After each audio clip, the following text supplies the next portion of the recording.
Hello, everybody. Good morning, good afternoon, depending on the part of the globe in where you are.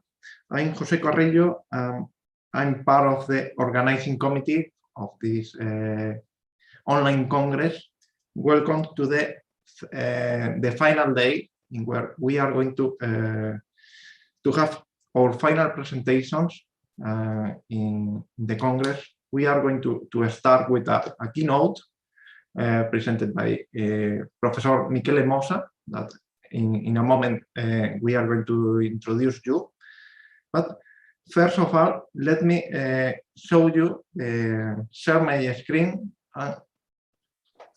and consider the agenda, the calendar that we have for today. In the previous days, we finished with the day number 1, considering hydro environment approaches. Yesterday, we spoke mainly in hydraulic topics, and today is more related with water management and sustainable development goals. Here you have the agenda with the different time zones that you have in our website of the Congress, and inside you can see the agenda for the day. We are going to start, as I told you, with the keynote of Professor Michele Mossa, and later we are going to have 3 different sessions, special sessions: water resource management, in where we are going to have as a chair Professor Mario Franca; flood risk management with Professor John-Ping Chen and Benjamin De Valls; and sustainable development and global water security with Professor Roger Falconer. We will finish the day with a roundtable on the Young Professional Network management. And now I'm going to let my colleague from the organizing committee, Gaetano Cisprino, to present our first speaker in this final session. So, Gaetano, the floor is yours. Thank you, Jose Maria. Good morning, good afternoon, ladies and gentlemen. It's a great pleasure for me to introduce our speaker today, who is going to present an interesting speech on the effects of the variation of the vegetation density and characteristics in coastal zones in times of climate change. I would like to only give a few words to introduce the outstanding background experience of our keynote lecturer, Professor Michele Mossa. Professor Michele Mossa followed the civil engineering studies at the Polytechnic University of Bari in Italy, where he graduated with honors in 1992. He obtained a PhD in hydraulic engineering for environmental and land in 1996, defending the thesis on non-buoyant jets in still and wave environment. Then he carried out his postdoctoral studies at the Polytechnic University of Bari, where he started his benchmark research investigation in hydraulics, and he built his academic career. Currently, he's a full professor of hydraulics, and since 2015, he's director of the Coastal Engineering Laboratory of the Polytechnic University of Bari. Over the years, his research activities were mainly related to maritime and environmental hydraulics, with a particular focus on the wave mechanisms, sea currents, erosion processes, buoyancy, and momentum jets. Scientific publications include over 130 peer-reviewed articles published on the prestigious environmental and hydraulic engineering journals. Since 2005, his dedication in the international hydraulic engineering community has been significant. Among others, he is associated editor of some prominent journals, and he has led many international research projects sponsored by European Community framework programs.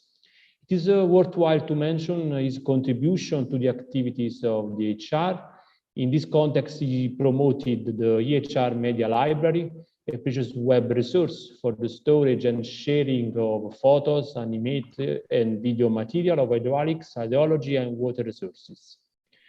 During his career, Professor Mossa has been received several research grants and awards funded by national and international bodies. We are about to appreciate that Professor Mossa is a sought-after speaker who has given lectures and participated in panels and scientific events on environmental, hydraulic engineering, and climate change conferences. In closing, Professor Mossa and his milestone studies are a reference point for whoever intends to conduct a research study in the field of the environmental and hydraulic engineering. So, ladies and gentlemen, please join me in welcoming Michele Mossa. Please, Professor Mossa, the stage is yours. Thank you very much, Gaetano. Thank you very to everybody. Good morning, good evening, good afternoon. It depends on where you are. Really, the honor is only mine. I really appreciate it to have this kind of invitation. So let me go to share my screen. And now let me go with the presentation mode. I prefer to switch off my camera because I'm going to show you pictures and the movies, and I would like that the people who are attending this conference will focus mainly, of course, on this part of my presentation. So as you can see from the title, I will give you some information about some motion fields interacting with obstacles, which, as you will see, will simulate rigid vegetation. In my opinion, of course, as already said by Gaetano, this topic is a part of the larger topic of climate change, as we will see, the variation of the vegetation in terms of its density, type, increase or reduction, causes changes in the flows with consequences, as we will see, even of serious impact.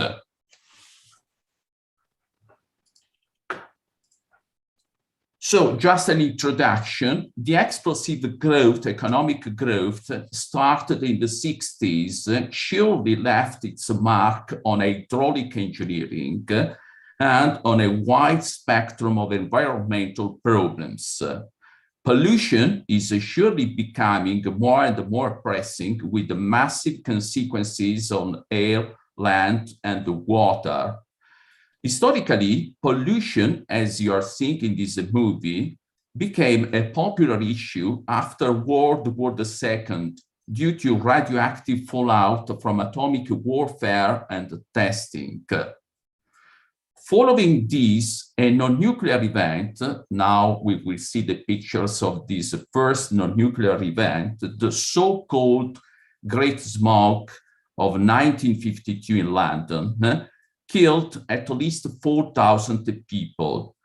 This prompted some of the first major modern environmental legislation, the Clean Air Act of 1956. In USA, now the next pictures refer to the USA, a long-term dioxin contamination at Love Canal, starting in 1947, became a national news story and led to the Superfund legislation of 1980. Pollution began to draw major public attention in the United States starting from the 50s of the past century, when Congress passed the Noise Control Act, the Clean Air Act, the Clean Water Act, and the National Environmental Policy Act. The last images refers to Italy, where one of the first large environmental disasters occurred in 1976 in a small chemical manufacturing plant in Seveso, close to Milan. This resulted in the highest known exposure to dioxin in residential population. Okay, So pollution and therefore also climate change has many consequences which are evident. Nevertheless, in this slide, as an example, I'm showing you some data. And for example, these pictures let us show and know that there is the rising global mean sea level from 1880 to 2015. All these data are based on three sources. The last one, which refers to the shorter period between 1993 to 2015, is based on altimeter data from 9 satellite missions. All these three data sets are in agreement. We have an increase of sea level.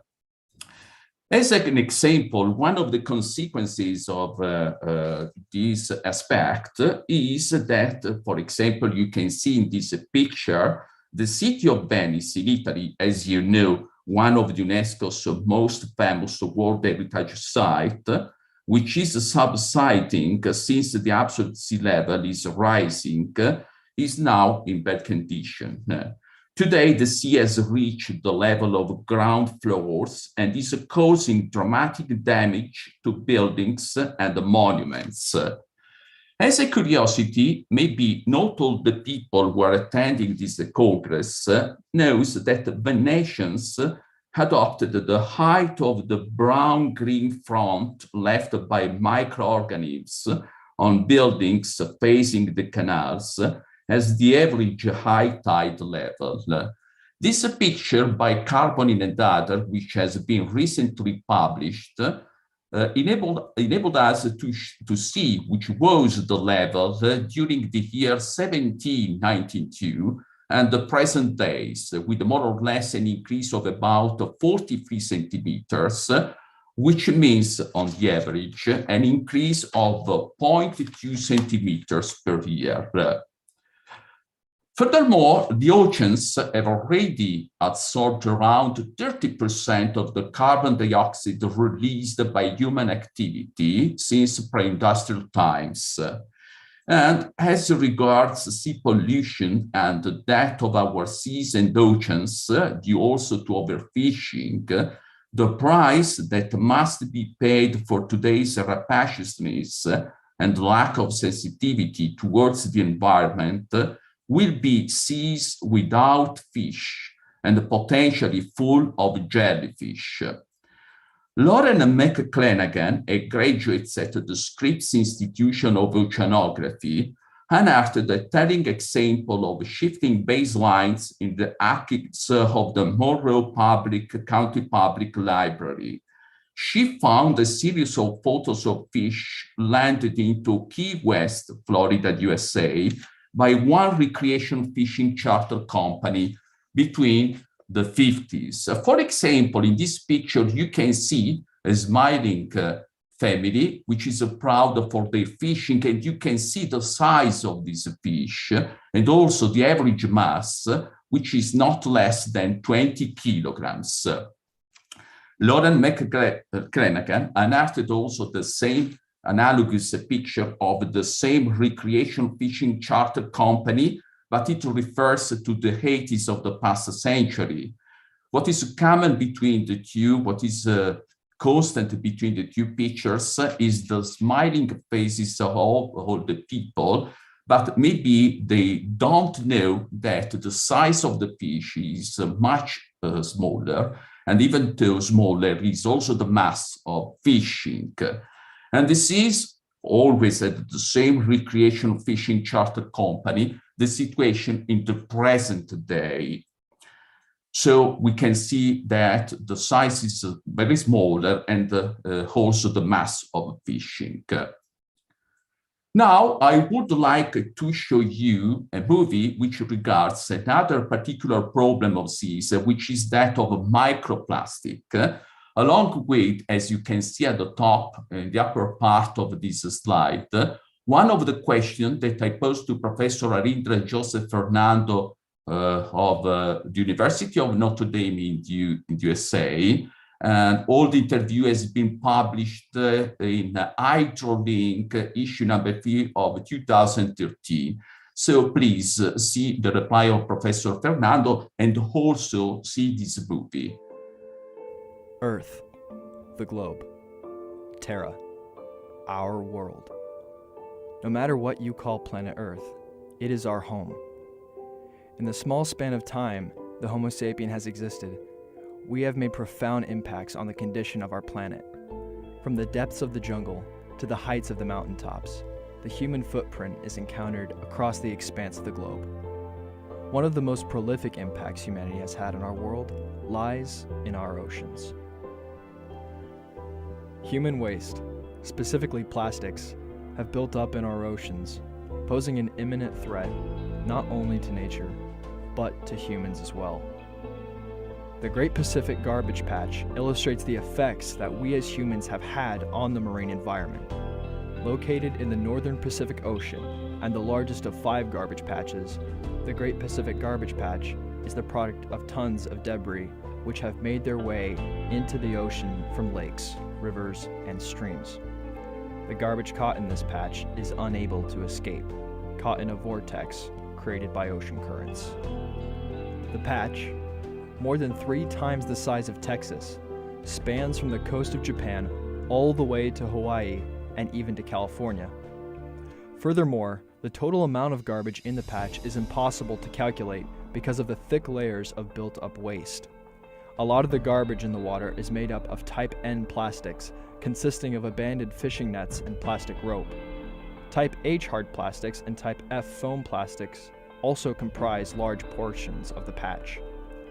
Since more than 180 times more plastic than food is found at the surface of the garbage patch, unsuspecting sea life, such as sea turtles, can have up to 74% of their diets composed of this ocean plastic. Although it may appear that the effects of the garbage patch end with marine life, it has become evident that these patches lead to detrimental effects for human life as well. While plastic does not organically degrade, it does still break down into what experts have termed microplastics. These tiny fragments of plastic enter our food supply through seafood and sea salt. Once in our digestive systems, they disrupt the human endocrine system and throw our hormones out of balance. The effects of the Great Pacific Garbage Patch are extensive. However, humans can help orchestrate a change. So therefore, we can conclude this introduction observing that without concerted mitigation efforts, all the Earth's stressor will accelerate in the future and thus intensify extinction of many species with many repercussions on the environment. The challenge ahead, and mainly of our organization, I think mainly of youngsters that have organized, I think, this Congress, is to develop processes that will enable the group of scientists, of young researchers, to harmonize their vision of a future in a science-based, I must underline this, in a science-based approach to restoration, protection of the environment that will be sustainable, financially supportable, and risk manageable. And now, let me show you some of the research topics carried out by my research group at the Coastal Engineering Laboratory of the Polytechnic University of Bari, also in cooperation with the international universities, which are linked to the general topic of climate change, but in this case, I will focus on how variation of type and density of vegetation in estuarine and the coastal zones can change ecosystem services and also its interaction and performance in some flows. Mainly, I will focus on jet-like flows and waves. Aquatic vegetations, it's necessary to remind, provides a wide range of ecosystem services. The uptake of nutrients and the production of oxygen improve water quality. the widespread planting in waterways could strongly contribute to the removal of nitrogen and phosphorus. Seagrasses form the foundation of many food webs, and vegetation promotes biodiversity by creating different habitats with spatial heterogeneity. Furthermore, marshes and mangroves reduce coastal erosion by damping waves and storm surges. Riparian vegetation enhances bank stability. All these services are all influenced in some way by the flow field existing within and around the vegetated region. At the same time, vegetation also affects flow structure and turbulence, which in turn impact the transport of sediments and dissolved species. Therefore, as we can see in this picture, vegetation is not just a static element of marine and fluvial ecosystems, unchanging with the changing conditions, but it interacts with many different processes at different scales. For example, the absorption of nutrients from a single stem depends on the boundary layer that is formed on that scale. So in that case, we have the stem scale flows. Pollen interception is related to the flow structure that is generated around a single stigma. And finally, the retention, the release. Generally speaking, diffusion and advection of organic matter, tracers, pollutants, sediments, seeds, and so on, depends on the flow structure at the scale of the marsh. We can try to fight all these kind of problems using experiments in laboratory, in-field measurements, in situ measurements, and also numerical codes. For example, just an example briefly for the sake of brevity, I'm the chief scientist at the Polytechnic of Bari of the LIC, the Coastal Engineering Laboratories. And therefore, these large laboratories could help to try to solve this kind of problems. In this picture, in the upper side, you can see our 3D wave basin for physical models with erodible or non-erodible bottom. And at the bottom of this slide, another tank for we called offshore physical model basin, since it has a larger depth. Okay, here you can see also one. Ma ti ricordo che quello loro a Firenze è molto più.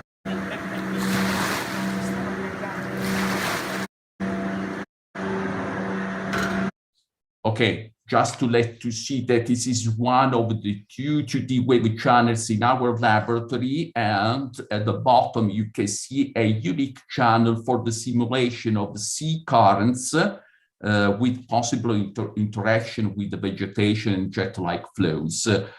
Unique because its width is very, very high. In fact, this channel is 4 meters wide. And now, just to finish this brief presentation of our laboratory, I would like to let you know that it has been partner of the European circuit of HydroLab Plus.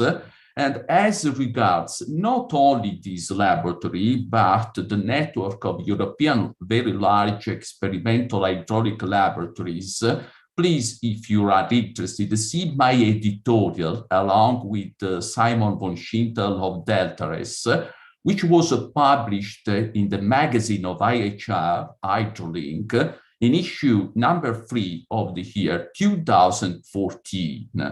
Now, this very short video is particularly interesting in my opinion, and is among those selected by the Commissioner's General's Office of the Italian government, and has been projected at the Innovation Observatory of the Italian Pavilion at the Dubai 2020 Universal Exhibition.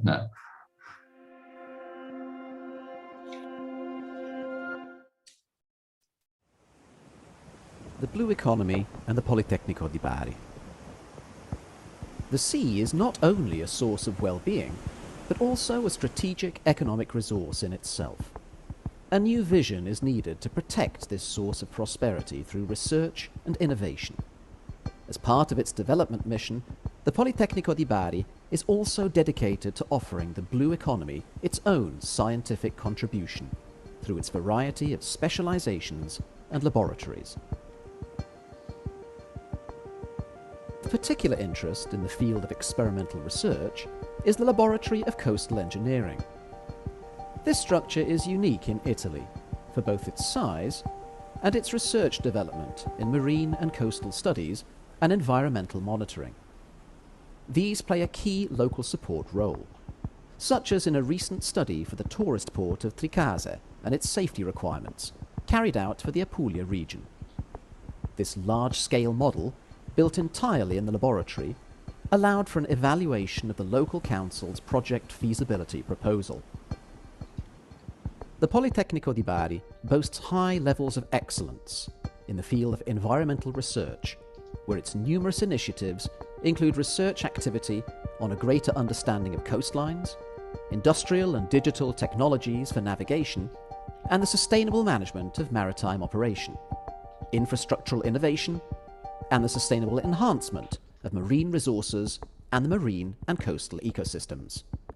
All these topics combine to lead the way in ecological, digital, economic, energy, and social change.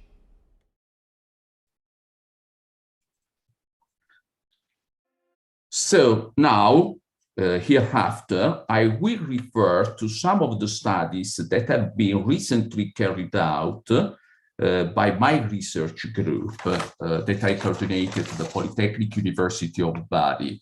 Particularly, as you can see from this slide, I will start referring to the interaction of jet-like flows with emerging rigid vegetation, for which we need to know, first of all, what are the jet parameters and the vegetation parameters.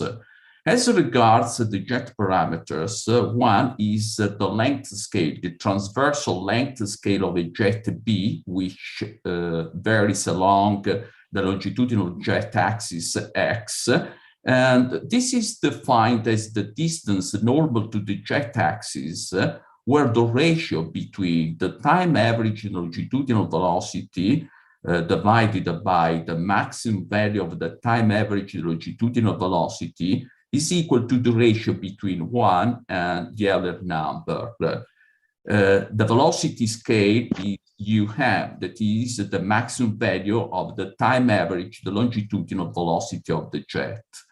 As regards the vegetation parameters, there are many of them, but mainly they depend on the average distance between the stems S and their average diameter D.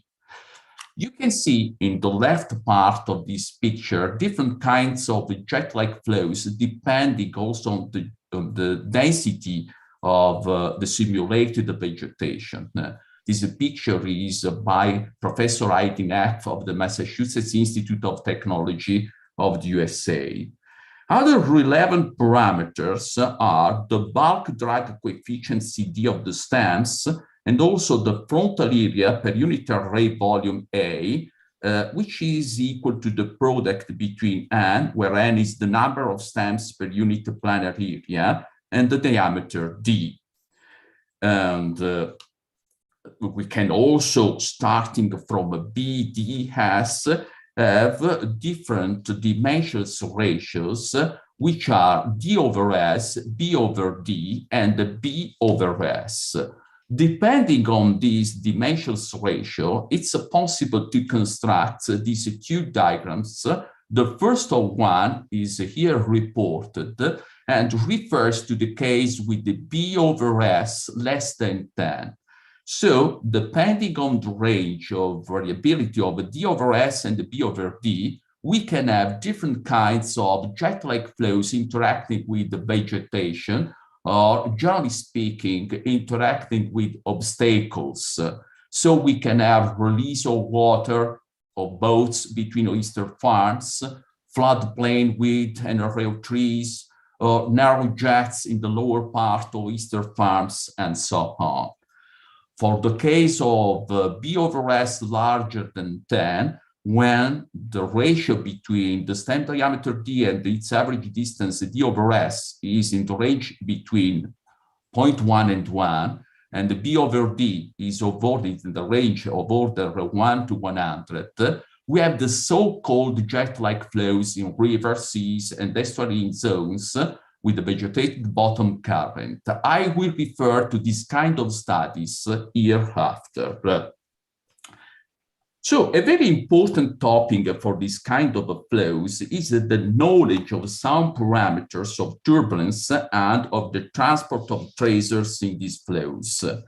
The present slides in the upper part on the left is showing the well-known equation, the transport of tracers, together on the right part with that of the turbulent kinetic energy, I think with obvious meaning of the symbols.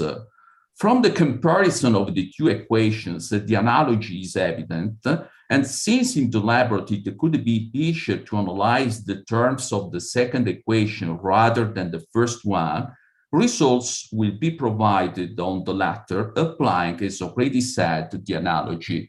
For example, in order to obtain experimentally the coefficients of dispersion, we can use the third equation of this slide, with a product of the time average turbulent kinetic energy and Li, that is the integral turbulent length scale, evaluated by multiplying the integral time scale Tu by the local time average velocity, where Tu, as well known, is estimated by the autocorrelation function of the turbulent velocity.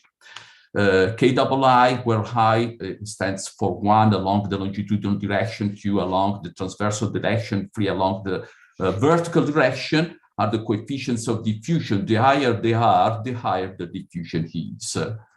This is the reason why then we started one of the experiments in our laboratory using this channel that, as you can see briefly, was 25 meter long, 0.40 meter wide, and 0.50 meter deep. And we also arranged a square array of rigid circular steel cylinders in order to simulate the vegetation stems. In this case, the stem diameter was equal to 3 millimeters, and they were longitudinal and transversally equally spaced, with S equal to 5 centimeters. Velocities were accessed using many 3D acoustic Doppler velocimeters in order to reconstruct the situation of these jet-like flows in the presence or without the presence of this stem of arrays.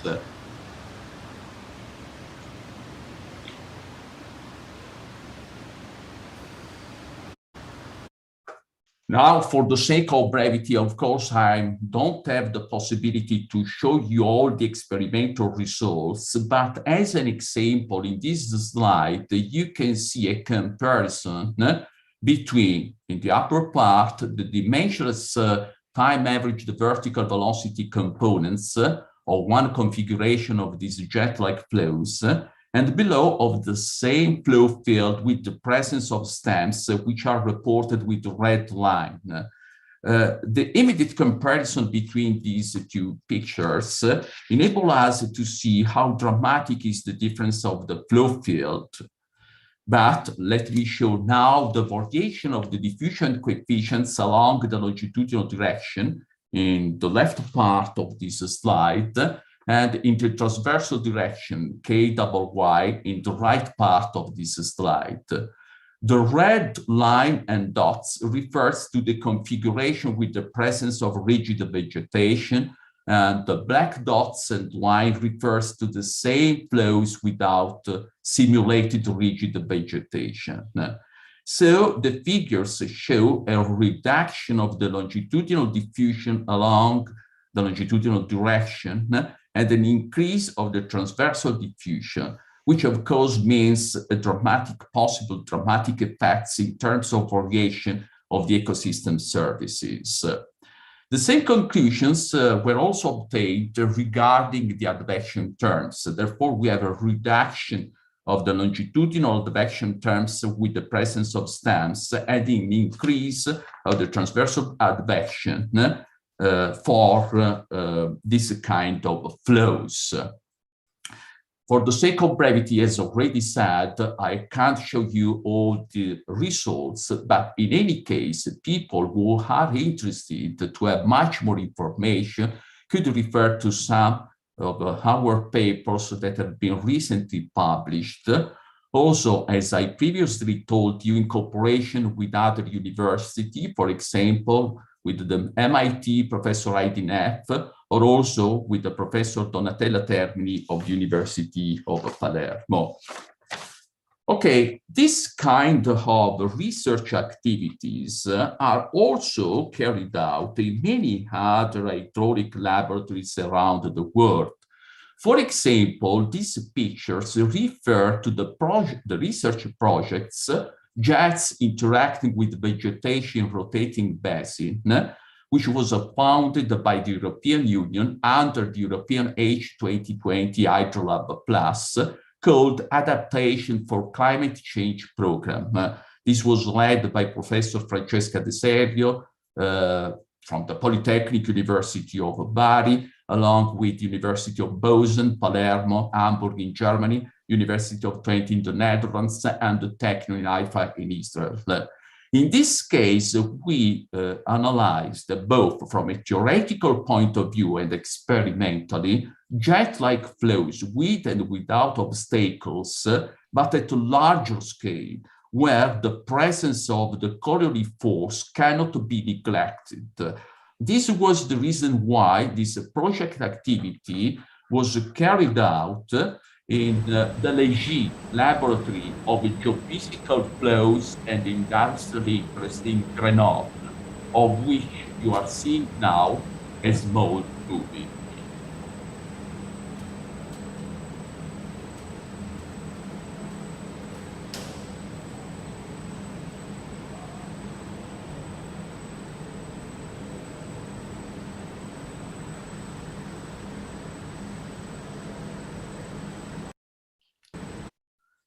Okay, where and in which situation, for example, this kind of interaction between jet-like flows and obstacles could be of a particular interest at so large scales where we cannot neglect the Coriolis force. Here there is an example, the case of the towers of one of the largest wind farms, that is the wind farm which is located in the Thames estuary, where the River Thames meets the North Sea. This is the so-called London Array. As you can mainly see on the right part of this slide, the photos shows a sort of array of obstacles. In this case, they are the towers of the wind farm. Therefore, in this case, we must, for this very large scale, consider also the effect of the Coriolis force.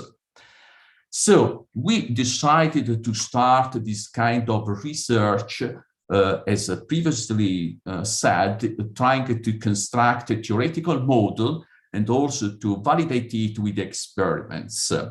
As regards the development of the theoretical model, for the sake of brevity, I can't show you all the description of this theoretical model, which is particularly long and also complicated. But nevertheless, we started from, of course, the Navier-Stokes equations, where we had the Coriolis parameters, and also the resistance laws of drag, which has been assumed with a quadratic law, which is the third equation of this slide.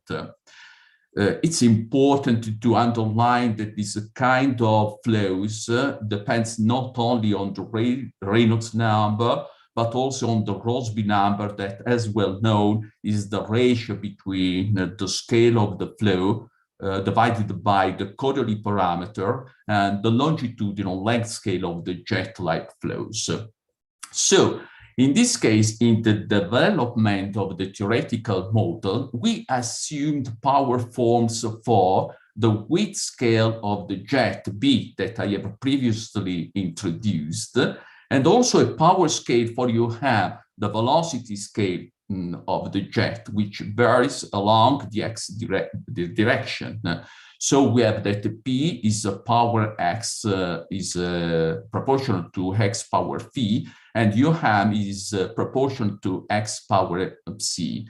And after some, of course, development, we arrive to the two equations that you can see at the bottom of this slide, where we obtain that phi is of order of 1, and c presents a much more complicated equation since it's equal to minus 0.25 minus 0.5 minus 0.25, and it depends on the bulk drag coefficient CD and duration between the stem diameter and the square of the average distance between stems. Furthermore, we also obtained in the development of this theoretical model the following law of the momentum flux deficit. Generally, we know that momentum jets, since here we don't consider the variation of the density, generally, when these momentum jets are issued in the still water, there is a preservation of the momentum. But this is not the case because both of the presence of the stem array of obstacles, generally speaking, and the effects of the Coriolis force. So we arrived to this law that, as you can see, depends on a certain number of parameters that can be obtained only using experimental results. One of these parameters is the entrainment coefficients of these jet-like flows. Finally, we also obtained the following law of the jet center line, where alpha is the angle between the jet center line, the horizontal direction, and CDD and S square are, as already said, the bulk drag coefficient, the diameter of the stem, and S is the distance, average distance between the stems. If we focus our attention in the diagram in the upper part of this slide on the left, we can see that the smaller the Rossby number, the higher the factor of the Coriolis force. And as regards the diagram on the right part, we can see that if we fix the Rossby number, we will have different kinds of jet center line pattern, depending, of course, on the type of obstacles that this kind of jet will encounter. So now it is time to show you briefly the model validation that we used. The experiments, as already said, were carried out in the Coriolis rotating platform at Le Grenoble in France. As you can see in the picture at the bottom in the left part, in the medium, you can see the specially designed rigid cylinder array that was placed in the tank for the abstract configuration. In this case, the diameter was equal to 2 centimeters. And in the right part, you can see an example of these flows. But now in the next slide, I'm going to show you some movies of two jet-like flows with and without the Coriolis effect.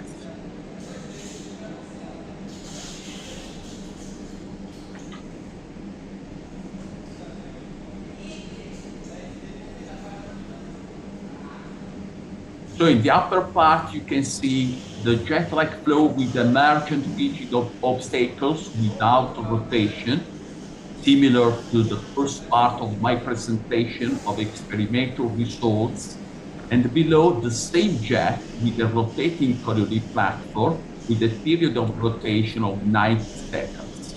Of course, all the results are expected to inform environmental planning. Let me show you some of the experimental results comparing with the theoretical model. Below, on the left, you can see a comparison dots of experimental results for free configurations. Main characteristics of them are reported in the table, along with the line. The line refers to the results of the theoretical model. In the middle, you can see the comparison between the experimental results of UM, that is, as already said, the velocity scale of the jet-like flows, along with the lines, which, as already said, is the theoretical model result. And on the right, you can see what we obtained regarding the momentum deficit of these free configurations. I think that the comparison between the experimental results and the line, which are the theoretical laws, is quite good. Here you can see again a comparison between the experimental and theoretical trend of the jet center line of the three configurations that we analyzed. Therefore, it's possible to conclude that the theoretical model, along with the experiments, enabled us to know better the situation of this kind of jet-like flows when there is the effect of the Coriolis force. Of course, for the sake of brevity, I don't have time to show you much more results. Nevertheless, people who are attending this Congress interested in this kind of results could refer to two papers that have been recently published, one in May, that on the left in May of the year 2021, recently published in Journal of Fluid Mechanics, and the second on the right, was published in August of the year of the present year. The first mainly refers to the theoretical model development and also comparison of its results with the experimental results. In the second one, you will see many details about the experiments and the results of these experiments. And now let me go to the final part of my presentation, which, as you can see, refers to the case of interaction between vegetation, generally speaking, obstacles, and another kind of flows, which are waves, specifically solitary waves. So, as already said, marshes and mangroves reduce coastal erosion by damping waves, and storm surge, as well repairing vegetation, enhance bank stability. Mangroves also are very important because they could help us to protect the coast from erosion and also from some catastrophes like tsunami. For example, in this picture by Pater et al., recently published in the International Journal of Emerging Technology of the year 2014, we can see the devastating situation of the tsunami of Sumatra of the year 2004. Nevertheless, if you focus your attention at the bottom, so in the picture on the left part of this slide, you can see that the houses that were repaired by the trees were not destroyed. So this means this could confirm the importance of riparian vegetation regarding the wave damping. This was the reason why we decided also to study experimentally and numerically wave interaction with rigid vegetation, or generally speaking, rigid obstacles. And therefore, in our laboratory, we reproduced a physical model with a sort of slice of a coast with vegetation. Then mainly we focus our attention on solitary waves. This part of research has been carried out in cooperation with University of Padua. And as already said, it was faced using both numerical codes and experiments.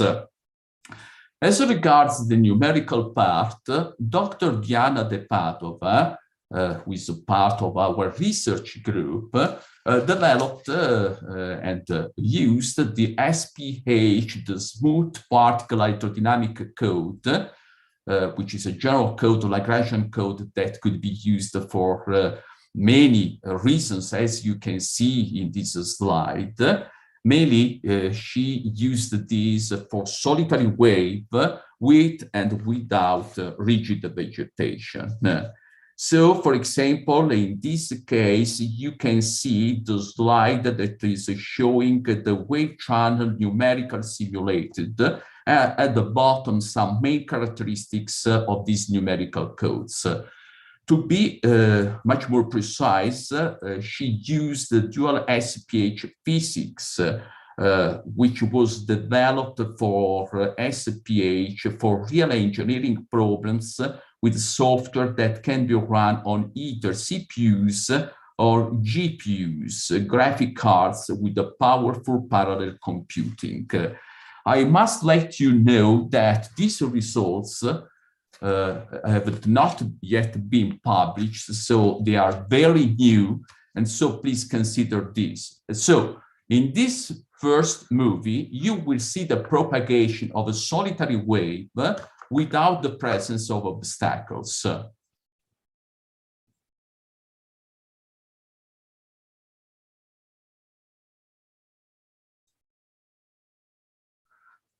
Below, you will see the same solitary wave where we had the presence of non-emergent rigid vegetation or obstacles, generally speaking.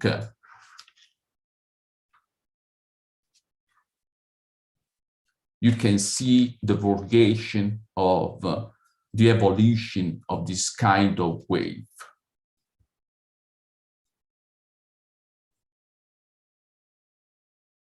We arrived to some first conclusion that I would like to show you, focusing your attention mainly on the diagram in the upper part of this slide, where blue dots and lines refers to the evolution of the solitary wave without vegetation, where, as you can see, more or less the wave height is constant.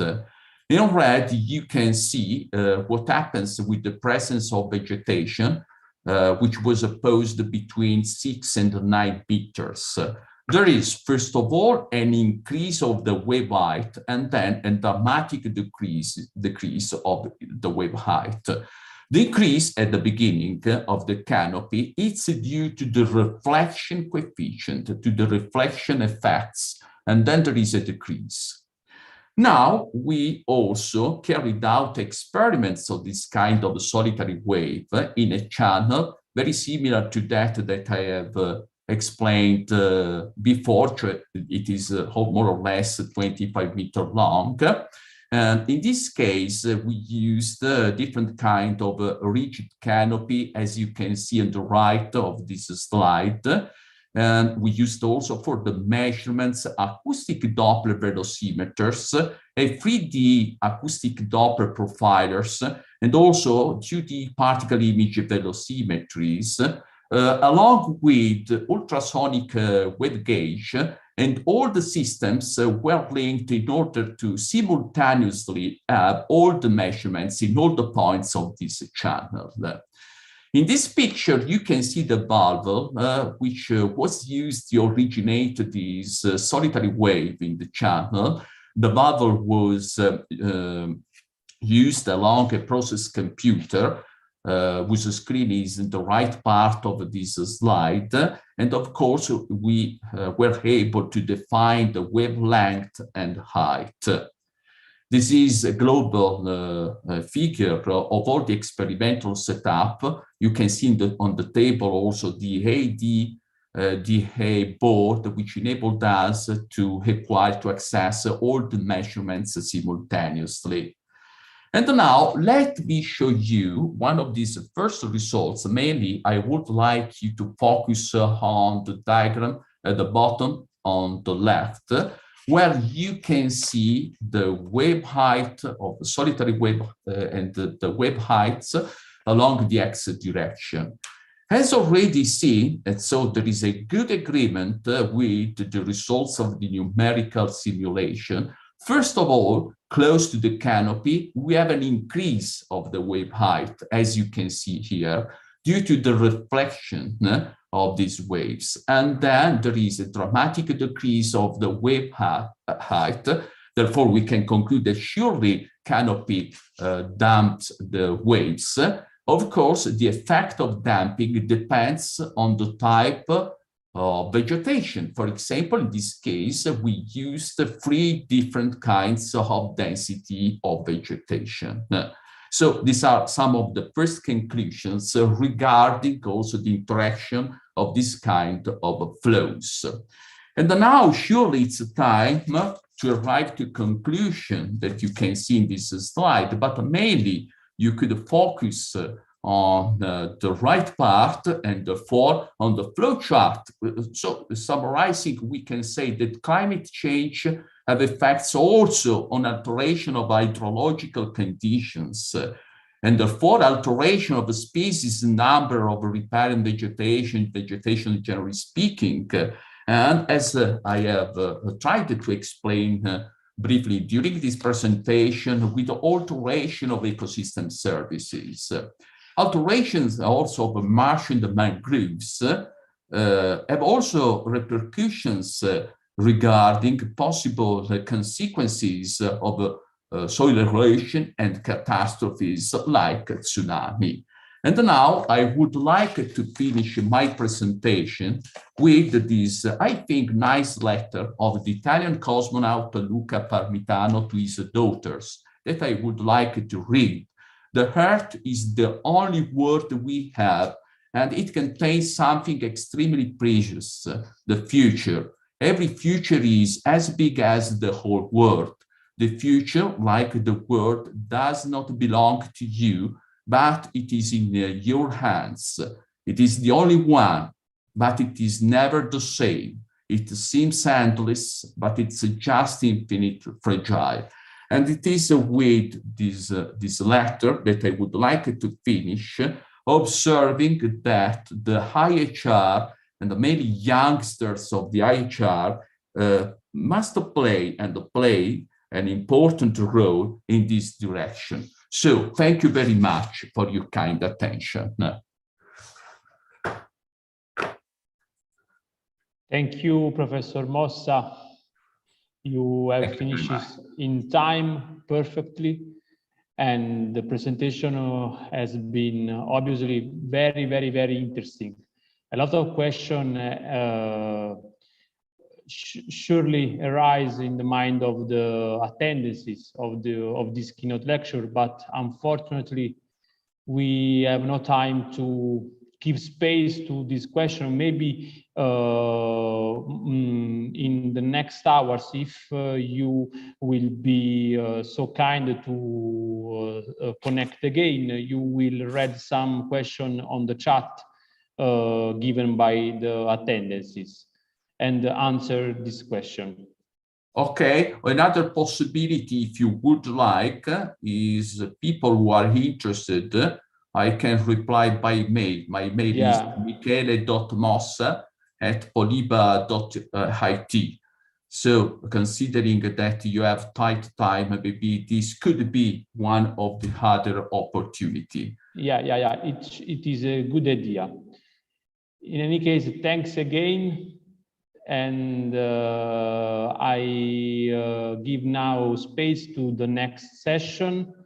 I would like to share my screen only to see a brief outline of the program.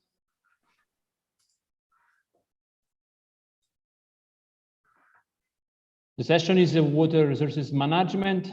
There are a lot of presentations that are scheduled, and the session will be chaired by Professor Mario Franca.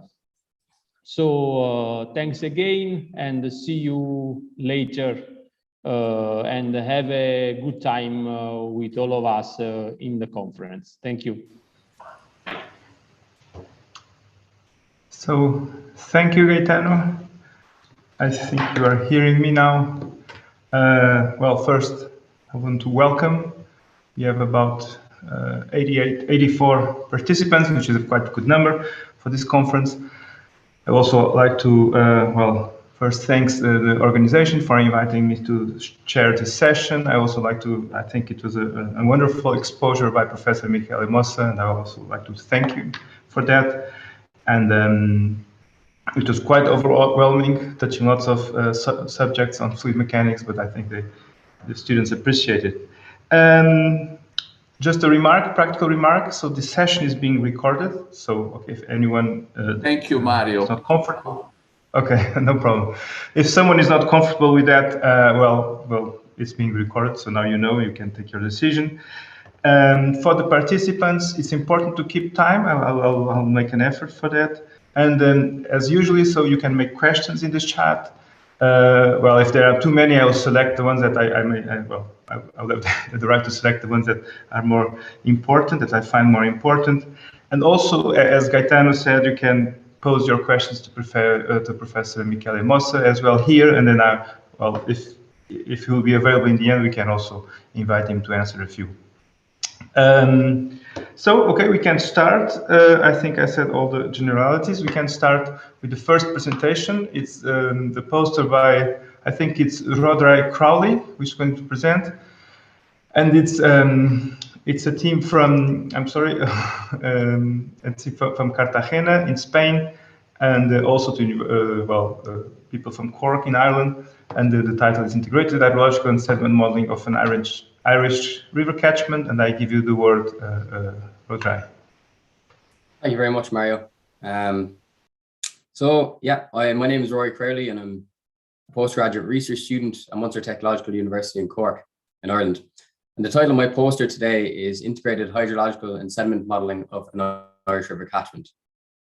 Fine sediment is among the main pressures on water quality in Ireland today. And when we consider this problem in the context of a catchment, this bears two important questions in mind. One, where is the sediment coming from the catchment? And two, when is this sediment being transported? And to answer these questions, integrated hydrological, soil erosion, and sediment transport models are a useful tool. However, this application in an Irish context has been limited to date and requires further application and investigation. So in this study, we applied a semi-distributed HEC-HMS model, which has these capabilities for continuous daily simulation of river discharge and suspended sediment in the River Owenbury catchment in County Cork, Ireland. So an overview of the methodology. First is to prepare the basin model. So this involved preparing the digital elevation model and delineating the catchments, subcatchments, and reaches in the model. And also geospatial analysis of the different catchment characteristics in GIS. So looking at the distribution of land use, soils, and topography in the catchment.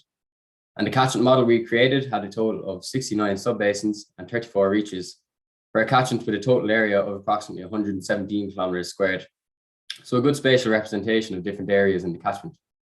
So following on from this, the next step is to select the appropriate methods for representing hydrological processes in the catchment, and also to prepare and import the input data.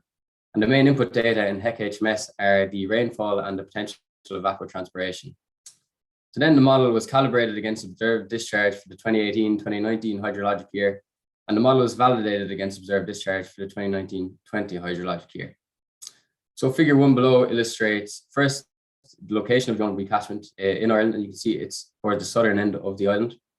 And also the map of the Owenbury catchment, which shows the sub-basin model structure in the catchment model. And for each of these sub-basins, the sediment load and runoff is produced. The map also illustrates the main reach of the Owenbury River, and also the black point on the map marks the location of the Upper Ballybridge hydrometric station.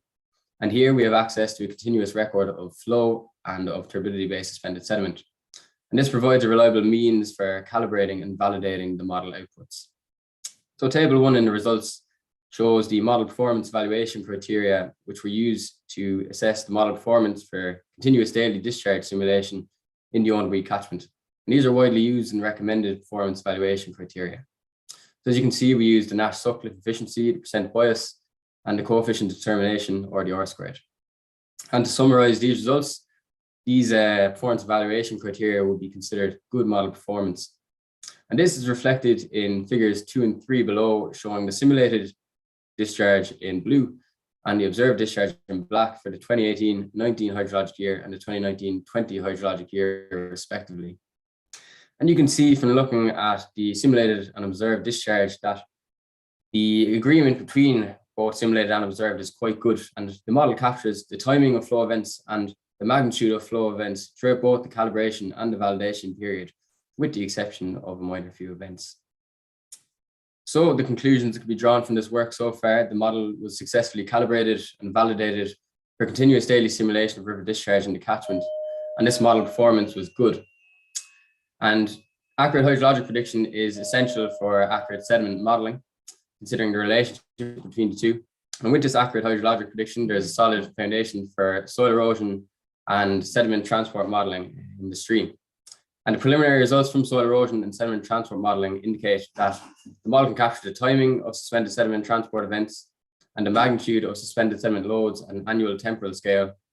And the model is also showing up the subbasins in the catchment, which are producing greater sediment loads and volumes of runoff. And when completed, this work will be a valuable contribution to fine sediment management in river catchments in both an Irish context and further afield. So I'd just like to acknowledge that this research is funded by the Irish Department of Agriculture, Food and the Marine through the HydroSed project. And thank you very much for your attention. Thank you very much. Very on time. I forgot to mention, I should have given the instructions, but Rodri was very correct with that. So as usual in these sessions, the presentation will be of 6 minutes of the poster, and in the end we make a final discussion where we can pose the questions. So Rodri, thank you very much, and you connect later in the after all the presentations, and we have the round table for the questions then. Okay, thank you. Perfect. So the next, it's here, the poster, the next presentation. So it's a numerical investigation of the impact of roughness and infiltration in rainfall runoff experiments. It's going to be presented by Yangwei Tang from Qian in China, I think. Yeah. Okay, you are there. Okay, you should pop it. Okay, and then go ahead. You have 6 minutes. Okay. Make your presentation. Thank you. Okay. So hello everybody. My name is Yangwei Zhang, and now I'm doing my PhD thesis at TU Berlin. I'm very honored to be here to share with you my recent research. It's about rainfall runoff simulation. So let's start now. And we all know that rainfall runoff simulation becomes more and more important because flood events happen everywhere, more frequently and more severely than before, especially in urban area. So how to correctly describe the surface water dynamics really matters. In shallow water model, roughness is a crucial point because it can directly affect the flow velocity. Usually in shallow water model, we use a constant roughness to represent for each land use, such as road, pavement, or water body, and so on. But many researchers have found that roughness is greatly affected by the water depths, especially in the grassland when the water depth is very shallow. They call these streams vegetation drag. So we think it is necessary to take this variation of the roughness into consideration in the shallow water model when apply it to the urban area. So here it is, depth-dependent roughness method. In HMS software, which I used in this study, hydroinformatics modeling system, Dr. Fonsi Demons firstly implemented this method in the software. It means when the water depth gets higher than the threshold we said, the roughness will keep still or keep constant as 0. But as long as the water depth becomes lower than the threshold we said, the roughness will become greater in the way of the power function. By adopting this method in the software, what we need to do in calibration work is to first set the threshold for the water depth and then calibrate the power function parameter according to the observation data. Correspondingly to this depth-dependent roughness method, we also implemented in this research the depth-dependent infiltration method, but it works totally in the reverse direction. When the water depth becomes lower than the threshold we said, the infiltration will keep smaller in the way of the power function. So by implementing these two methods in the software, we calibrate one experiment here. There was an experiment including two surface conditions. One is traditional condition, which include the road, buildings, pavement, and the other is LID condition. This condition includes more grassland and the other 2 water tanks compared with the conditional one. Besides, there are also 3 different slopes for each of these condition. So in total, we have 6 scenarios in this work. By implementing these 2 methods in this software, we simplified our calibration work, because now we have 6 scenarios here. And by implementing these 2 methods here, you can see from the figure 2 here is a result. The simulation results agrees well with the observation 1 and expressed by the Nash coefficient 0.92. And here, table 1 shows the calibration parameters, including the water depth and the power function parameter we set. So here we highly recommended these 2 methods in shallow water model for 2 reasons. First, it can simplify our calibration work, especially when you have a group of scenarios needed to calibrate and validate. Second, this method can reflect the variation of the roughness according to different water depths. So here, that's all my presentation for today. Thanks for your listening, and I'm still here for your question here. Okay, thank you very much, Yang Wei, for this nice presentation. I think I said it wrong. Yang Wei is now based in Berlin, in Technical University of Berlin as a PhD student, and I didn't say it in the beginning. Thank you very much, Yang Wei. So we'll do the questions in the end. We'll do the discussion in the end. So now we go to the next presentation, which is on the long-term urban river flow water quality and hydrological responses in subtropical climates by Xuanpeng. I think we will have Xuanpeng soon. Hello. Hello. Can you hear me? Okay. Yes, we can hear you, and you can start your presentation. Okay. Thank you for your introduction. My name is Pang Xuan. I'm from the University of Hong Kong, Department of Civil Engineering. And today I will be presenting the research topic regarding the long-term urban river flow water quality and the hydrological responses in subtropical climates. I am focusing on the river flow and their responses. From the literature review, we know that firstly, as a crucial component of the hydrological processes, the river flow is key for sustainable water use. Secondly, the water quality is also a vital role in the urban water resources management, which is related to the non-source pollution. Thus, for keeping sustainable water resources, 2 essential parts, including providing the sustainable supply of water quantity and protecting and restoring water quality, are both important evaluation factors on urban hydrology field. Typically, in this study, we aim to explore the urban river flow and water quality trends at both long-term and seasonal scales. 3 research questions will be typically explored. First one is that, what are the long-term and seasonal trends of river flow?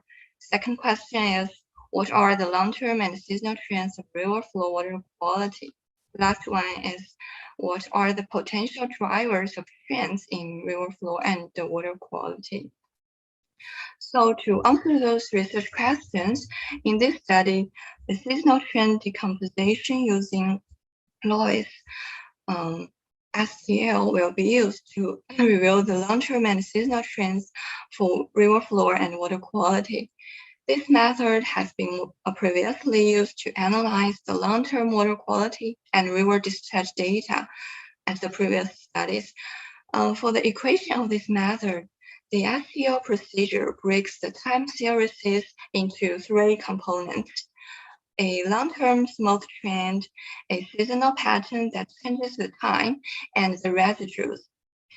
As a statistical method, the STL method cannot be used if there are missing values.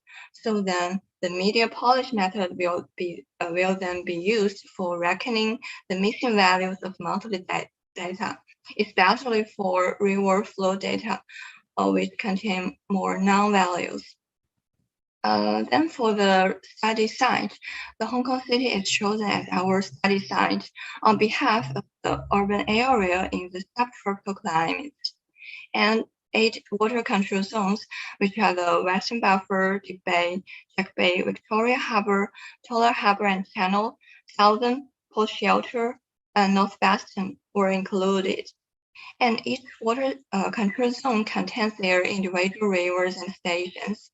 The period of 1988 to 2019 was chosen as the study period. Let's look at this poster.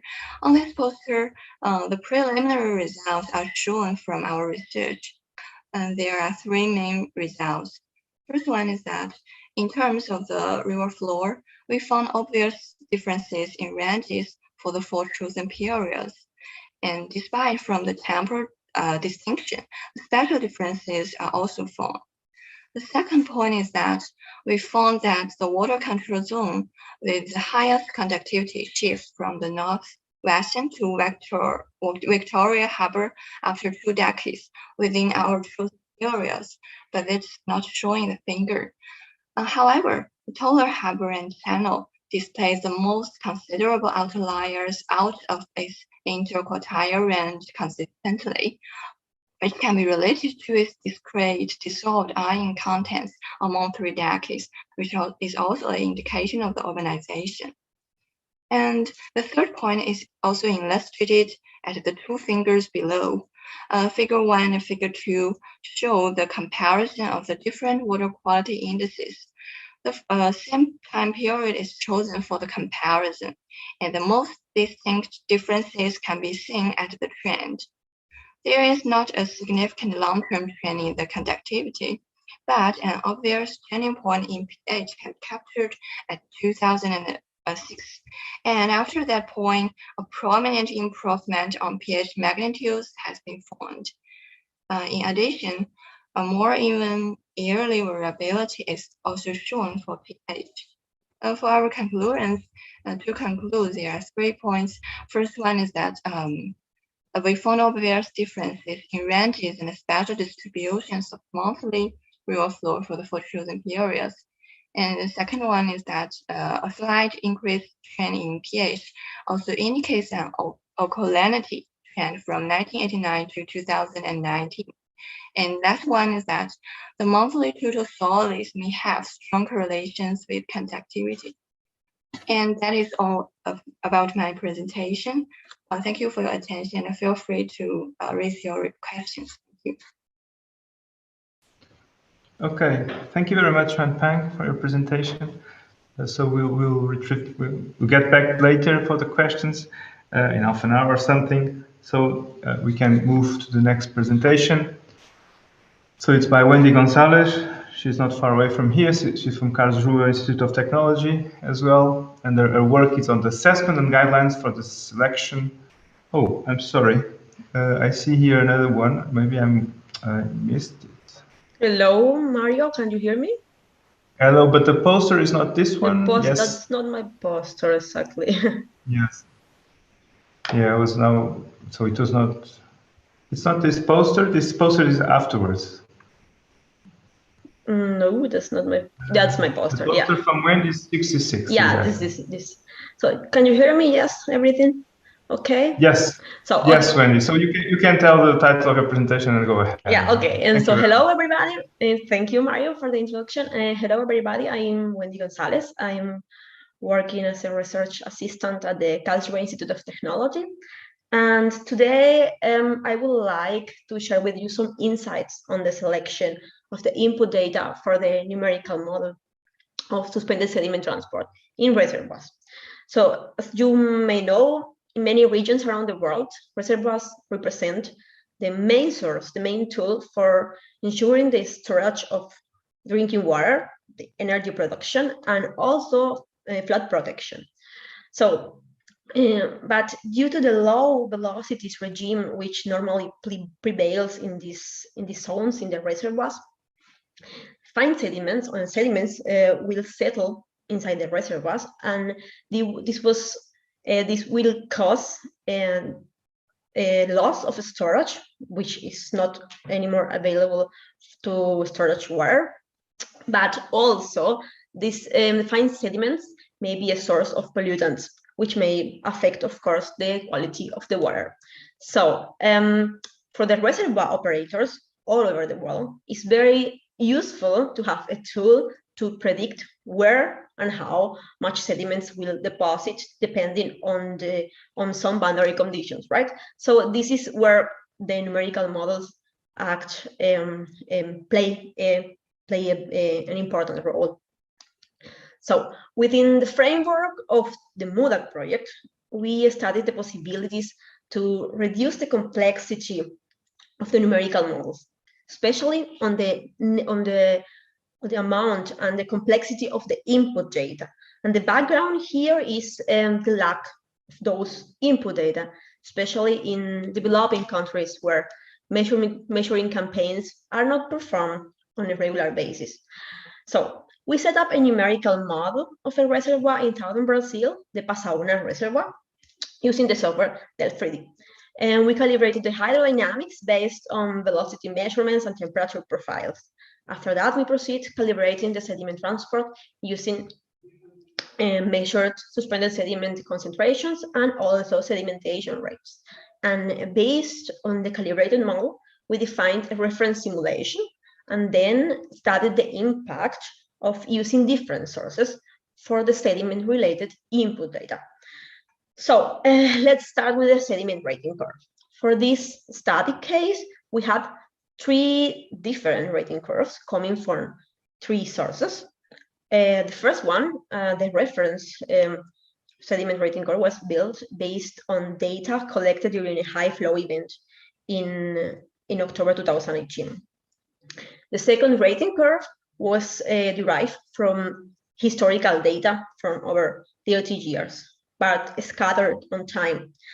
And the last rating curve was constructed based on a totally different approach, which was studying the erosion processes at a catchment level.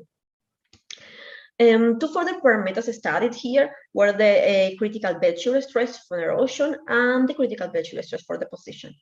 And the critical bed-shear stress for erosion, as you may know, can show a large range of variation, and it depends on several factors like dry bed density, grain size distribution, and also on the consolidation rate of the bed materials. And for the sediment entering the Passaúna Reservoir, our study case, we had about 90% of fine materials. So for the study, we tested some possible threshold values for fine sediments. On the other hand, the existence of the other parameter of the critical bed-shear stress for deposition still remains under debate. And for our tests and studies, we just took some values based on the available literature. So the next parameter studied was the dry bed density, which is employed in the numerical model to calculate the thickness of the deposit or eroded layer at the bottom based on the mass available on the bottom layer. So this dry bed density for our case was measured for over 30 sediment samples all over the reservoir.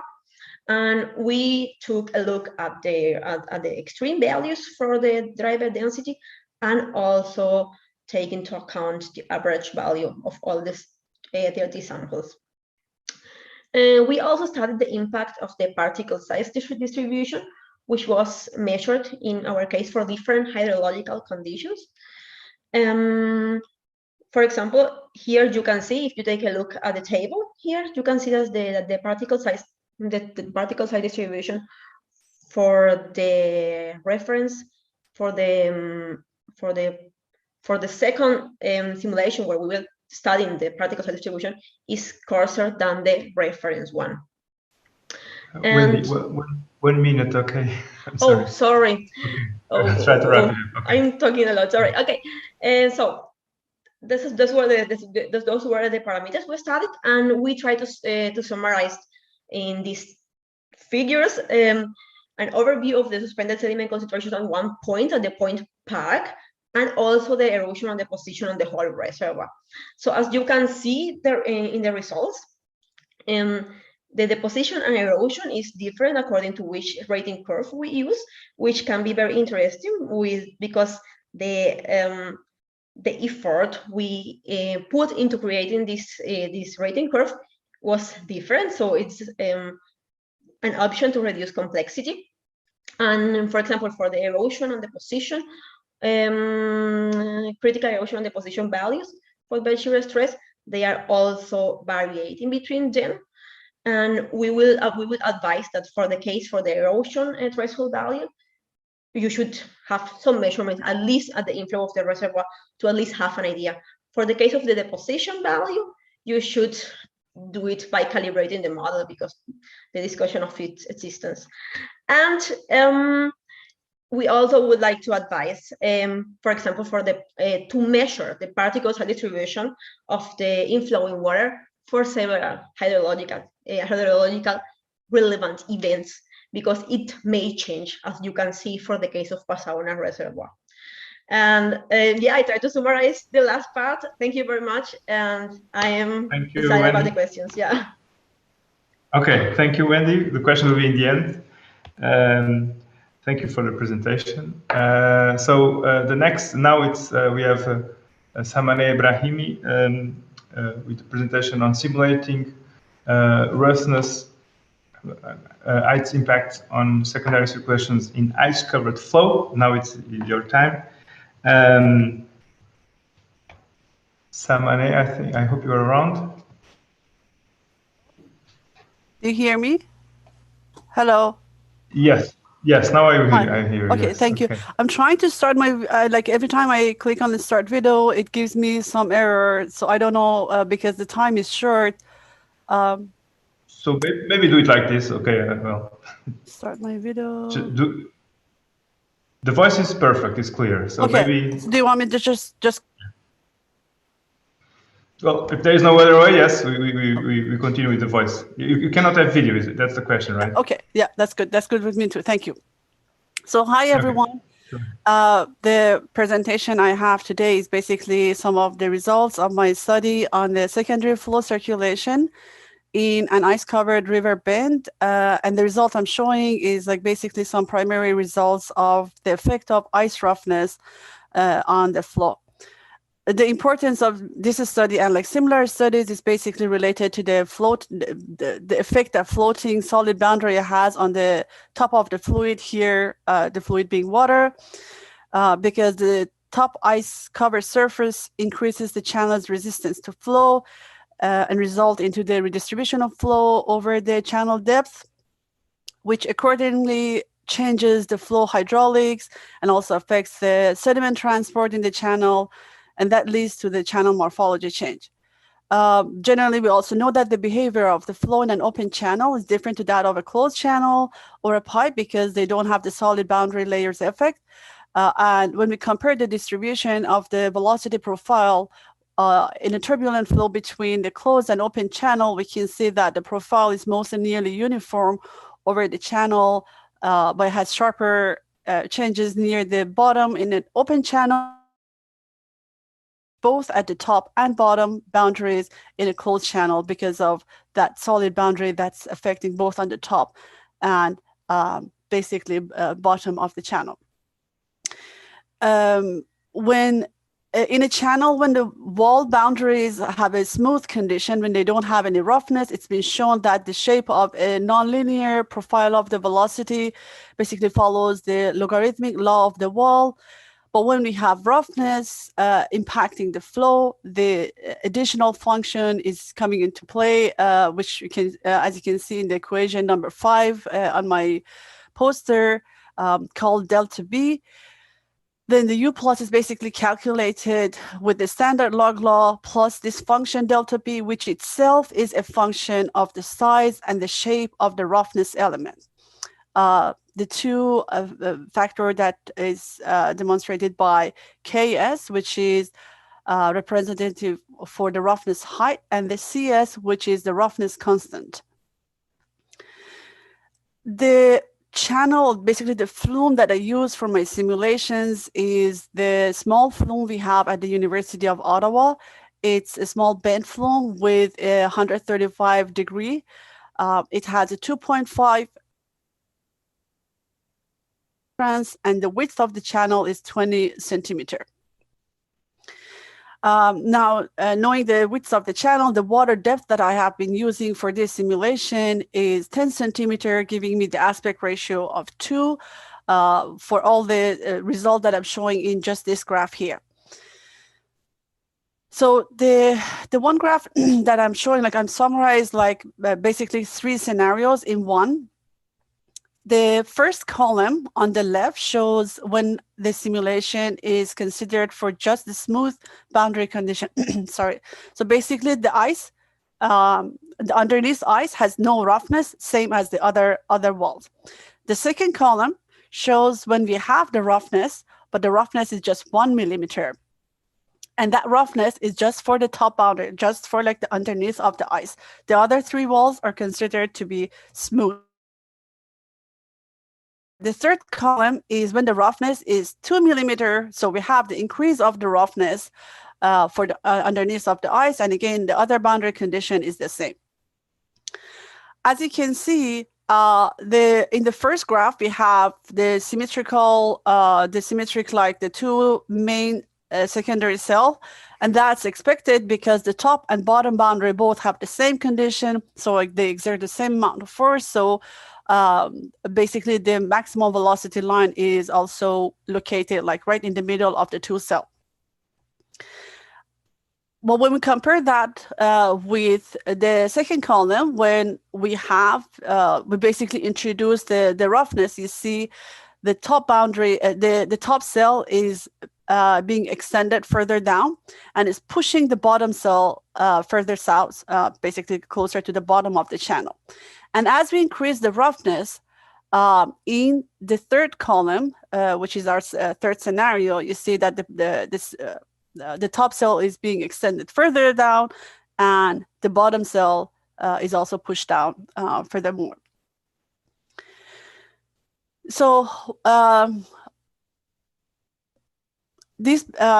basically this result have been showing that as the rougher ice surface enlarges basically the top cell's extension, and the bottom cell will be pushed down further down as the roughness increases. Additionally, and another point that this figure basically shows is that the elevation, the height of the maximum velocity line is also moving further closer to the bottom boundary because of the effect of the roughness increase. So in the end, the result of this study basically shows that because we use the simple RANS model in open form, we use the K epsilon, it shows that the behavior of the secondary flow field pattern in a closed bend channel in open form using the RANS model could be a satisfactory tool that produces sensible results both technically and time-wise, because when we use other models, for example, like LRR, it takes like several weeks for the model to run, whereas like when we use the R or K epsilon or realizable K epsilon, it only took a few days, which is a big difference. Also that the condition of the simulation here is still a work in progress. We are changing a lot of different settings of the model and see the basically result. However, the experimental results are required for evaluating the degree of agreement between the laboratory and the numerical flow dynamics, and that's also a work in progress, but the lab, as probably like everyone is aware, is much slower than expected previously because of the COVID situation. But yeah, that's where we're so far. Thank you. Okay, thank you, Samane. Thank you for the presentation. It's a pity we could not see, well, the video. We will return back later for the questions. So the next presentation, it's from Miguel Angel Diaz. I think you should be there. From the Sectaco, it's a research center in Spain. In this case, it's Sectaco Andalucía in Malaga. And okay, I invite Miguel. Should be around. So.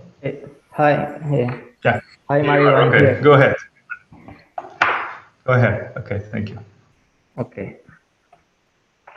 Thank you. Hi, my name is Miguel Angel, and I'm going to show you this work is called Clustering and Machine Learning Algorithms as Tools to Support Groundwater Management in Water-Stressed Areas. This is an application in the agricultural region of Campo de Dalías in Almería, in Spain. The semi-arid regions of the Mediterranean coast, such as Campo de Dalías, are characterized by frequent long-time dry periods with high temperatures and a strong dependence on groundwater. Also, this area is really famous because it's a really big area with agricultural activity that has an intense exploitation of groundwater. This agricultural activity is under greenhouses. And this groundwater body, Campo de Dalías, consists of a really complex aquifer system compounded by 8 aquifers. Even some of them are interconnected. So in this study funded by the European PrimaCall, this is called a GOTAM project. It's ongoing. We are assessing the impact of the groundwater ability in the quantitative status of Campo de Dalías. And we are assessing by using machine learning techniques.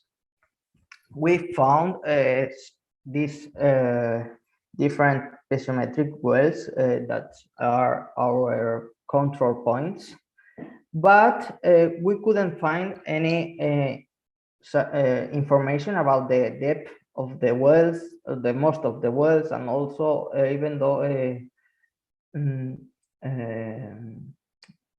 columns of the materials.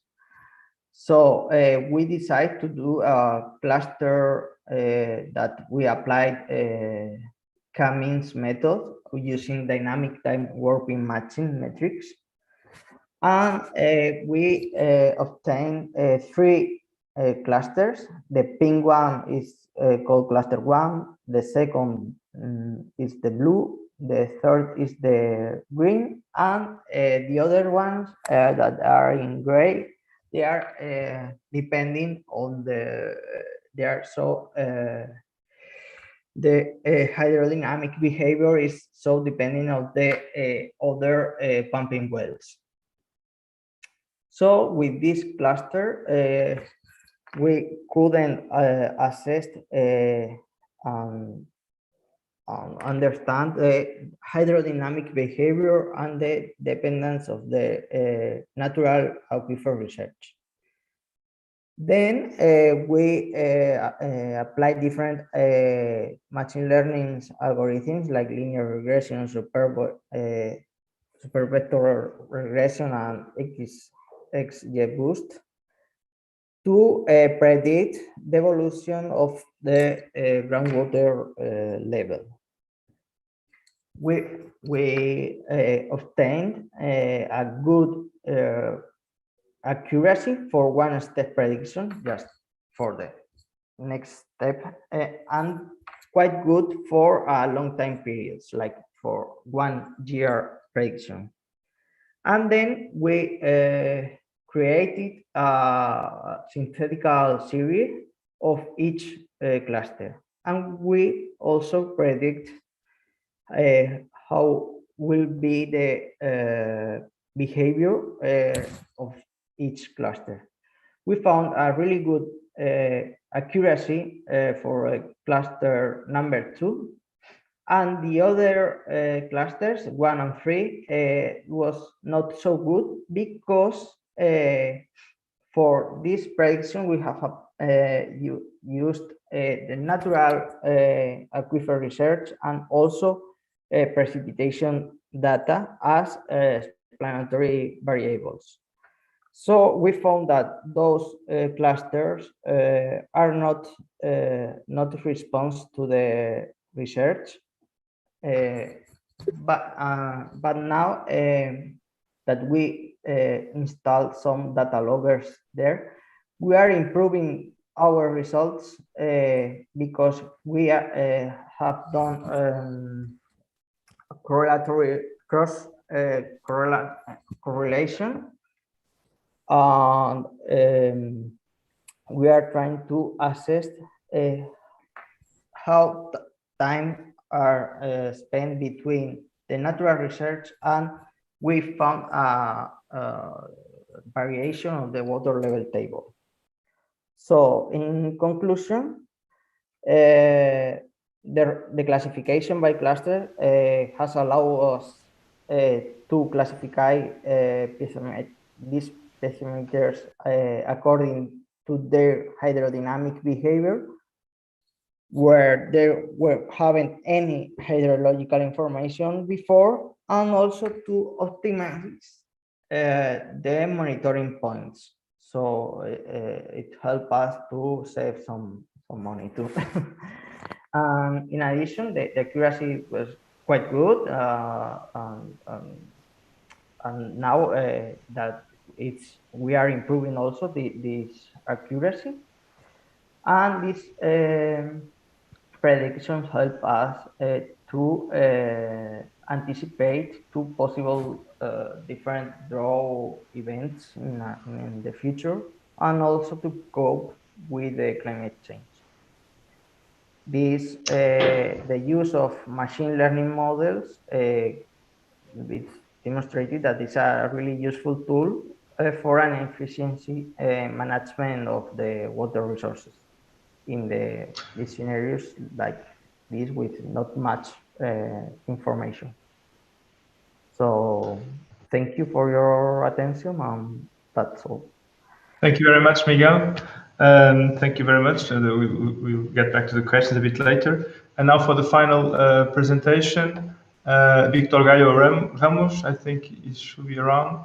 He's going to talk us about estimation mapping soil erosion caused by maximum daily rainfall using GIS and remote sensing techniques in the Tumbaro River Basin in San Martin region in Peru. And he's from Peru as well, from Lima. So, Miguel, are you there? Hi, Mario. Okay. Can you listen to me? Yes, Miguel, no, Victor, I'm sorry. Okay. Yes, we can start. Okay, thank you.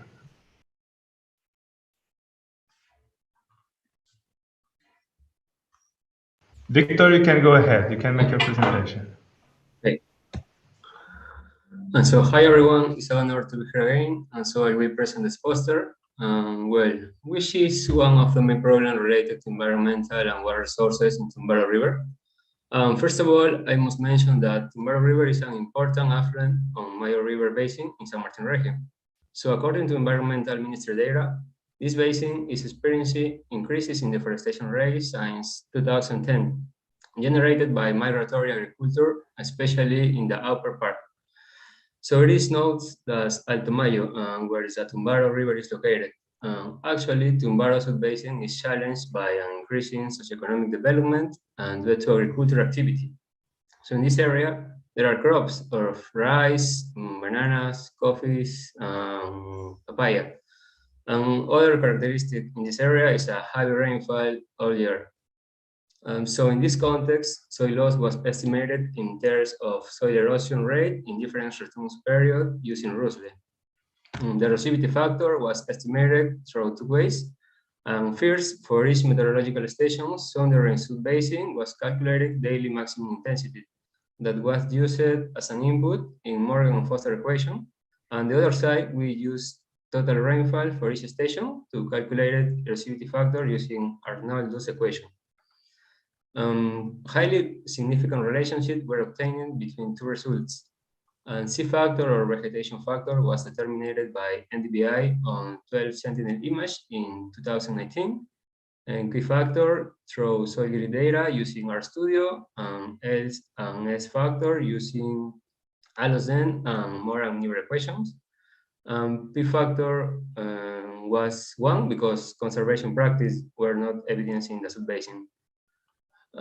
Erosion rates varies from 1 to 2,532 tons per square kilometer per year. Approximately 60% of the area has low to moderate erosion.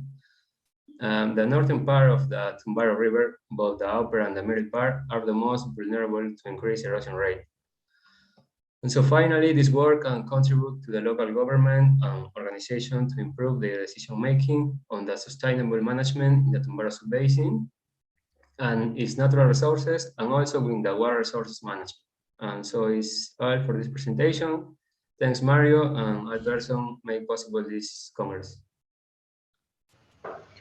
Thank you very much, Victor, for the very short presentation. It was very concise and I think complete. Thank you very much. So now we should go to the questions. I didn't see any questions in the. Actually, there is a chat where you can leave a question, but there is also the Q&A. Sorry. I was also asked to make a bit of a feedback of all the papers. So before going to the question, I read the papers of this session. I think, well, if I'm allowed this feedback, there was I think you should be all in general a bit more careful with the template, because lots of people left the indications of the template, even the mock titles in the template. So you should be a bit careful with the English and also streamlining the information. I think, okay, that's a feedback general to everybody. Maybe, of course, the English speaker persons are a bit more, they have, it's easier for them to do this, but to streamline the sentences and have a clear reason and consequence in the sentences. And the figures also, they are very good figures, but some others are a bit more, a bit more sloppy, let's say, and very small or very big. So just a general feedback, I think in this kind of, if you want to know, this kind of short abstracts, you should dedicate very short space for framework and scope. So the general framework of your problem and the scope that you are trying to deal with. And then you should explain the objectives clearly, 1 sentence, 2 sentences maximum, very short description of the methods. And then, well, a bit more on main results and conclusions or discussion if you want. And just make 1 or 2 figures max. You have 2 pages, you don't have much space. And maybe you don't need to show detailed results, but only show, a nice conceptual figure in the end with your main findings. Well, this is just a feedback I was asked to give you. I hope it's useful for some of you. I don't know if there is any question. There is someone that say I cannot post my questions in Q&A. Yes, and I know there is a question in chat. Okay, so there is lots of information about the question. Maybe we just to by order, so I have a few questions also for the authors. Maybe I'll go around starting by the first abstract, and I will ask the presenter to answer, which is Roderick Crowley. I think he's around. Well, I just have a small, I don't know if he can connect, a small remark to Roderick. You did an HMS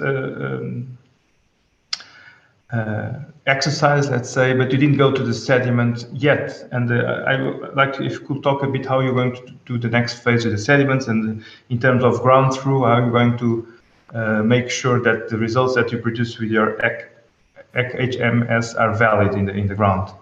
Can you connect with us, Rodri? Yeah, I'm here, Mario. Can you hear me? Okay. Okay, do you hear my question? So how in the next phase, I'm more concerned about, interested about the next phase, how you do the ground truth of your model. Okay, let's be short. Okay, I'm sorry, Rodri, so we can go around and all that. Yeah, no problem. Well, I suppose I started on preliminary soil erosion and sediment transport modeling.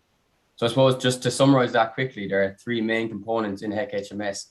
So you have the soil erosion, which I'm representing with the modified universal soil loss equation.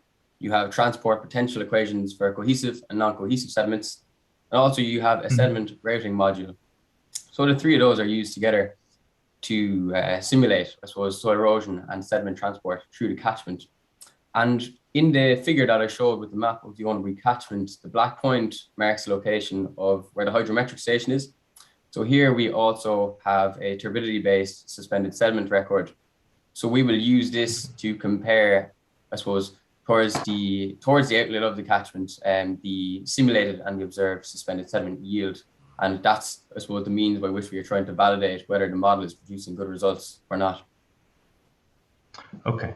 Okay, that's clear. Thank you, Rodri. Clear answer. That was my curiosity. Let's go to the next presenter, and then if you have time, we go back. I have a few more questions for everybody. So Yang Wei, I think you should be around. From Technical University of Berlin. Yes. Okay, you're there. Yeah. So very interesting study and very relevant question as well. Are you there? I'm sorry, I don't see you. Yes, I'm here. Okay, good. So I found it very interesting what you were doing, but I have a question. So nevertheless, you are doing your analysis and your model based on the Manning-Stricker equation, right? Because you're talking about the Manning value, right? Yeah. And the first question, two questions in one. First, this threshold that you say that you have after a certain threshold, the Manning is depending on the depth. So how do you define this? And the second question, you are dealing with the rainfall runoff experiments. Isn't the flow sometimes laminar in the hill slope flow? And what happens there? How do you deal with that?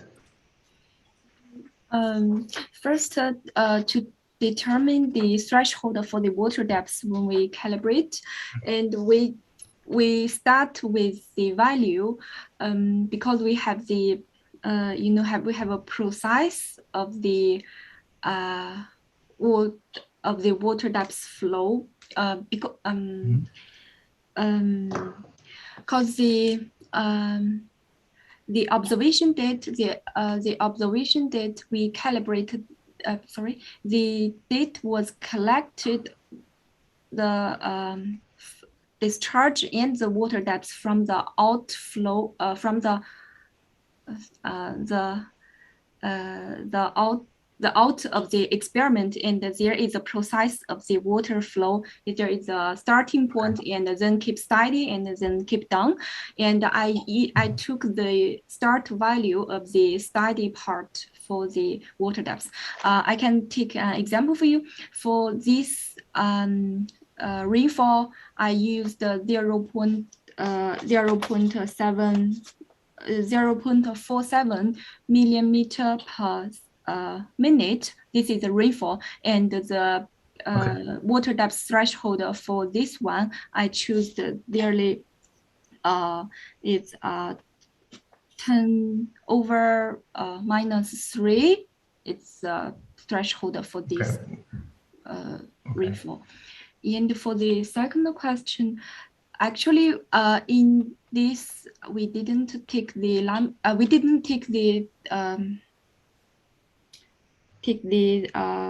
sorry, your question is if there is any laminar or turbulent. Well, one of the difficulties in these hill slope flows is that you have it's a massive flow, and sometimes you may have such a small water depth. I guess it's not. I'm not sure if using Manning-Stricker approaches are correct there. We use Manning-Stricker for the roughness part. Yes, but if it's very if the flow depth is very small, is it still valid? that's why we use this steps-dependent roughness method, because to reflect the variation of the roughness when the water depth is very small. Okay. But you keep on using the Mannix-Stricker formulation even below the threshold. No, if the water depth below the threshold, we use the if you have my poster, you can see there is a function, there is a power function. We calculated the real roughness. There is for roughness, when the depth is lower than the threshold, the roughness will be amplified by a factor over bigger than 1. So maybe 1.2 multiplied than the original roughness. Okay, so that's how you take into account. Okay, you thank you, Yang Wei. Thank you very much for the clarifications. Let's maybe move for the third presentation. So to Chuan Pang, I hope you are there. Yeah, hello, I'm here. Yeah. Hello. I found interesting your conclusions. I think it's nice that you are looking at the water quality. It's something maybe a bit new in this group. But then you reach conclusions very numerical, right? You reach the conclusion that the alkalinity in the rivers you study goes up, and there is also something on the total solids. My question is more, did you look beyond the data? So you have the data that tell you something about total solids and alkalinity. Did you study the causes for this? And if somehow you can inform someone about this, the reasons for these changes. Did you get my question? I'm sorry, can you explain it more? No, the question is more, you did a very nice presentation and showing trends on alkalinity, for instance, but my question is, what are the causes for these changes of the increase of the alkalinity as well? Did you go that far?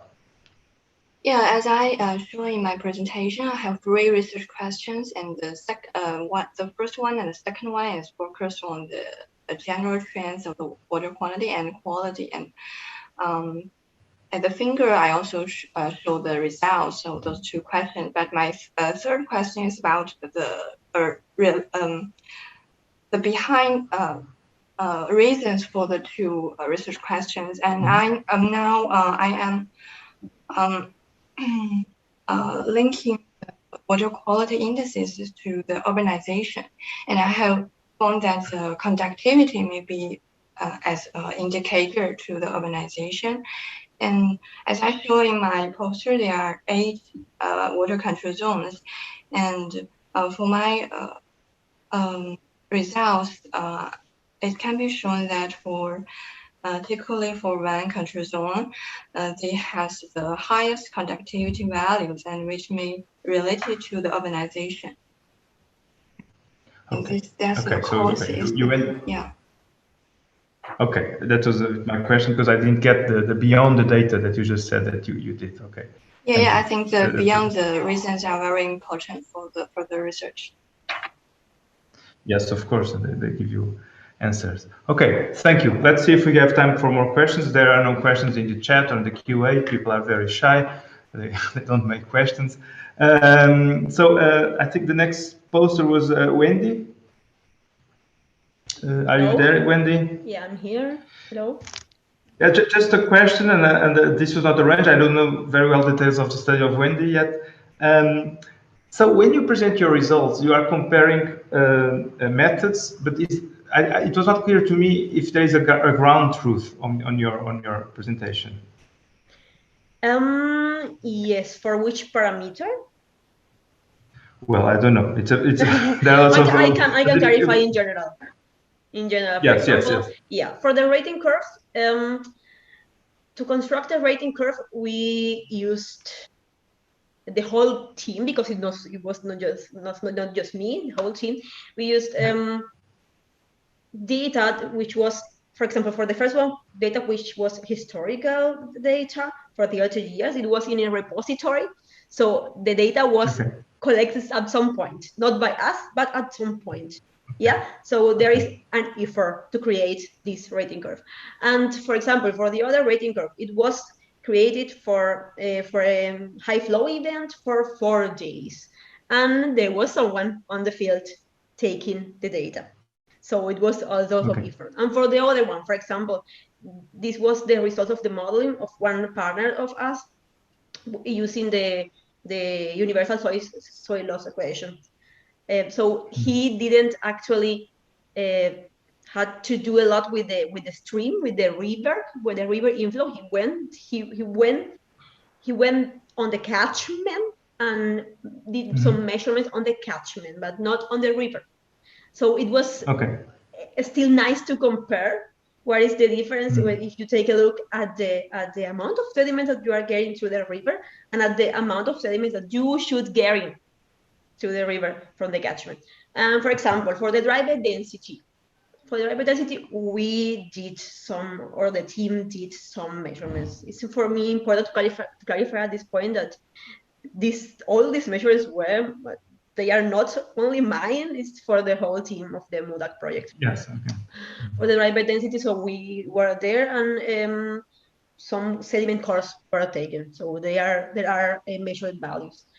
But the comparison with the literature is for us interesting because, as I said, at the end, in the end, we want to reduce the complexity of the input data. So to take a look at where we are in our reservoir and what are the values in the literature that should be present on the reservoir for the type of sediment that we had there. And also suspended sediment concentrations for the calibration were measured for sure on the reservoir, and sedimentation rates, with sediment traps. Of course, temperatures and velocities, which were used for the calibration of the hydrodynamics model, were measured for a long period, for 1 year. So we did a lot of measurements because the idea was to go from the best quality model to the reduced quality model where we still have good enough results. That was sufficient the enough idea. results. Okay. Yeah. Okay. Thank you, Wendy, for the explanation. Welcome. It was clear to me. Thank you. We still don't have any questions here, so I can. I know you have a question for Samane. Are you there, Samane? Yes, I'm here. Thank you. Yeah. Still voice? I'll try again. I still get the same error, and I just, yeah. Okay, it's sorry. Okay.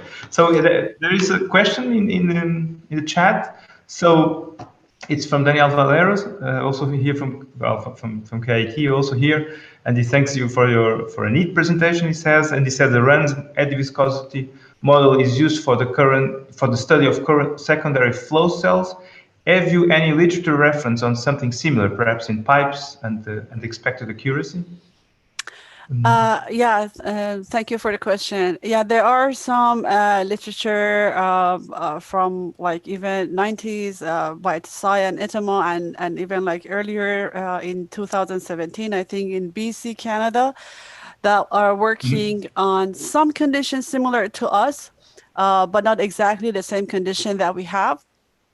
One of the importance of the difference of our study to the previous studies is the effect of roughness, which has been super challenging to get the effect of roughness in a lot of simulations, because we do, like currently one of the things that we're changing a lot of the setting in our simulations for while we're waiting for the experimental work is, so when you have the pipe or like a closed channel in the bend, you could get like the two main cells plus some corner cells, which have not been, these corner cells have not been peaking a lot of our simulations because of the roughness that we have. So that's the main difference of our study to the previous ones. And we have gained some success, but as I said, it's still a work in progress because we would like to get more of those corner cells, and we're trying to get them possibly at different cross sections, because there wasn't enough time during the presentation that the result that I have shown is just at the apex. but these coronal cells could potentially show like maybe a little before or even like slightly after, you know. So there's like lots of these details that we're working on that makes our work more different to the past works. Okay, I have a question as well, Samane. So yes. what you are changing here, basically, it's the skin friction, right? The skin roughness. The roughness height, yeah. Because I'm not specialist on ice, but I can imagine that this layer of ice, it's quite rough, heterogeneous. The boundary, it's not a smooth layer, right? It's yes. But you are studying this skin. But how relevant is that in this field? So you mean like because I'm considering the roughness basically to be homogeneous the way it is, and in the nature it's not like that. That is that's a valid concern, and as you know, there's always some limitations that we have to kind of accept in our simulation, but we are considering that in our experimental work. So for our experiment, we're hoping if the time and the other logistic allows, we would do some, for example, homogeneous roughness and non-homogeneous, where you see the roughness to be different. Our original plan was even like to consider some roughness for like the bottom of the channel, like by, for example, like some 3D printing and something like that. But with the time missed in this COVID situation, we have to just put a hole on the bottom and just like see the effect of the roughness in the underneath of the ice cover. Yeah, I was just wondering how relevant is the driver that you are testing. But okay, thank you very much, and I think you are aware of that. Thank you. Thank you. So the next presenter, so we have a well, if nobody, Danielle, thank you your answer, Samane. If nobody has more questions, I continue. So we have a very short of time. I don't know how much strict they are with this time, to be honest. So Miguel, are you there? I have a question also. Yes, I'm here. Since we are with short of time, and thank you for your presentation. And I picked up something in your paper that I'm curious because I saw this also in other kind of problem. But I would like to know if you could explain this better and what's the relevance of this. So you use a machine learning, which somehow is kind of a blind method to the physics, right? You're not using equations to explain the physics, but then you get some nice insight of the data. And you say that somehow there is the season of the year explains the data. Can you explain this a bit more and why? What is the physical explanation of this? And I have to ask you to be very short. Could you repeat, please? In your paper, you say somewhere that for two clusters, you have to add explanatory variable of the season of the year. Yes, because these algorithms maybe can learn about different variables like quantity, but also qualitative variables. So depends of the season of the year. For example, for the agricultural, is not the same to the same amount of water exploitation in winter than in summer. So maybe those this series can help us to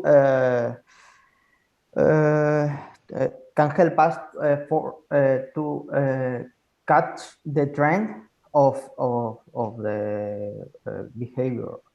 But we are first of all we are trying to the cross correlation to try to guess how much time they have to spend from the time where the natural research comes to the aquifer, and then the water level table on those wells is rising. Because if we know that time, maybe we can apply the precipitation information of maybe the accumulative of the 24th months before, because the best results that we have obtained is in the cluster 2, but just with the accumulative of the 12 months before of the precipitation. But maybe the other clusters needs more time to try to see the water depth rising. And also we have the problem that there are so many illegal wells that are affecting to our monitoring points behavior. That's why you don't have that data. Yeah, you don't have that data to use, right? Yeah. That's why then we are going to try with the seasonal data. Okay. Okay. But okay. Thank you very much, Miguel. Okay, thank you. We have to move on. I'm sorry, Miguel. We are very short here on time. Didn't give us too much time to discuss. So, thank you. And a final question to Victor.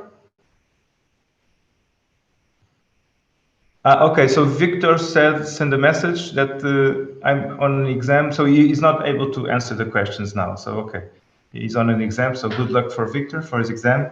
So I think, well, then we are on time for another reason. So I don't know if anyone wants to make any comment or any question. I didn't see that much activity here.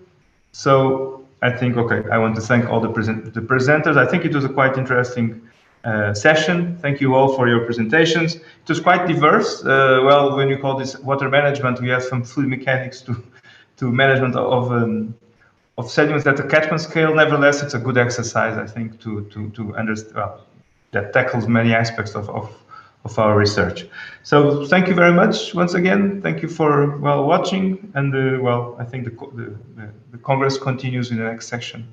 I think it's right after. Okay, thank you very much, and bye.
Hello, good morning, good afternoon, good evening to everyone. My name is Gaetano Crispino, and I'm a component of the organizing committee of the second IAHR UP Congress, online Congress. This is the session Flood Risk Management, and it will be chaired by Professor Yongping Chen, who I see in the Zoom panel. I would obviously warmly thank Professor Chen for accepting our invitation to add this session.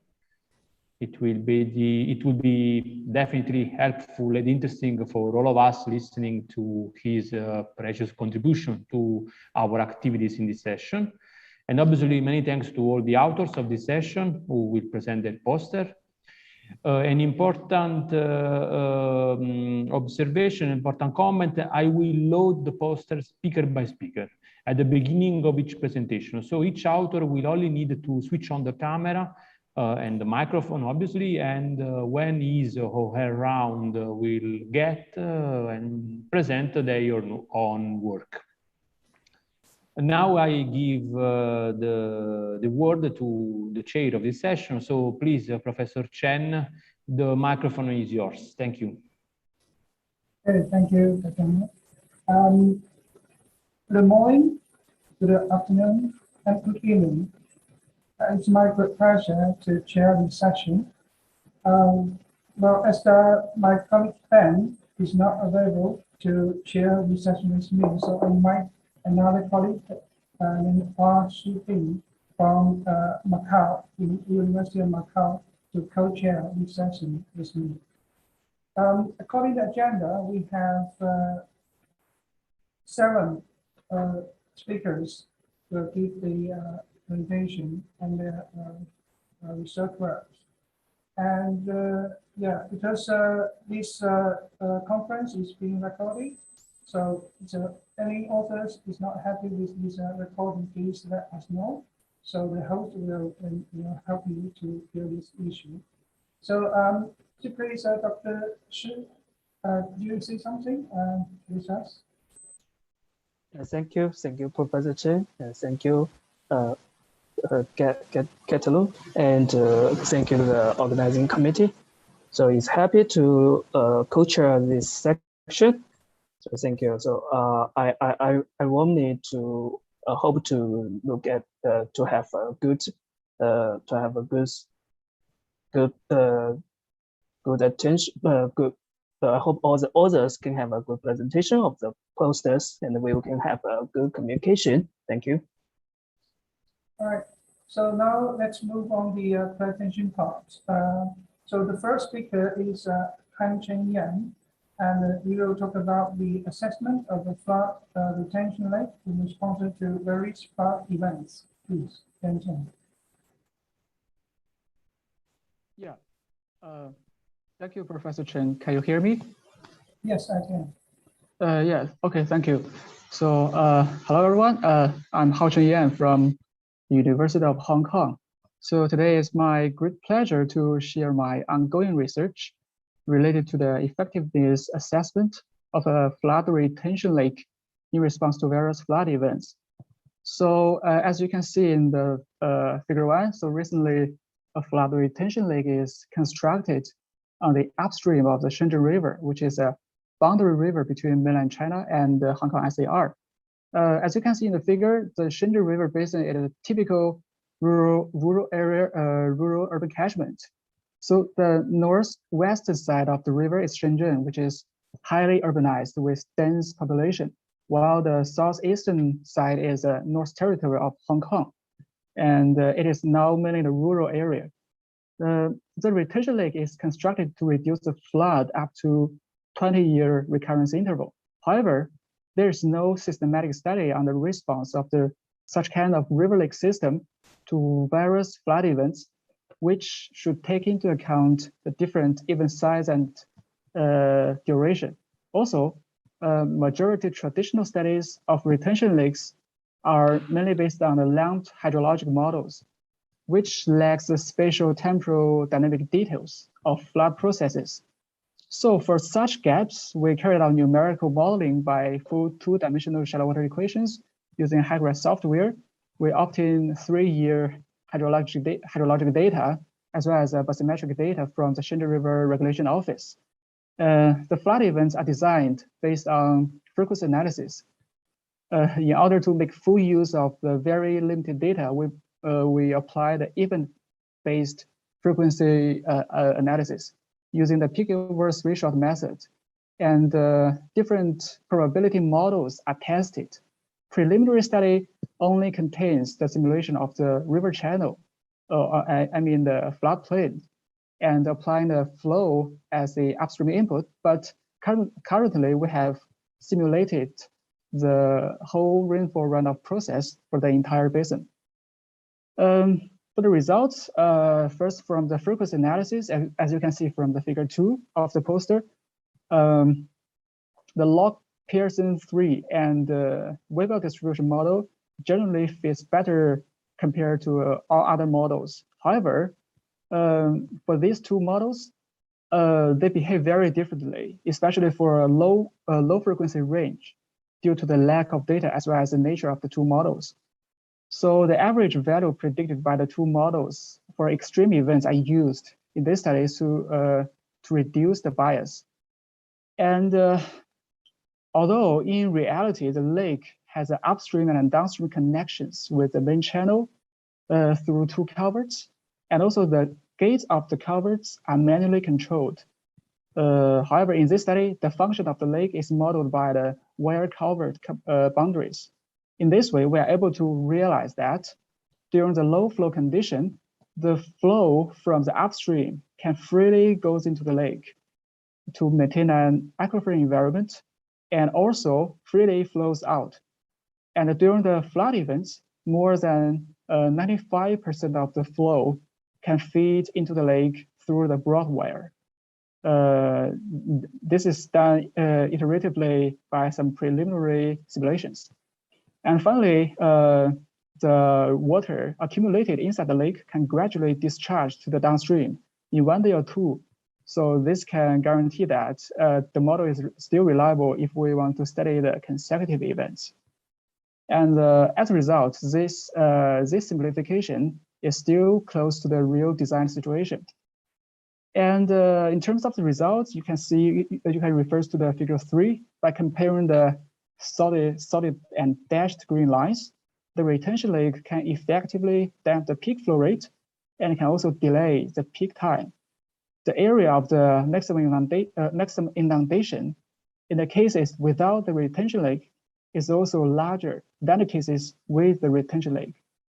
Actually, this is more obvious to see in the inundation map for the entire basin, rather than the channel itself. From 5-year event to 20-year event, the flood peak is reduced by about 14%, 6%, and 2%, respectively, due to the construction of the retention lake.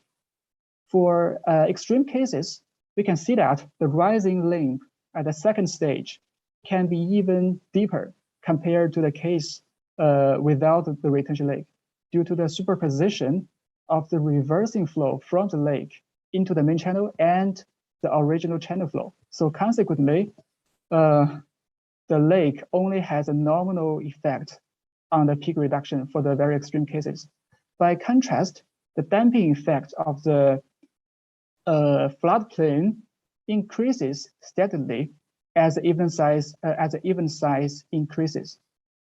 And for the ongoing study or future study, we are investigating the effects of event duration as well as the various spatial settings of such kind of retention lake in the basin under the subtropical climate. So I think this is mainly my presentation. Thanks for attention. Yep.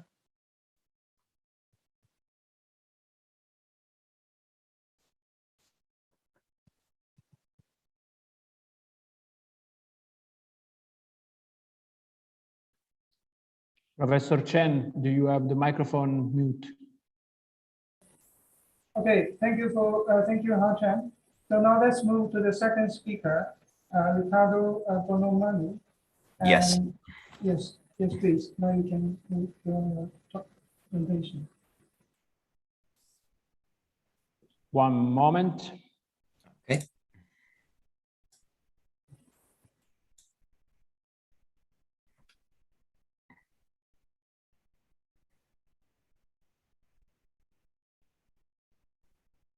Okay, please go ahead, Ricardo.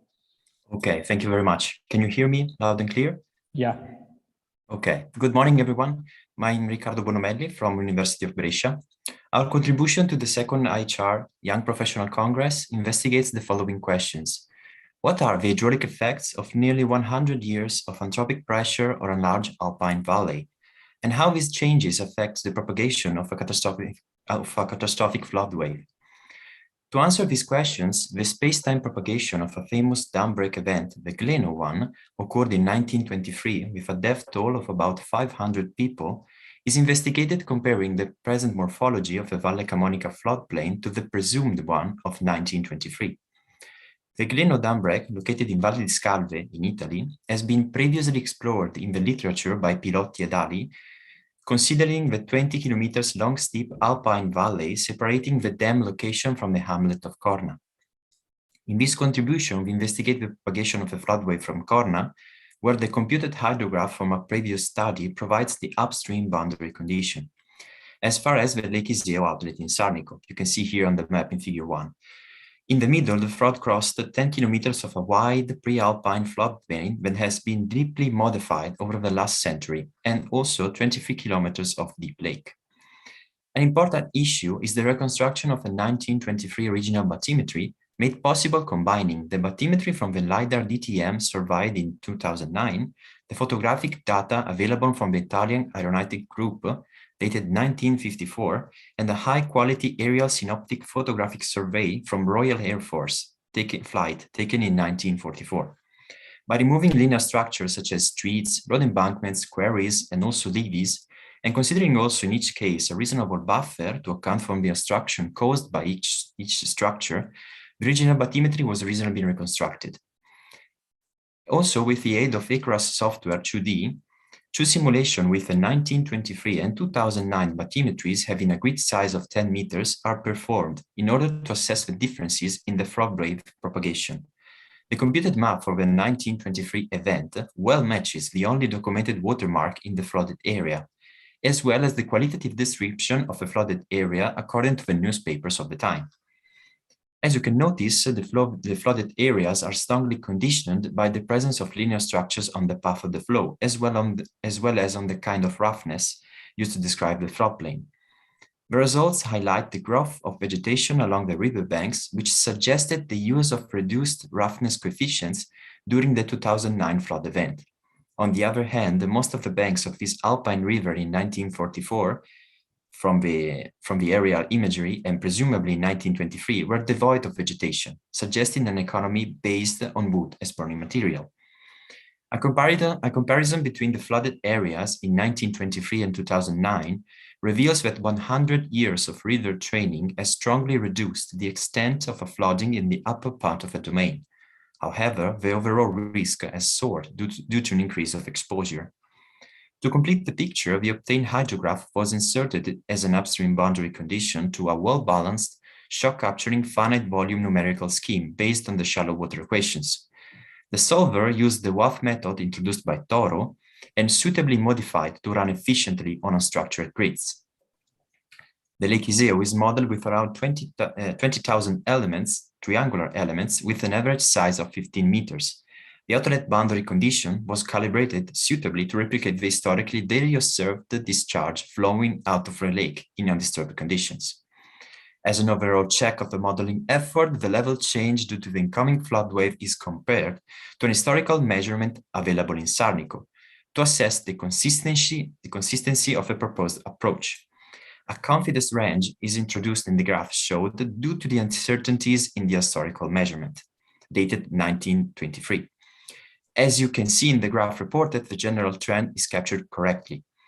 Moreover, the simulations show that the historical claim made by a fisherman of like around 50 centimeters high bore at the inlet of Oglio River is unsubstantiated by the model results, and the corresponding request of damage was based on a false statement. Further development of his work will focus on the damage and risk estimation caused by the Gleno downbreak wave. Furthermore, gathering of historical data regarding the event is still happening. Thanks for your kind attention. Okay, thank you, Ricardo. It's a very nice, very clear presentation. Thank you. So now let's move to the third speaker. Is Isabel. Isabel is there? Yes. Yes. Yeah. I am here. Okay. Could you please give your talks now? Yeah. Okay, you can hear me, right? Yes. Yes. I can hear okay. You. Perfect. Perfect. So, hello everyone, and thank you so much for attending to this presentation, and thank you to the organizing committee. My name is Isabel Echeverribar. I'm currently a PhD student at the University of Zaragoza. And what I'm presenting here today is the model that we have been working on, which is basically a shallow water model oriented to be applied to high temperature flows, such as oil flows or lava flows. And the system is based on the classical mass and momentum conservation equations. However, there is a detail to be noted, which is the presence of the density inside the equations in form of the normalized density, which is this air over there. I think you cannot see my pointer, obviously, but this air over there is the density. So this generates an additional variable that needs to be defined. So in this case, this density is defined as a temperature function. And for that reason, an additional energy conservation equation is used to transport and solve the temperature. This equation, which is the fourth over there, transport this T nabla with the flow, where T nabla is the normalized temperature. So we have four equations for our four conserved variables in the system, and a closer relation to relate density with temperature, which is the final, well, the fifth equation over there, where rho zero, key, and T0 are parameters depending on the type of flow. Finally, as the model is devoted to solve non-Newtonian flows, viscosity and yield stress are also formulated as temperature functions, and later used to formulate the friction term in the momentum equations following a Bingham law. And the last thing, which is important to mention, is the source term in the temperature equation, which provokes temperature changes due to a heat transfer with the atmosphere. So the whole system is solved with a finite volume scheme based on a rho solver explicitly, with a time step restricted by a CFL condition. So all the details can be seen in the paper, which is referenced. And then the model is applied to two different cases to test two different phenomena. So the first one is the dam break simulation in the middle of the poster. In this case, the water depth distribution can be seen over there in the left, which is a discontinuity. And at the same time, we have another discontinuity on temperatures on the right side, which is shifted from the first one. So the evolution is computed with two different formulations, the presented one, which is density formulation 1, and the traditional one, which is density formulation 2, which has the density independent of the solver. So first we see that temperature variation provokes density waves that generate differences on water depth, which are this discontinuity on water depth in orange on the figure. And secondly, we see a different evolution of the general dam break with two different formulations. On the other hand, we have a more realistic test case, which is the one on the right, that represents an eventual overland oil spill in the Algeciras port, which is an important oil distribution point in Spain. And the spillage is simulated into two different atmospheres that provoke two different heat losses. The first one, which is case A, it's a heating atmosphere, and the second one, which is case B, it's a cooling atmosphere. So we see on the figures that the oil depth distribution over the terrain after 20 hours of spillage is very different in both cases. we can distinguish that the heating atmosphere provokes much longer spill. Additionally, we can see the temperature distribution over the spill, observing that in case A on the left, the oil is still hot, so the viscosity and yield stress remain small and propagation is high. And on the contrary, on case B, we can see that there is a cooler oil provoking high viscosity and high yield stress and generating a much shorter spillage. So to sum up, the model presents that, or well, reveals that the treatment of density entails a different on the results, because when the density is included on the numerical solver, temperature gradients provoke water depth discontinuities. And on the other hand, a proper characterization of the heat losses are important to get good results, since the model presents very different evolution depending on this. And actually, the proper validation of and formulation of this source term is actually a work in progress right now. So that's all. Thank you so much. Okay, thank you very much. Thank you very much, Isabel. You're welcome. So let's move to the fourth speaker. It's Kula and Mr. So yes, please. Now it's your turn. Yes, one moment. It's your turn.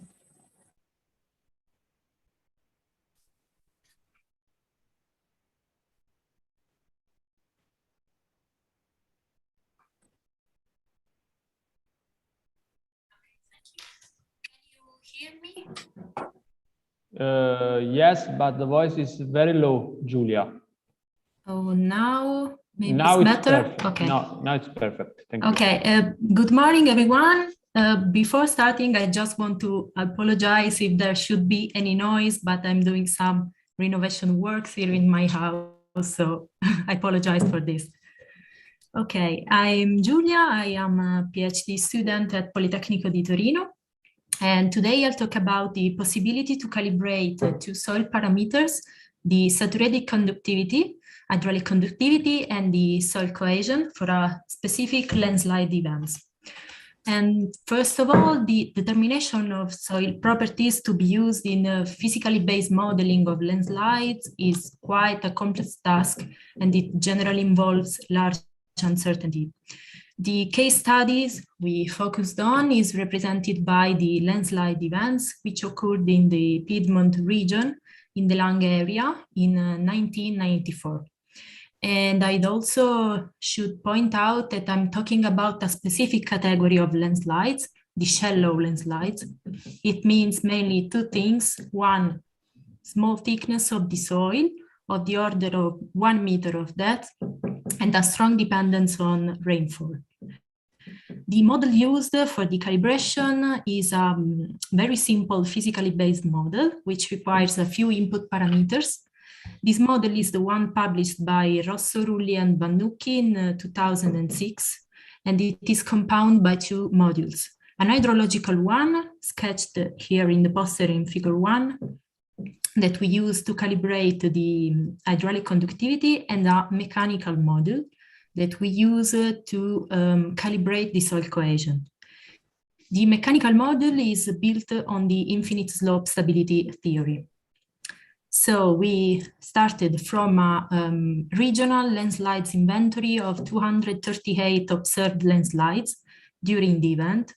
And then by combining this inventory with others regional databases, we were able to characterize the 13 selected landslides in terms of geometries, localization of the landslides, the actual rainfall data measured during the event, and also the time when each landslide occurred.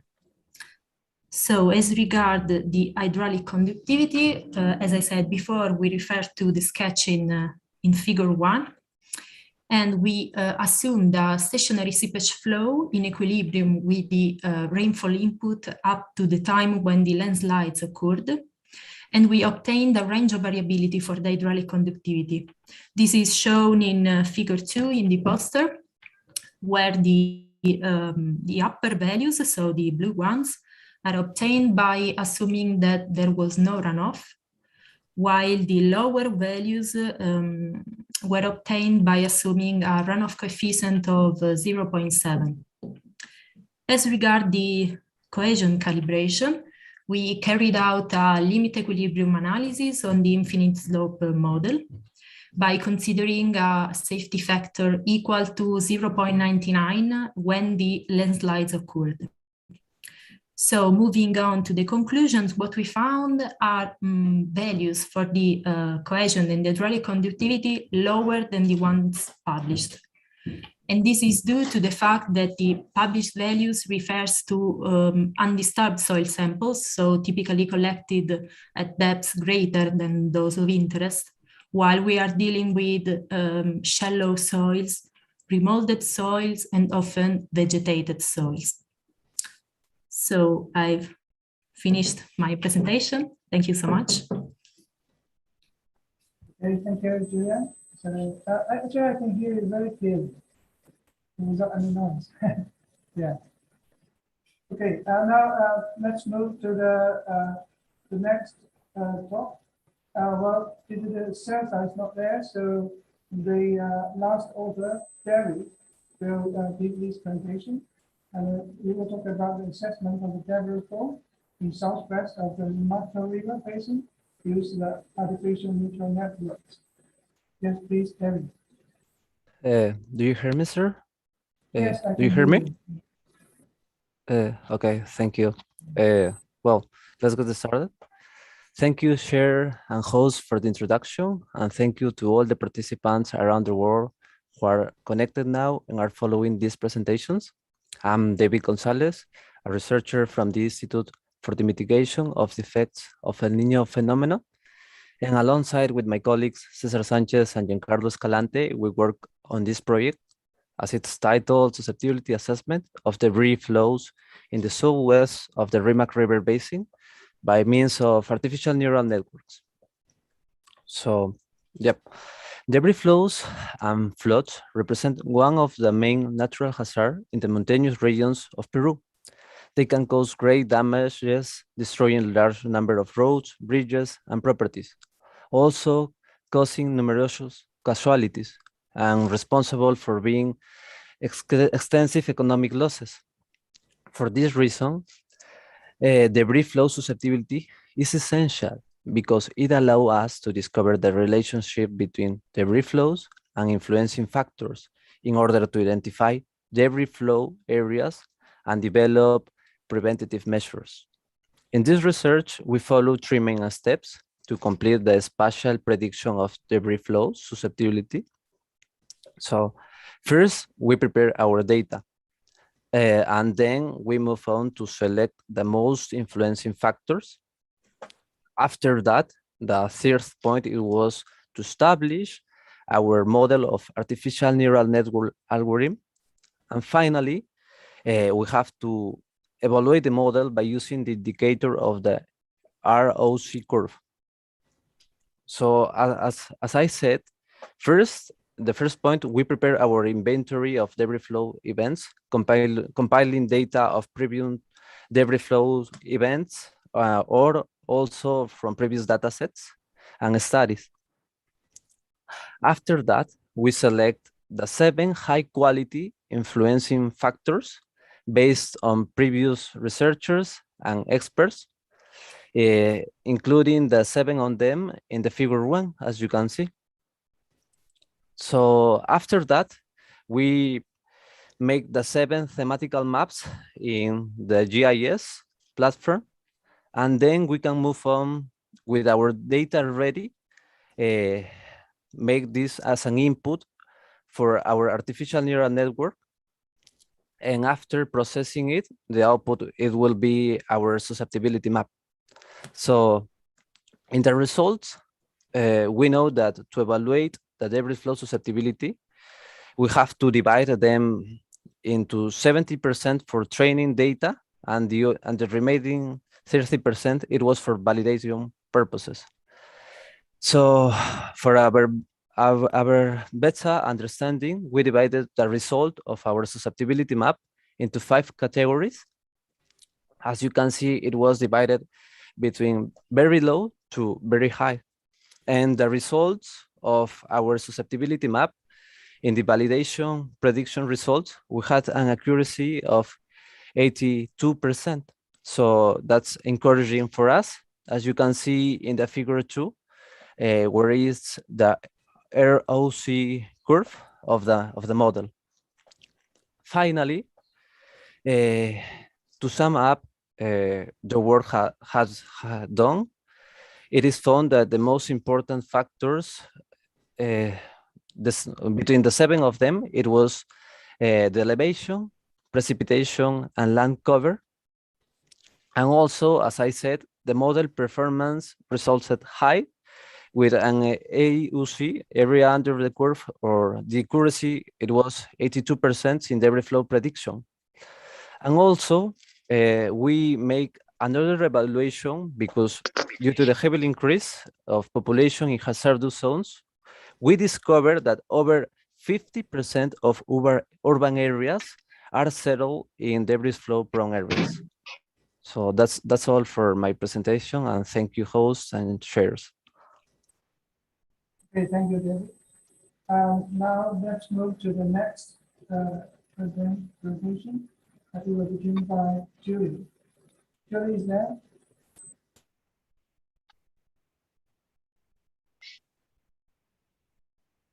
Oh, yeah. Okay, now it's your turn. Well, thank you. Thank you. I'm very glad to be here to present my subject. So my name is Julie Michele, and I'm going to present my PhD that I'm doing both at CEA in France and IAHR in the Netherlands in the frame of the Horizon 2020 NIMA project. So as you might know, so driftwood is the wood that fall into rivers, and it is accumulating in dam and rivers, and it affects positively the geomorphology and the ecology of the rivers, but at the same time it increases flood destructive effect and structure damages. So for safety reasons, they are removed and stored, and most of the time they are not valorized. At the same time, sodium batteries are a promising technology to replace lithium-ion batteries in energy storage application. The most suitable material for a negative electrode is hard carbon, which is a very disorganized material of graphene layers that can be obtained from wet biomass, such as driftwood. So hydrothermal carbonization, or HTC, it is an autogenous pressure thermic treatment in which the material is immersed in water, and it is in a sealed vessel. So when the temperature increases, the pressure increases as well. So with this process, at the end we can obtain a char. And during this step, at the same time, it has the advantage to leach the inorganics in the liquid phase, which is very good because it is an obstacle for electrochemical properties in hard carbon. So the objective on this work is to evaluate the potential of driftwood as a raw material for sodium-ion batteries. And in this study, in this approach, it is focused on the influence of the driftwood genera on first the HTC product and at the end on the electrochemical properties of the final electrode. So in this approach, 5 different genera were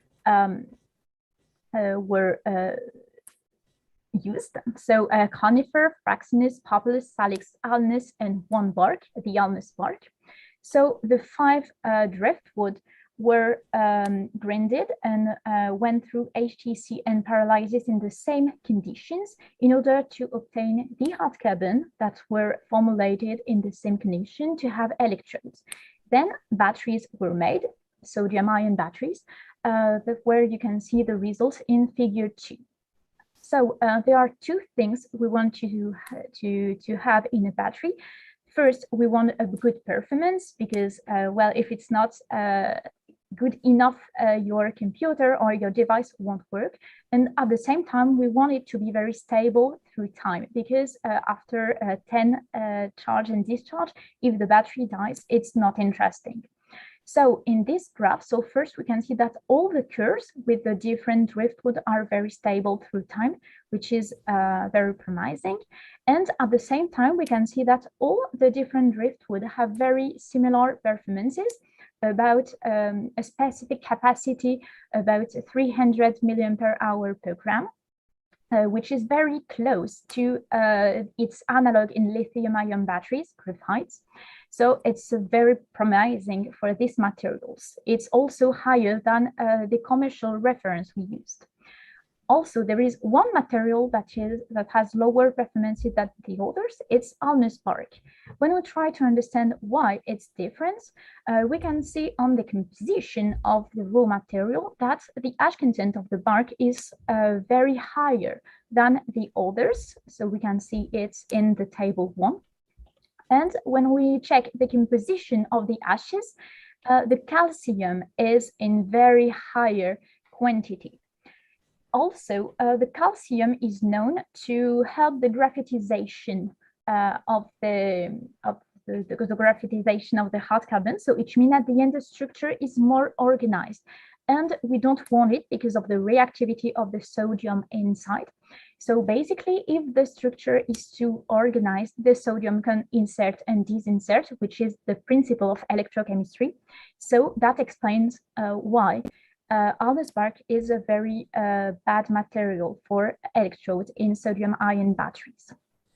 So, so at the end, we can conclude on that study, so that all the woody fraction have very similar properties. So there is no need to separate all the different genera if we want to make some electrodes with the genera. We just need to check that the ash content of the different driftwood are similar. And also, one thing that is very good for this work is that during when the wood is drifted, actually the bark and the woody fraction separates by itself. So there is no need to separate the bark from the woody fraction because it's already done during when it's drifted. So basically, driftwood is a very promising material for sodium batteries, for electrode in sodium-ion batteries, and it's very close to its analog in lithium batteries. So thank you for your time, and I'm glad to answer a question if you have at the end of the session. Thank you. Okay, thank you, Julie. Well, now let's move to the last presentation. It will be given by Ellen Chen Ji Yang. Yeah. You will talk about the learnings from observational campaign for data scale regions.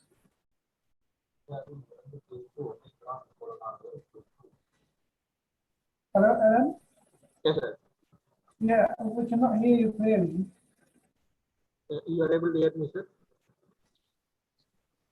We hear you, but your voice is very low. Can you increase your sound? Now you are able to hear me, sir? Still not very clearly. Can you just close to the microphone?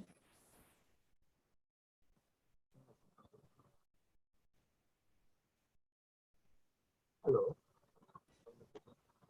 Unfortunately, the sound is very disturbed and your voice seems to be very low. Now you are able to hear me, sir? Well, a little bit better. Well, we can move on. We'll try our best to hear you, okay?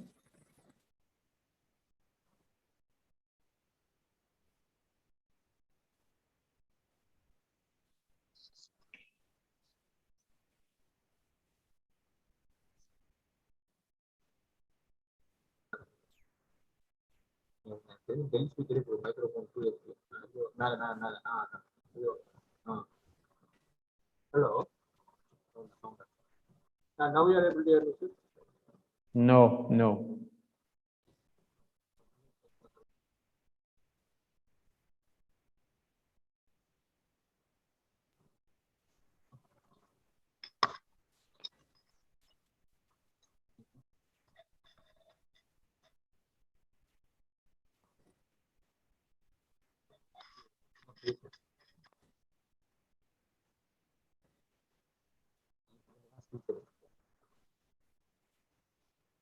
Sir, now we are able to hear me, sir.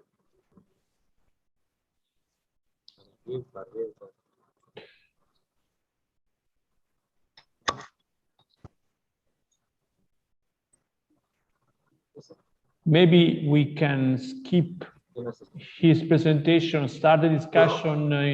In the meanwhile, the Mr. can try to change the device through which he is connected. Now we are able to hear me, sir. Yes, but your voice is very disturbed. We are not able to distinguish your words. I don't know what Professor Chen thinks about my proposal. Is it possible to change another microphone? Is it possible for you to change another microphone?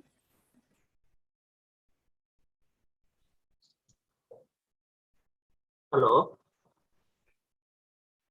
Try to speak. Try to speak loudly and slowly, please.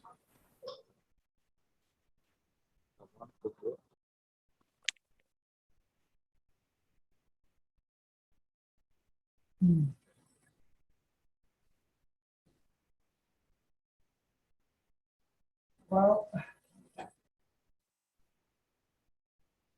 so I think due to the technical problem, so probably we need to skip this presentation until. Hello. Hello. Hello.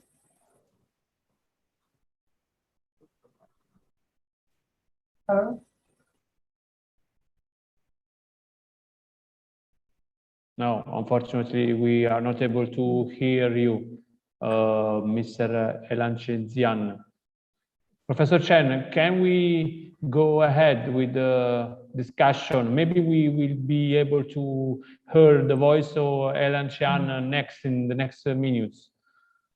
Okay, I agree with you. So now let's move to the discussion parts. And if any audience have the questions, you can post your question in the chat, and so that we all can see the questions. Okay.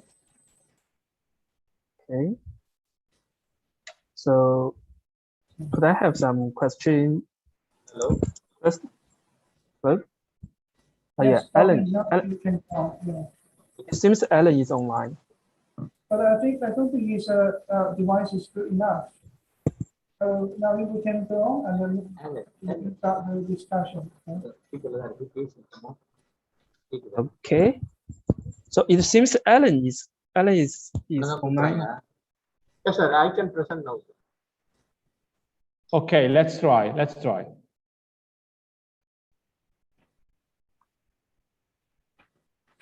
Yes, sir. Thank you, sir.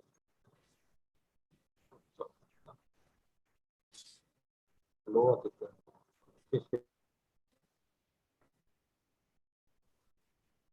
The topic of my presentation is learnings from an observational campaign for data stacks regions.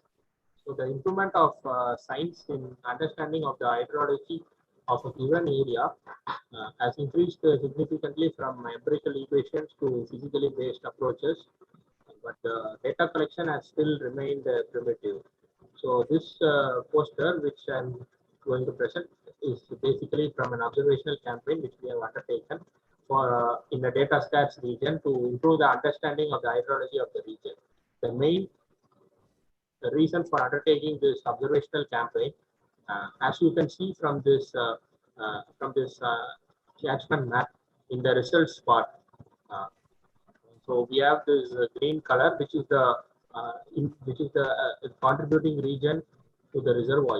So the reservoir inflow is being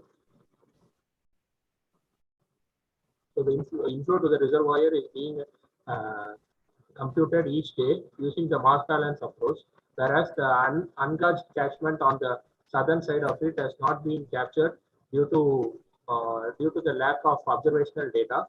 So our observational campaign was mainly on this ungauged part of the catchment. So basically we have taken two types of we have observed two types of data. So one is continuous data and discrete data. So for the continuous data, we are using the water level sensor to observe the absolute pressure, from which we are able to get the water level depth. And using the discrete data, we are measuring using the acoustic Doppler current profiler. So we are making measurements at discrete time steps. So from the water level sensor, we get the depth of flow, and from the ADCP measurement, we get the depth as well as the discharge. So when we apply corrections to the depth of flow as well as the depth and discharge measurements we are measuring, we arrive at the stage discharge curve. So once we have the stage discharge curve at multiple locations along this ungauged catchment, we will be able to say the flow in the river. So the main reason for carrying out this observational campaign comes from the fact that the IAHR river subbasin, which we have taken up for the study, was prone to floods, and in 2015 there was a massive flood in the area. So there is still so much confusion about what caused the floods, whether the release from the reservoir caused the floods, or the release or the ungauged catchment, the flow from the ungauged catchment caused the floods. So in order to arrive at a scientific conclusion for this problem, we have undertaken this observational campaign. In addition to solving, in addition to answering this question, we also have some problems regarding the reservoir operation. So how to operate the reservoir. So after this observational campaign, we were able to collect crucial data which will go into the model, which will enable us to operate the reservoir in a better way. So now coming to the main part of it. So initially, like before this observational campaign, the IAHR River Basin was an ungauged catchment, ungauged basin. So we had very much. It is very challenging to model the hydrology. So once we start collecting the discharge as well as the depth measurement, it begins to convert to a temporarily gauged basin when we are in the process of data acquisition. So once we are in the process of data acquisition, our understanding of the hydrologic response of the catchment increases slowly. So we are still at this stage. So we are in the understanding of the hydrologic response. Once we collect more data, we'll be able to develop the discharge rating curves. So once that is done, then we'll be able to consider it as a gauged basin. So when we have sufficient data, then it is possible to account for the model uncertainties and model the hydrology with greater confidence. So this image is one of the creatures in the river at a critical location. Why this assumes a greater significance is that, so most of them who are modeling this area consider this stretch of the river to be hydrologic. Whereas now, because of this breach, so such breaches happen in the river which were not accounted in the modeling. So now we have to consider this portion also as a 2D area. So we have to consider this also as a 2D while modeling instead of considering as a 1D hydrologic model. So the conclusions from this study are: it is possible to once we have a ungauged catchment, it is possible to convert it into a temporarily gauged catchment by measuring at multiple locations, using the continuous data using a water level sensor as well as the discrete data which we measure using a ADCP measurement. And using this, we will be able to model the hydrology in a better way, as well as this in this particular study, we will be able to operate the reservoir in a better way. Thank you. Okay, finally we made it. Okay, thank you, Alan, Chen, Yan. So now let's start for the discussion. Let's do it one by one. So Huabing, do you want to ask some questions to the first speaker? Okay, thank you, Professor Chen. Could I have asked some question to Mr. Yan, the first presenter? So I'm quite curious about the probability model you are using. So the probability models, so it has been concluded in the conclusion that the various probability models are suggested to jointly extract extreme flood size. So I'm quite curious about how to consider the typhoon precipitation in the probability models. So is there any change or any study on the change in the probability due to the climate change on the typhoon precipitation? Yeah. So yeah, first I think this is exactly very interesting and also very important question. So in the current stage, we did not consider the climate change effect of the frequency of the local climate, but I think definitely there are some change. So because the data is very limited, only the recent 3 years. So, but we are finding some methods to obtain a long-term data to see if there are some climate change effects. So I think your question remind me a previous presentation. I think on the first day there's a student presenting the non-stationary frequency. So I think this our study can refer to their methodology or some other studies in a similar way to take into account the effect of climate change on the frequency analysis. Yeah, I think this is a very interesting question. Thanks. Yeah, I think your study is very interesting, and the climate change, maybe it is a long time factor, but I think the typhoon precipitation in the Great Bay Area now it seems there is some change. The typhoon precipitation, the flood due to the storms in typhoon. So there seems some change. Maybe you can take something consider. Yeah, just a minor suggestion. Maybe. Yeah. I think it's very important. I'll mark it down. Thanks. Thank you.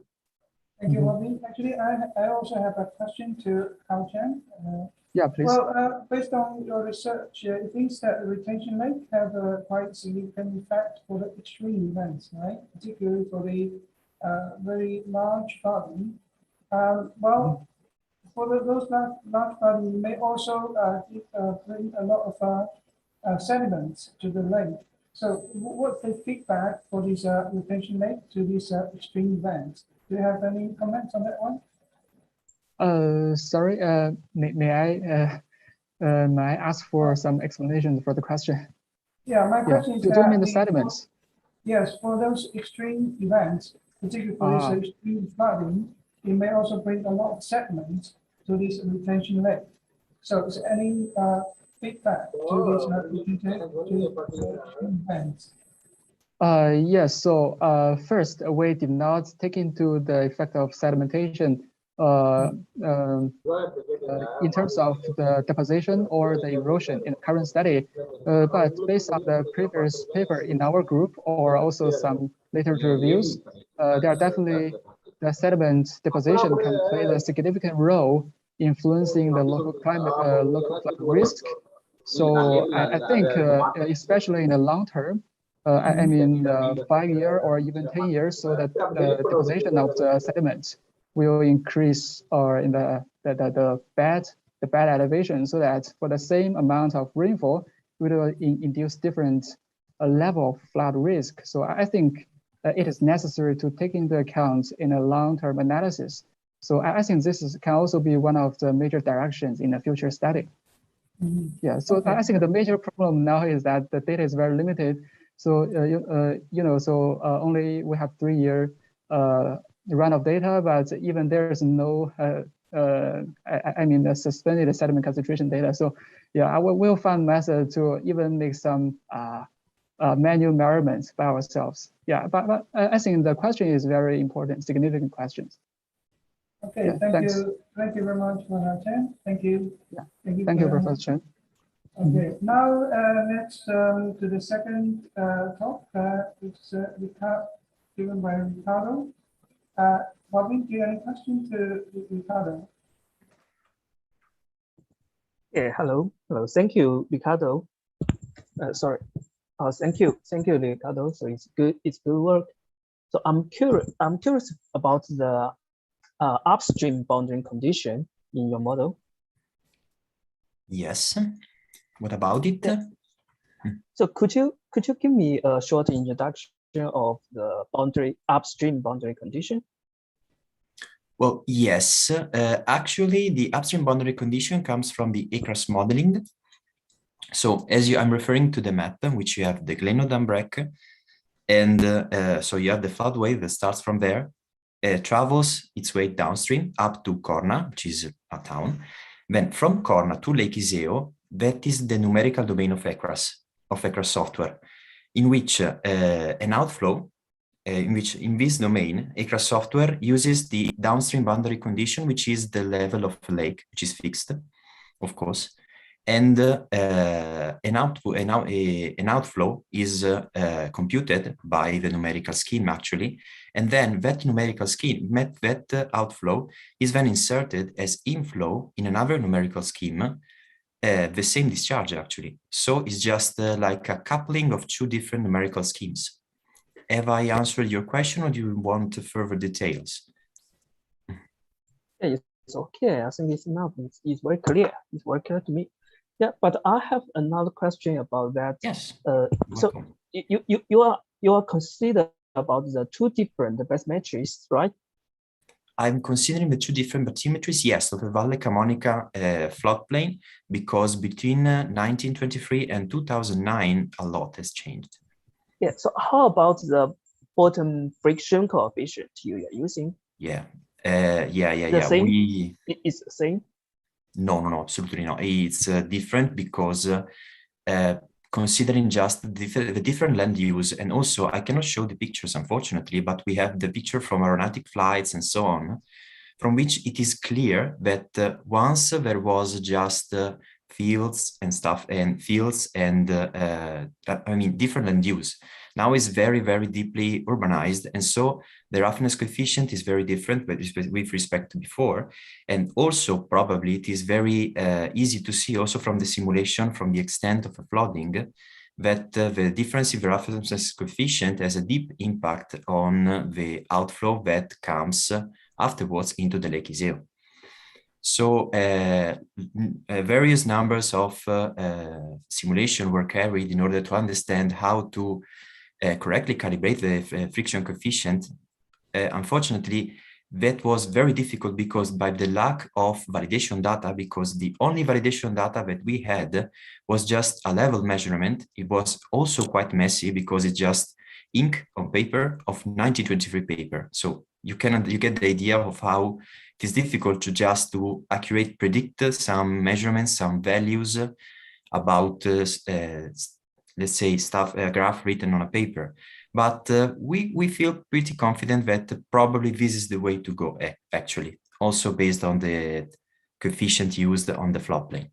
And also in the lake, we just keep the same because in the lake is not very effective, that friction effect, in our opinion. Yeah, I believe you have used the right scheme for the bottom friction. So, but I have a question that do you think the bottom friction coefficient is very important for your results? If I think that the bottom friction coefficient is very important, well, actually, we can distinguish between the riverbed coefficient and then the floodplain coefficient and the overbank coefficient, let's say. Actually, yes, it impacts slightly and changes like the shape of a hydrograph that enters the lake. So yes, it impacts the results, but we, based on photographic data about that was in 1923 and 2009, we feel pretty confident that our choice, which depicts, which outputs the results that is shown, it's probably a good estimate right now. But as I underlined also in the presentation, the search for data, for historical data, is still happening.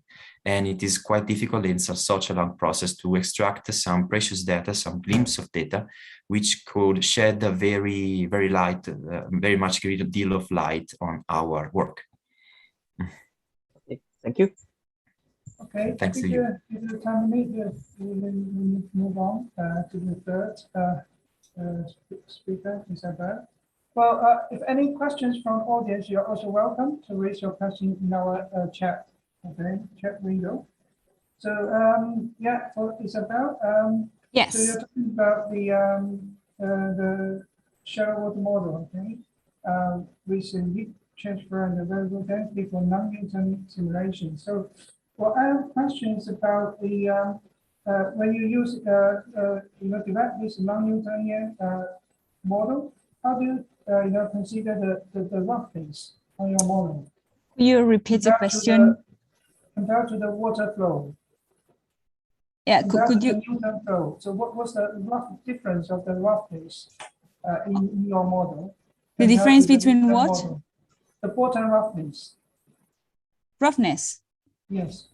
Bottom roughness. Yeah. Okay. Okay. So you mean the differences between our model and normal shallow water model? Yes. Okay. Okay. In regard of the bottomness. Yes. Okay. Okay. So actually, in the equations, I just wrote a generic way of roughness, so with this shear stress tau, yeah, as a generic parameter.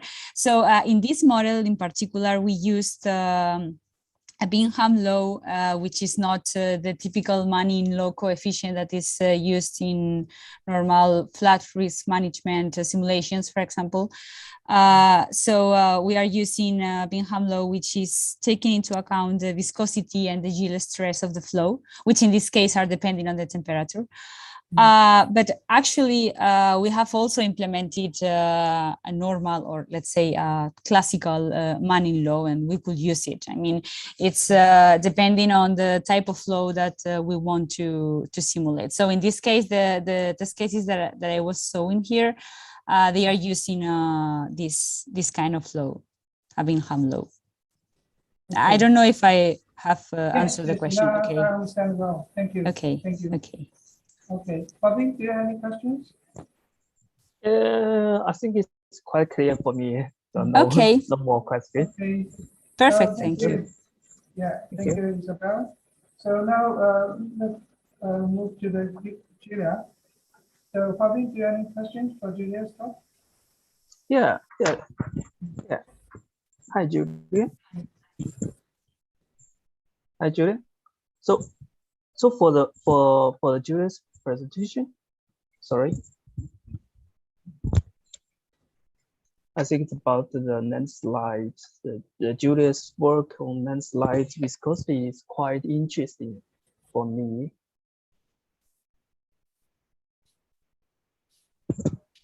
Yeah, I don't know whether Julia could hear. Yeah, Julia, so there. I can see her. Yes, yeah. I can hear you. Okay. So my question is about the cohesion between the relation between the cohesion of the soil and its porosity. Do you have considered that? Okay, no. One of our assumption is that the soil, when the landslides occurred, is saturated. So in the poster, the H, so the water table is equal to the thickness of the soil. So the unsaturated hydraulic conductivity has not been considered. As regard the porosity, we find the porosity in the regional databases, geotechnical database from Piedmont region. Okay, I can change my question to the relation between the cohesion and the solid fraction, volume fraction, not the porosity. So for it is okay for the saturated soil. Do you mean that? Maybe I don't understand your question. Yeah, so for saturated soil sample, so you can have the porosity, and 1 minus the porosity equals to the solid volume fraction, right? The solid volume fraction for the solid grains. So I want to know the relation between the cohesion and the volume fraction of the solid grains. It is quite interesting for the I think for the scholars study the granular flows. Okay. In this work, we did not go such in details, geotechnical details. Our work is maybe more an hydrological work. So we did not go into details in such geotechnical details. Okay, so I think it's quite interesting for granular flow studies, especially the cohesion between the soil or any granular geological hazards flows. So it is quite interesting between the cohesion and the solid volume fraction. So if you have any more results, I'm quite interested in that. Thank you. Okay, thank you, Bobby. Actually, Bobby is an expert on modeling the landslide. He developed a SPX model to simulate the landslides, particularly the landslide in the seaside, it's the sea bottoms. Yeah. Okay, so let's move to the next. Yes, the next is CIS. Let's see, yeah, it's CISA. Yes, Cesar, go ahead. It's Hello, David. sir. It's David. Oh, David. Sorry, sorry. Yeah, David. No, David. no, Yeah, no sorry. problem. Don't worry. Okay. Yeah. So actually, I'm very interested on your approach. Okay, you're using the ANM approach to assess the debris flow. Well, and also you mentioned that the elevation, precipitation, and the other factor is the dominant factor. And you also mentioned that you can use this approach to predict, okay, the debris flow. So my question is that actually the debris flow is quite uncertain in nature. How do you deal with these uncertainties when you're using this ANN approach?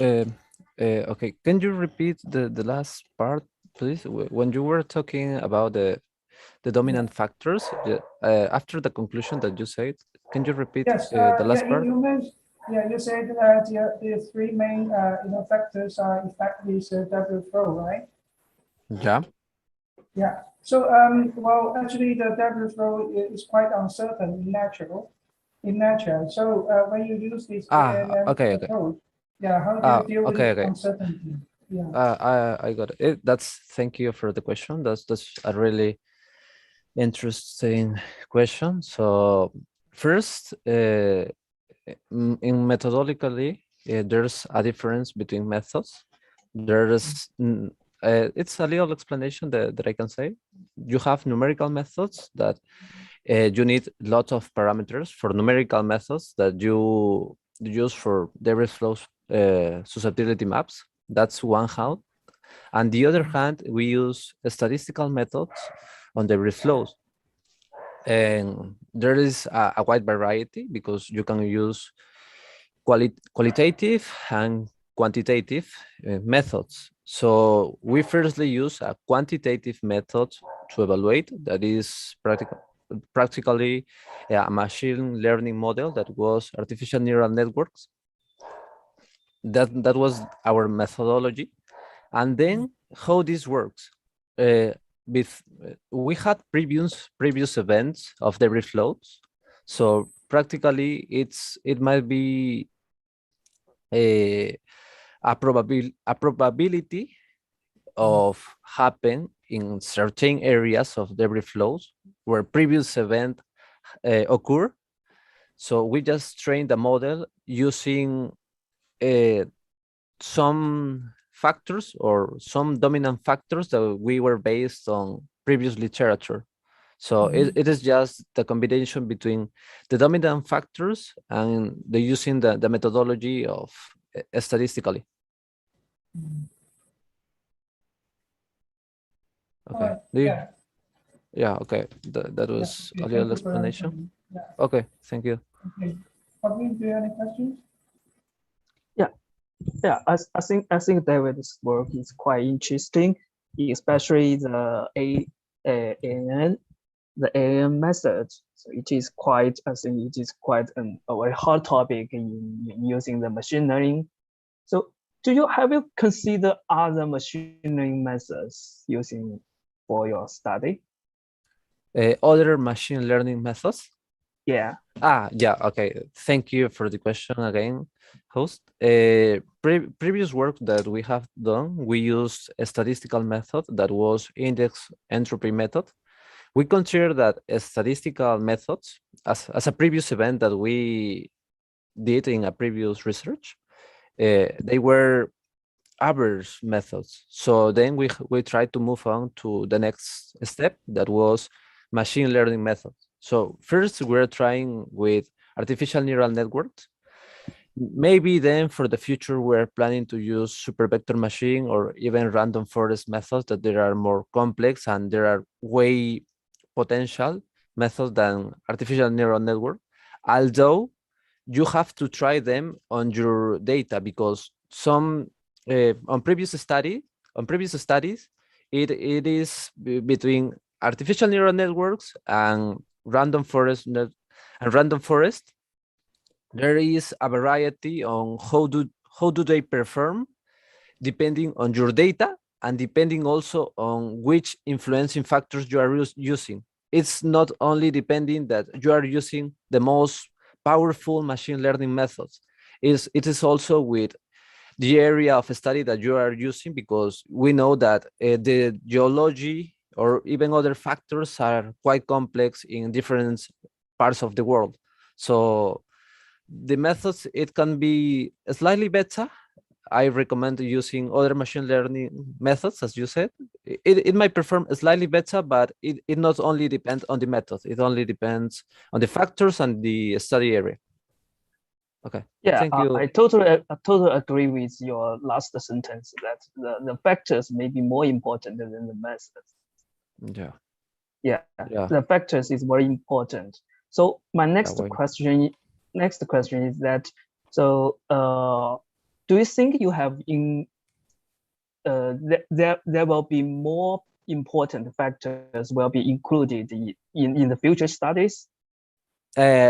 For us, we were considering, indeed, we have to try it because there is not enough factors. We found that studies, usually they use between 13 factors, then 15, then 20, but it also depends on previous studies, because if you don't have the theory of what you are using, it is going to be nonetheless, I think, because if you don't know if your factor is important, I mean, you have to search a little bit about the factor, because it is complex about it is complex because if you apply that into your study area, it might not really influence as other study areas. So that depends on the study area, but we are planning to use a few factors more, because here in Peru,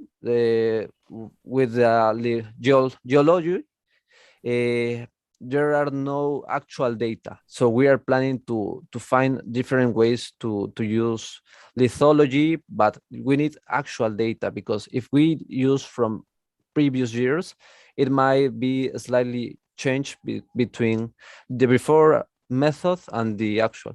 So yeah, indeed, yes. Thank you. Thank you for your question. Thank you. Okay, Good job. Yeah, Good job. machine learning is always a hot topic, right? Particularly in this period, but unfortunately we short of time. So now we have to move to the other one. So now it's to Julie. Yeah, Wabi, you have a question to Julie? Yes. Yeah, I'm sorry that I'm not quite familiar with the chemistry related things, but I have only one curious thing, is that whether this method can be used for large scale use of the river driftwood. Yes, actually, it can. Actually, here it's only lab scale, of course, but like we are doing a scale up of this with we took a lot of upwards in the same dam to see actually the influence of the dam and on the different genera on it, and so yeah, it's feasible. It's possible to do it in a larger scale. Oh, it's good news. I think it's good news for the flood control and the flood use. Okay. Thank you. Well, I agree with Fabien. Actually, for me, it's also not very understand well in the detail about how it's using. But well, my question is about also similar as Fabien, is that how much the cost of this approach if you compare to the traditional one? The cost. Okay, so I don't have a number to tell you exactly because it's still research. But what I can tell about this process is, so we are using wet biomass, and usually this kind of electrodes are done with dry biomass. So even the dry biomass needs to be dried again, just to be super sure that there is no water.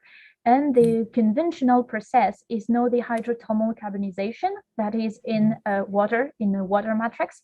It is through pyrolysis. So the material really needs to be super dry.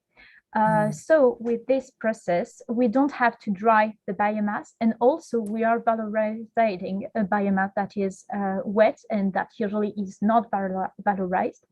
So the price decrease more and more because first we are using a resource that is unvalorized, and second, because we don't have this step of the process that has to dry it. And also the hydrothermal carbonization is done at lower temperature than the pyrolysis that is usually done.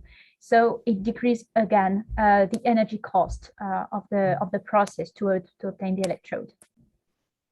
Okay, thank you very much for answering. Well, now move to the last one. Okay, the last speaker is Ellen Chen Yang. Well, I hope for me, I didn't hear very clearly, but what other authors can hear very clear about his talk. Bobby, can you ask some questions to Ellen? Yeah, I'm quite sorry about to miss some information about the presentation. So I think we can use some time for the audience or for the presenters to ask some questions. Well, if audience have questions, welcome or encouraged to raise the questions to any speakers. Well, actually, just based on the your poster, well, I'll just read in detail. And well, I have questions. If actually you measure the data just in one time, right? Can you represent the different cases of this region? For example, in the dry season and the wet season, does this data can represent different scenarios? Sorry, sir, I am not able to understand the question. Sorry, I cannot hear you very clearly. Sir, can you please repeat the question, sir? Oh.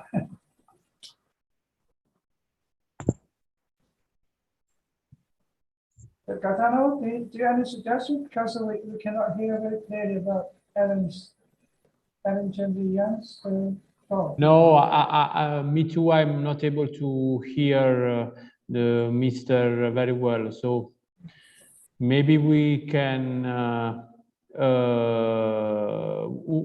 write.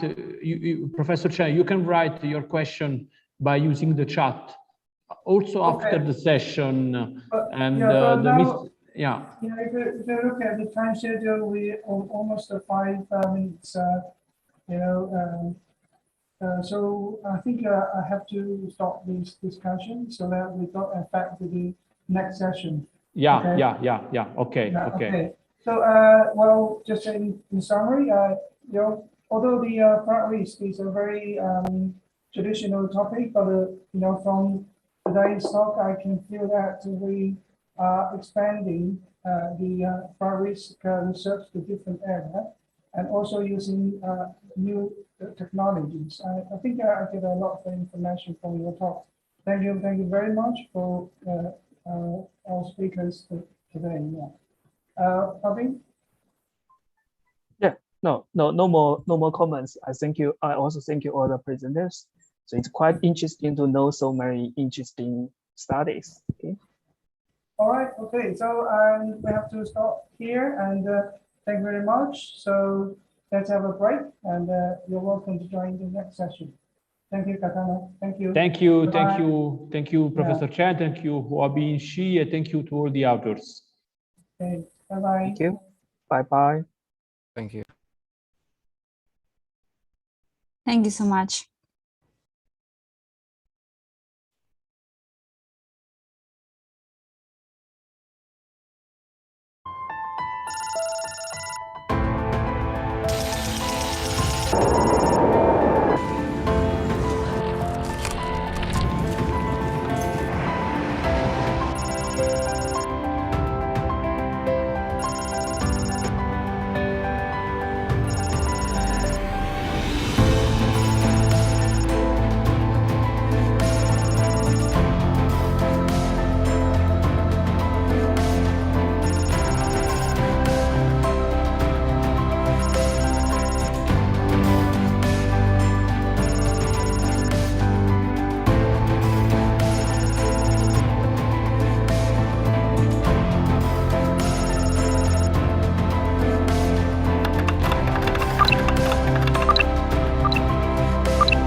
Hello, everybody. We are going to start with the session number 3 in this third and final day in the WPN Congress. In this session, we are going to have the pleasure to come with Professor Roger Falconer, Emeritus Professor from the Cardiff University as a chair, and me and Emmanuel Quaranta are going to be the host. Emmanuel is going to share his screen with the poster. So Roger, you only need to be focused on the participants. Thank you very much for your support, Roger. Okay, thank you, Jose. And the floor is yours. Sorry. Good afternoon, everyone, and good afternoon to most of you, or good evening. My name is Roger Faulkner, and I'm pleased to be chairing this session on global water security and sustainable development goals. IAHR has taken a significant role in global water security over the last 12 months. Myself and Arthur Mainet have organized 4 highly successful webinars attracting over 40,000 viewers and participants. So we're pleased to see all the presentations this afternoon. So without further ado, maybe we can go to the first presentation, which is being presented by Mr. Senbita. I think that's correct, and is on assessing catchment base flow and stream flow responses to land cover dynamics using the SWOT model. Over to you, Mr. Senbita. Hello, everyone. My name is Tasfaye Sambata. Today, I'm going to talk about assessing catchment base flow and the stream flow response to land cover dynamics using the SWOT models. Human activity is one of the factors that drives the change in water availability directly or indirectly by affecting hydrological process such as component of hydrological process such as stream flow, base flow. So the components of these human interventions are like land use, land covers, the construction of water research structures, direct extraction of water or transfer from one to another, either have a direct, gradual or rapid effect on the stream flow and the base flow component in the catchment. So this study is a continuation of previous study where the catchment are investigated and the dominant impact is contributed by human intervention. Mainly 60% is human factor. So the question here, what we are going to see is that really that these changes as a result of the land cover dynamics only, or other human intervention like the utilization of water for irrigation or a transfer and other components. So what we did is first identify the period with and without human intervention, and the period before where there is no change in runoff is taken as a reference, whereas the other period is a disturbance period. So we use 4 different type of land use, 1 during the baseline period and 3 different land use during the disturbance period to see how much is whether really it is a result of land use change or other type of human activities that are contributed to the change in the catchment. So one of the problem, and here is in the surface water modeling, is using the stream flow only, so that the base flow what we can get may not directly represent the actual response of the catchment because of the it is calibrated, the base flow component is calibrated, parameter is calibrated with the others. So we use base flow filtering to make consistent with that of the observed and simulated by using change in land cover dynamics. So the result, some of the results indicate that the except agriculture, the other built up areas, forest, semi-natural, water bodies are increased while that of agricultural area decreased. So what we can see as the graph on the top is the change in a base flow and the stream flow with respect to the baseline period. The large changes occurred in 1980s and early 1990, and the decrease in runoff and the base flow decrease in recently after 2010s. In the lower, what you have seen is a gap between the naturalized and that of the observed runoff within the catchment. So the gap between the two is the result of the intervention within the catchment. This gap is highly reduced after 2010s. So to conclude my today's discussion, there is a significant change in the catchment after 1982. Even though there is a land use changes in the catchment, it is not only the land use that are contributed. There is another source of human intervention that have resulted in major change within the catchment. Thank you very much. If you have any question, you are welcome. Thank you, Mr. Senbita. I think we're taking the questions at the end. Is that right, Jose? Yeah, we can follow with the next one. Okay. And, and all the questions will be in the coffee break. In the coffee break. That's my understanding too. Yeah. Okay, thank you. That was an excellent presentation. Let's move on to the next one, please. Mr. Carreras Prieto. Yes, give me a second. Okay. Good afternoon to you. Mr. Forgive me if it's Dr.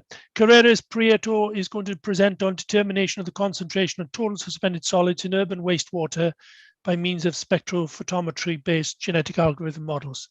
Thank you. Well, first of all, good morning and good afternoon for everyone. In this presentation, I just want to show one of the possibilities that the spectrophotometry technique has for determination of the water property, and to be more exact, for the determination of total suspended solids. As everyone knows, the regulatory development emanating from the European Union in the last decade, especially in the field of the environmental field, has placed emphasis on halting water degradation and combating illegal discharging. Unfortunately, the current methods are based on taking a punctual sample, which has to be analyzed in laboratory by means of different chemical and procedure. So it doesn't seem to be the best option to carry out this kind of analysis in real time. For that reason, during the last few years, I've been focused on the development a system more simple and expensive to carry out this kind of analysis. And to be more specific, is development of the equipment based on LED spectrophotometry. The spectral response provides really useful information about a sample for parameters such as chemical oxygen demand or total suspended solid, as we can see here in the screen. We know that there's a relationship between the spectral response and the value measured in laboratory. So tramitan levels are higher as the concentration of total suspended solid decrease. So that's proof that there is a relationship between both. The hard part is to try to find a mathematical expression to try to turn this spectral response into a specific value of total suspended solids. One of the options that could bring to our mind the use of some kind of a linear model, for example, multivariate regression. Unfortunately, this kind of technique doesn't seem to be the best option because they used to provide a really low level of adjustment. For that reason, no linear models have proved to be the best option, because this enable us to achieve a simple mathematical expression like we can see here on the screen, which enable us to turn this spectral response into a specific value of total suspended solid with a high accuracy, above 90%, just from a few wavelengths. This model has been obtained by means of an intelligent artificial technique, more specifically by genetics algorithm. Genetic algorithms are just a kind of evolutionary algorithm that can learn to extract patterns from the input data that can mimic exactly the natural evolution process of any living being. One of the advantages that this kind of technique has is the fact that this enables us to know the impact of the way that every single wavelength have in our model. In the case of total suspended solid, we have proved that the wavelength that belong to the ultraviolet / violet region of the visual spectrum has a significant impact in the determination of total suspended solids, about 50% in all cases. This high correlation can be observed in the figure 2, where all the points that have been estimated by the equation that we had above has provided a really similar value than those that have been measured in laboratory. And this point is hugely important to bring focus to the fact that this model, the model for the total suspended solid, is just one of the infinite models that can be achieved by means of this kind of technique. Because one of the characteristics of the genetic algorithm is that due to they started by different mathematical expression that has been created randomly, and they are combined one to each other, is possible to achieve a different model for estimating the same parameter. But all the tests that we have carried out have proved that all these models used to provide a really similar level of accuracy. So this research proved that it's possible to achieve simple, faster, and cheaper system to carry out this analysis of the total suspended solid with a high accuracy. We think that could be serving as a turning point with respect to the current method of analysis. And just to conclude my explanation, I just want to invite you want more information about the research to check the following paper that have been on the screen. And that's all. Thank you very much for attention.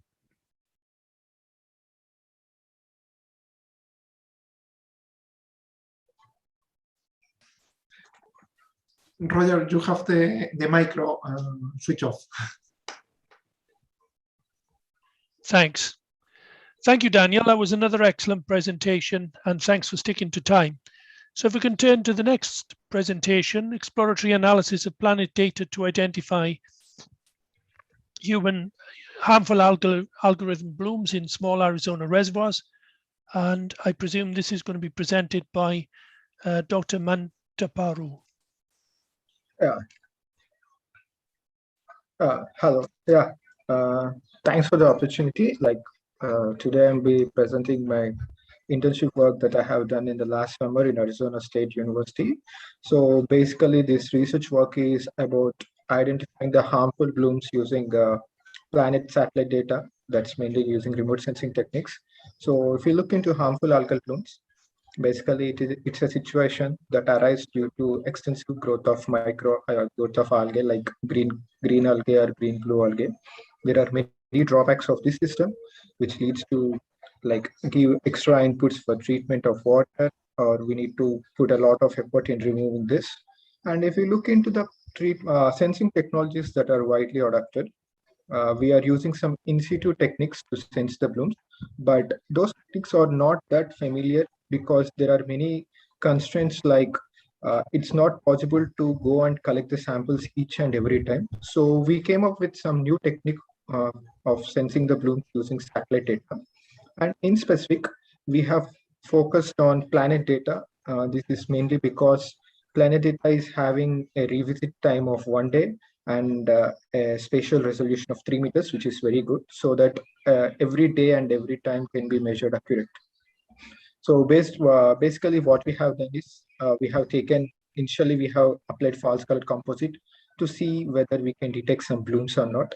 And if the blooms are undetected, then we try to correlate in situ algal concentration with surface reflectance on planet data. And then we have seen some genetic algorithms like random forest method, but due to the restrictions in the sampling size, we constrained only to the linear correlation. And based on that, we have developed an algorithm which is found to have a good correlation of around R square value of 0.7. And by taking this thing into consideration, we have given it to we have developed the spatial maps across the 3 years to see how the bloom distribution is happening. And one of the things that we have shown in the figure 2, it is for April month 2020. The dark green color or the dark green spots indicates the algal blooms of having concentration from 20 to 30 microgram per liter. And this is how we have done. And we had a small constraint in this project that when algal concentrations are less than 10, it's very hard to delineate with water reflectance and algal blooms. So it requires a more predictive algorithm to be seen. Yeah, thank you. Thank you very much. Another excellent presentation, sticking well to time. We're ahead of schedule here. So if we could turn to the next presentation by Dr. Pedro Chahuana on hydrological response to land use changes in the upper Vilcanato River Basin in Peru. Over to you, Dr. Chahuana. Well, high altitude wetlands in the tropical Andes are ecosystems critically important for biodiversity, livelihoods of local communities, and weather regulation. Climate change and human activities are the main driver of their loss and degradation by changing water quantity and quality. These extremely fragile water regulating ecosystems are considered as one of the last natural adaptations facing glacier retreatment, being necessary their protection and restoration in many Peruvian basins.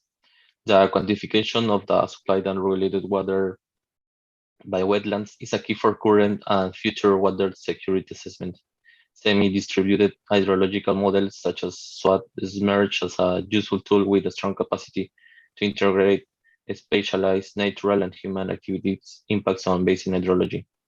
Well, regarding data methods, we selected as our study area the upper Vilcanato River Basin that is situated between the central and eastern Andes in the region of Cusco, southern Peru. The basin area covers 1201 square kilometers, and its land cover is composed of high altitude wetlands, glacier and water bodies, berland, grassland, and shrubland. Regarding the hydroclimatic land datasets, we took the Peruvian interpolate data of the tsunamis, climatological and hydrological observations, PISCO product, to obtain precipitation maximum and minimum temperature time series. We also use the PISCO HYMG R2N product of monthly discharge rates in the Peruvian territory at the sub-basin scale that was used to calibrate stream flow data. Also to generate the hydrologic response unit, we use the Aster GTM product coupled with the Globeland 30 product of land cover. For the type of the soil, we use the FAO soil map of the world. Regarding methodology, we use the SWOT model to quantify the impact of land use, land cover changes on hydrologic response in our study area. Two scenarios were analyzed. First of all, the study area with a 2020 year land cover, and next the modified study area where high altitude wetlands were replaced by berland. The application of the model involved a validation and calibration period based on SWOT-CAP in a monthly step. SUFI2 algorithm was applied to convert solutions and run 20 times with 10 iterations. The PISCO stream flow product based on hydrometric stations at Peruvian national scale was used to discharge calibration. We selected 1 year to the warm-up period of the model in both scenarios. The performance of the model was tested with a Nash-Sutcliffe coefficient of efficiency, values of the percent bias, and the ratio of the root mean square error to the standard deviation of measured data are included as well. Well, about results for calibration and Regarding results, low flow rates are well represented in the first scenario, whereas big flow rates fitted the viscous stream flow much better in the other case, as can be observed in the figure 3a. Seasonal curves indicate variation in the wet season from -76 to 112, and from 82 to -82 to 57 during the dry season that covers June to November months, when the basin has no cover of wetlands. Finally, the seasonal stream flow of the second scenario showed a remarkable lag time for wet season rates that can indicate the specific role of high altitude wetlands in the security of water. Well, as a conclusion, we can observe that well-modeled flow flows in the initial scenario were obtained, showing a great weather regulation capacity of the wetlands, whereas the second scenario reaches near zero low flows. The extreme change to Berland reduced the flow regime in the dry seasons by 46%, depicting a trend in water scarcity during low flows. Also, simulated seasonal flows in the first scenario could reflect the need of establishing an in-situ monitoring network for improving hydrological processes, understanding related to wetland infiltration. Also, seasonal comparisons between both scenarios are promising results for understanding high altitude wetlands as water regulators. And we suggest that these findings need to be further complemented with citizen science-based eco-hydrological monitoring due to the indirect relations of wetlands to water security in the dry seasons to local communities and downstream populations. That's all. Thank you. Thank you very much, Pedro. Excellent. Can we now turn to the next presentation, please? Characterization of droughts in the Quilca Chile Basin, Peru, using the standardized precipitation index. And it's going to be presented by Michele Fernandez. Yes, I'm here. Good Thank morning. you. Good afternoon, everyone. Well, my name is Michele Fernandez Velarde. I'm a civil engineer from Catholic University of Santa Maria, from Arequipa, Peru. And I am a student of a Master of Applied Hydrology in University of Algarve. And now I'm going to present the research characterization of droughts in the Quilca Chile Basin, Peru, using the standardized precipitation index. With this research, we try to identify the increase of drought events in this basin that is constantly affected, especially during ENSO periods.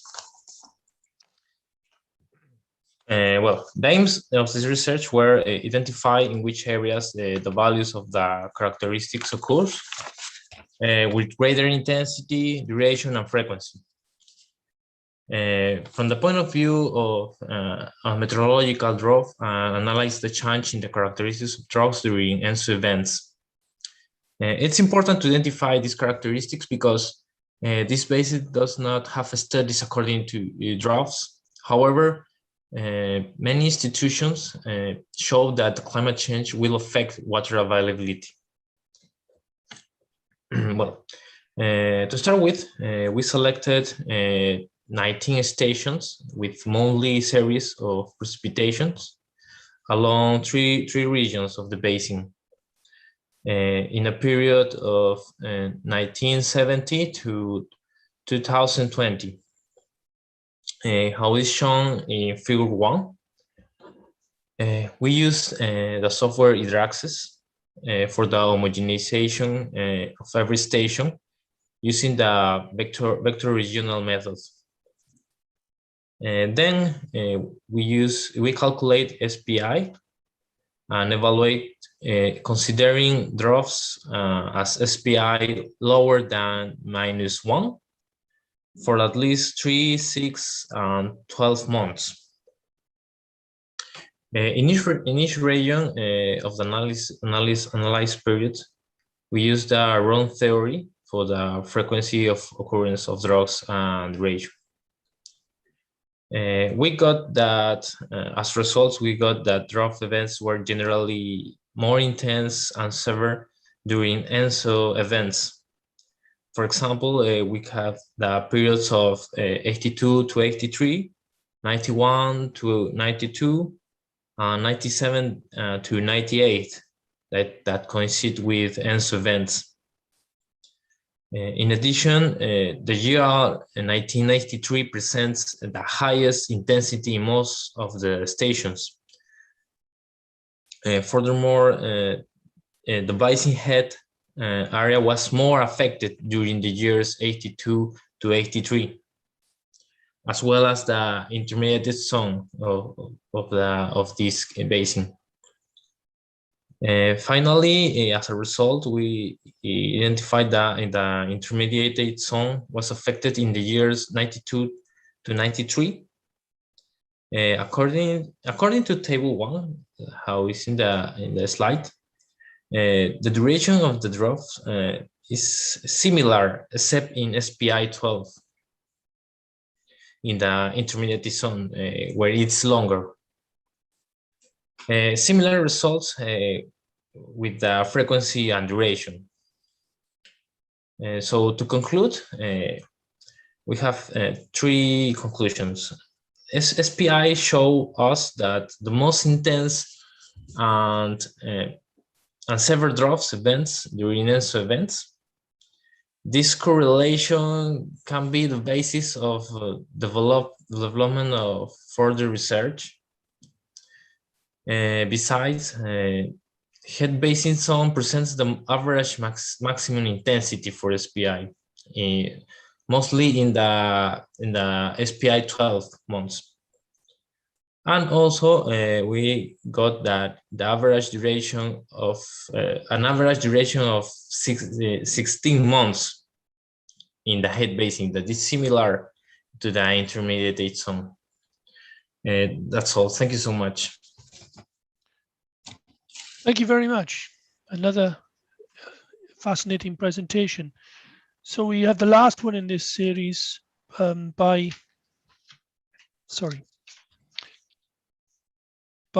Dr. Kistner, Influence of the Interannual Variation in the Vegetable Coverage in the Chimama River Basin with SWOT modeling. Good morning. Hello. Good morning. Good morning. Good morning, Mr. Royer, and good morning, or good afternoon, everyone.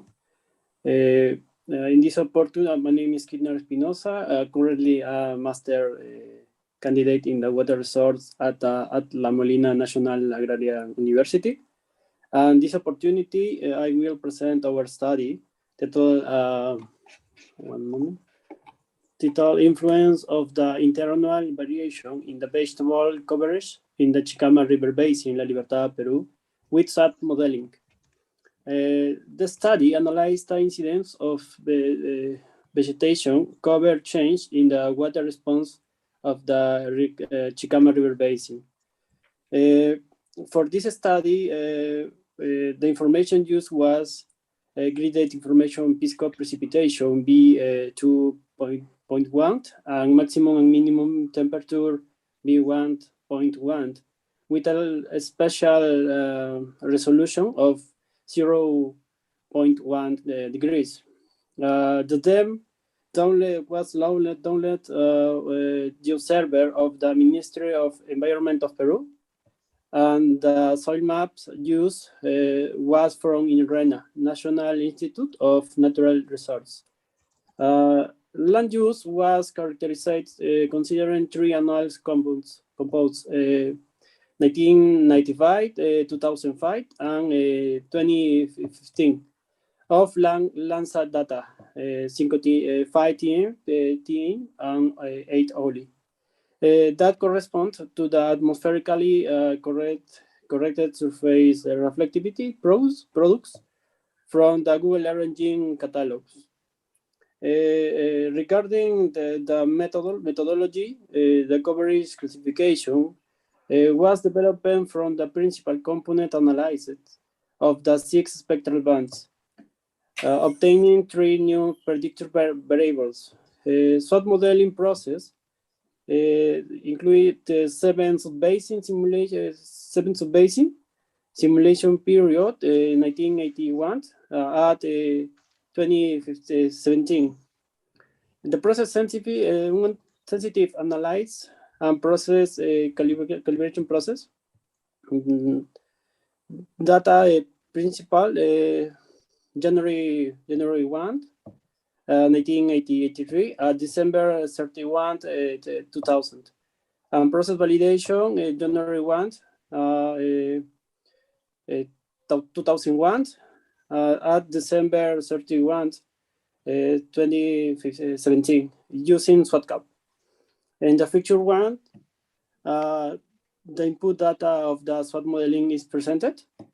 The principal results, the analysis show that between 1995 and 2005, the areas with the heights inside were forests minus 12%, shrubs minus 17%, and wetlands minus 36%, while 2005 and 2015, the areas with the highest incidence were forests minus 15%, SRB scrubs minus 23%. In the feature two, calibration and validation of the SWOT model SWOTs, the SWOT ideological model is present. In the table one, calibration and validation and calibration analysis and validation of the model, period 1983 at 2017. In conclusion, the analysis of the water response of the Chicama Basin between the coverage from 1995 to 2005 shows an improvement of 2% in the statistic, mainly during the flow season, January-April, as a result of the in the vegetation cover affecting the generation of surface runoff between the years 2005 to 2015. It showed a reduction of approximately 6% in the statistics with respect to the amount of flows, but an improvement in the response of the show during low water, mainly due to the increase in the coverage area that affects the recharge of the aquifer. That's all. Thank you very much. Okay, thank you very much. We have had 6 excellent presentations, and everyone has stuck to time. In fact, we're a little bit ahead of schedule. Can I ask if we have any questions, Jose? No, there are no questions in the chat. So feel free to manage the session as you prefer with the participants. Okay, so could we go through the first paper by Tesfaye Peter first? I had a question. I was interested in what type of agriculture there was on the land before the agriculture was reduced by 217 square kilometers. I think this is quite significant as to what the agriculture was. You didn't mention that in the text. What type of agriculture was it? Was it crop or animal farming, for example? You mean the original land? Or yes, yes, before it was lost. As I understand it, there was a loss of 217 square kilometers of agricultural land. Yeah, majority of but you didn't say whether that was forest or converted into the forest, and there is a built-up areas also. But exactly, there is an irrigation, but how much of them are converted into from rain-fed or irrigated agriculture? It is not yet investigated in details. When you say agriculture, was it crops or animals? No, it is a crop. Crop. And what is the main crop? You mean in the area? Yes. No, I don't have specifically the detail of the what type of crop, specifically with what quantities. There's a reduction. It would have been interesting if you write this up as a paper.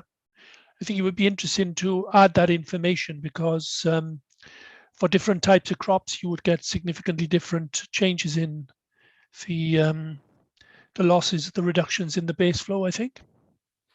Yeah, the idea is there is a total human impact. What we want to identify is not exactly individual type of crop. We are trying to differentiate whether the change is as a result of land cover change or as a result of, for example, that there is a lot of small reservoirs and use of waters. Is that the change in hydrological process at the downstream is mainly this buildup of small micro dam and so on, or as a result of land use? Okay. That is our main target. It is not exactly individual type of investigating into the individual type of crop. Okay. Does anyone else have a question for Tesfaye? No questions? You're very quiet.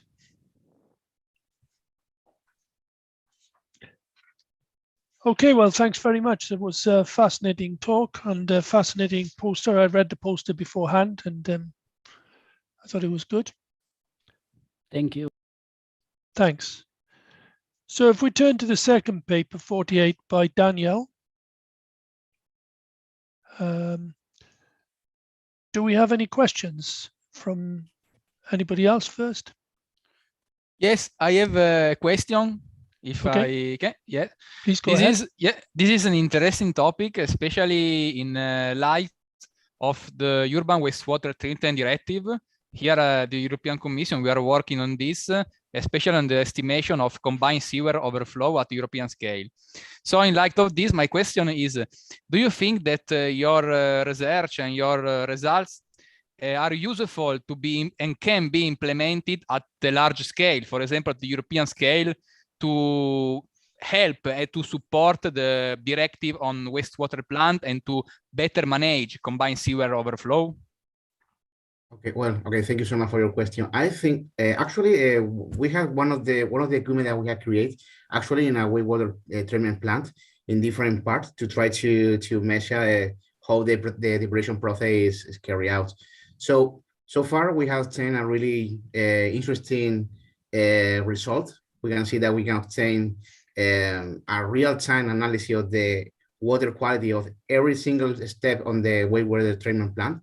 And what we can think, well, okay, we think that this kind of technique, the genetic algorithm, is the key point to be able to do these kind of things, because using the spectrum response, especially within the visual spectrum, we can obtain a really useful information just combining the specific wavelength. So we think that it has a significant impact.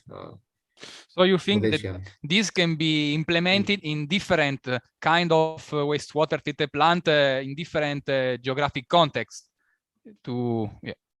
Yeah, of course. Indeed, we have different equipment working not only in Spain but also in Chile, for instance. And okay, in every country, the water property are different and different industry. But for other cases, we have seen a really good results. So I would like to think that in the future we are going to expand a little more this kind of the technology to try to prove in different industry. But so far, we only prove in the wastewater treatment plant. Yeah, that's all. Thank you. Okay. Any other questions? Okay, maybe Daniel, I could ask you a question. In the UK, this is very topical at the moment, stormwater overflows. We've had the bathing water compliance in the European Union, but now we're starting to look at pressure on cleaning up the rivers. And if you talk to the vast majority of the public and you look at the media publications all the time, all the concerns are to do with E. coli and intestinal enterococci. The public, by and large, it's not a newsworthy item if it's COD, BOD, and so forth. But the big issues are E. coli and intestinal enterococci. Have you looked at these parameters at all? Sorry, I can't listen to the last part. I have probably Have you considered these water quality indicator parameters as well? Fecal bacteria, for example. Yes, actually, we have a project with we are going to combine the spectrophotometric technique with the fruit stems in order to be able to determine this kind of parameter. The problem that we have nowadays is we need a lot of a huge data set to be able to create this kind of a mathematical model. But it is roadmap to expand the level of the parameter. So far, we can estimate chemical oxygen demand, biological oxygen demand after 5 days, total suspended solid, phosphorus, total nitrogen, another parameter, but we have not a higher level of accuracy. But it's not objective to expand the number of pollution parameters that more equipment could support in the future. Oh, that would be very interesting, and particularly here in the UK at the moment. I mean, I'm not saying it's not true in other countries as well, but here there's barely a week goes by now when there isn't a major news item about E. coli and enterococci in rivers. Can I ask you another question? Your formulation here for total suspended solids, for example, is based on genetic algorithm formulations. Have you put these or worked with anyone to put these into CFD hydrodynamic models or river models, for example? No, so far. So far, we have only estimated this kind of model, just find the relation between the data that the laboratory measured using an equipment that we have created and the value that provide a small version of our equipment. So far, we haven't done using this kind of information, kind of model in any software. Okay, that could be very useful actually for the IAHR community. There are some excellent groups worldwide working on computational modeling of rivers and so forth. Okay, thanks. Any other questions to Danielle? No? Okay, thank you, Danielle. The next presentation was by Vineeth. Can I ask if there are any questions to Vineeth from anyone else first?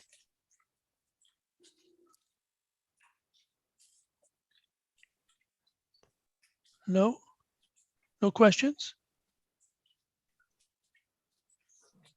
Jose, I'm not keeping an eye on the chat. Maybe you could, if you spot any in the chat, maybe you could bring them to my attention. Okay, we don't have a further question in the chat. Okay, I have a couple of questions. One of the things that's always fascinated me is how do you actually define a harmful algal bloom vis-a-vis a non-harmful algal bloom? Yeah, it's pretty slight distinguishing question. Like to particularly distinguish things, we need to go to do some in situ experiments. So basically, harmful algal blooms are defined based on the kind of cyanotoxins they are going to release. So whatever blooms that we see on the surface of water may or may not be harmful algal blooms. But if we do some in situ experiments and if we can find out the toxins that they are releasing, we can say whether they are harmful algal blooms. And there is one more other classification for this is that if it is going to create some harmful effect, if you see some long-lasting mat on the surface of water, definitely there will be lead to formation of some eutrophic zones, thereby decreasing the DO level of the lake surface body. So we can also term that as harmful algal blooms. So it's like it coined to be a bit confusing manner as such. And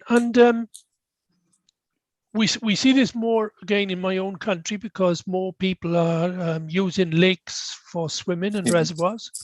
Yes. And there's some signs up in some places saying, you shouldn't swim in this lake because of harm. Yeah. Yeah. HABs. But in what way are they harmful? Yeah, there are multiple. Are they harmful to humans or just? Yeah, yeah. Well, they're harmful to complete ecosystem in which they survive. If we look in particularly to human health, there have been literature supporting this. That in maybe in Australia, I think I came across few reports stating that the first and foremost thing that we are going to hit is like skin allergies or due to skin allergenations, and other thing is like even the breathing issues are also have been reported, and even on the long-lasting effects, there can be some chronic disease as well associated with these HABs. So, is the problem worse in India or tropical countries? Yeah, one of the main reasons for formation of actually when we can say the HABs is forming is because there will be certain kind of conditions like nitrogen and phosphorus level, water level, and temperature. So, for example, if the temperature is very high, which leads to decrease in water contents due to evaporation, and which leads to eventually increase in nitrogen and phosphorus concentration. So, by this we can say that mostly in tropical regions there will be there might be there might be a reason for elevated levels of HABs. And the work that I have done in US, the work that I have carried out in USA, it is in Saguaro Lake near Arizona State University. And it is very prone to this thing because it is a sink for most of the nitrogen and phosphorus source. I can understand the US because they use fertilizer like the UK and many other parts of Europe for crop production. But is that the case in India? I was particularly interested in India, actually. Would that be the same in India? Yeah, sure. Yeah, Professor. It may be the reason in India as well. It mainly I didn't depends. think they used a lot of fertilizers in India, but they do, obviously. Yeah, Professor, they do obviously, and not only the fertilizers, even some industrial waste is also reported to have some level of nitrogen and phosphorus. Even the domestic wastewater is also found to have some considerable range of nitrogen and phosphorus as well. If our targeted wastewater, targeted lake is found to be a source of these things, definitely there will be a reason. And even not only the nitrogen phosphorus, temperature also plays an important role in blooming of these blooms. I could see the temperature, yeah. Great. Well, thanks very much. That was really fascinating, actually. Thanks, bro.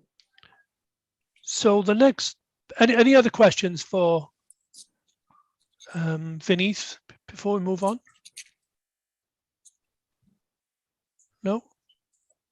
Okay, thank you, Vineeth. So the next paper was 61 by Pedro Chawana. Apologies if I've mispronounced your family name. Is Pedro here? Hi, yeah. It's Pedro Cawana. Ah, sorry. Hi. Sorry, I couldn't find you. Any questions for Pedro? Yeah, sure. Is there another one in the chat? There's two chats now. No, we don't have a question in the chat. No, okay. Although I was interested I have a small question. Please go ahead. When did you use a SWOT model? Did you consider a different an additional model or only the SWOT model in your study? Yeah, good question. We considered SWOT model because SWOT model can can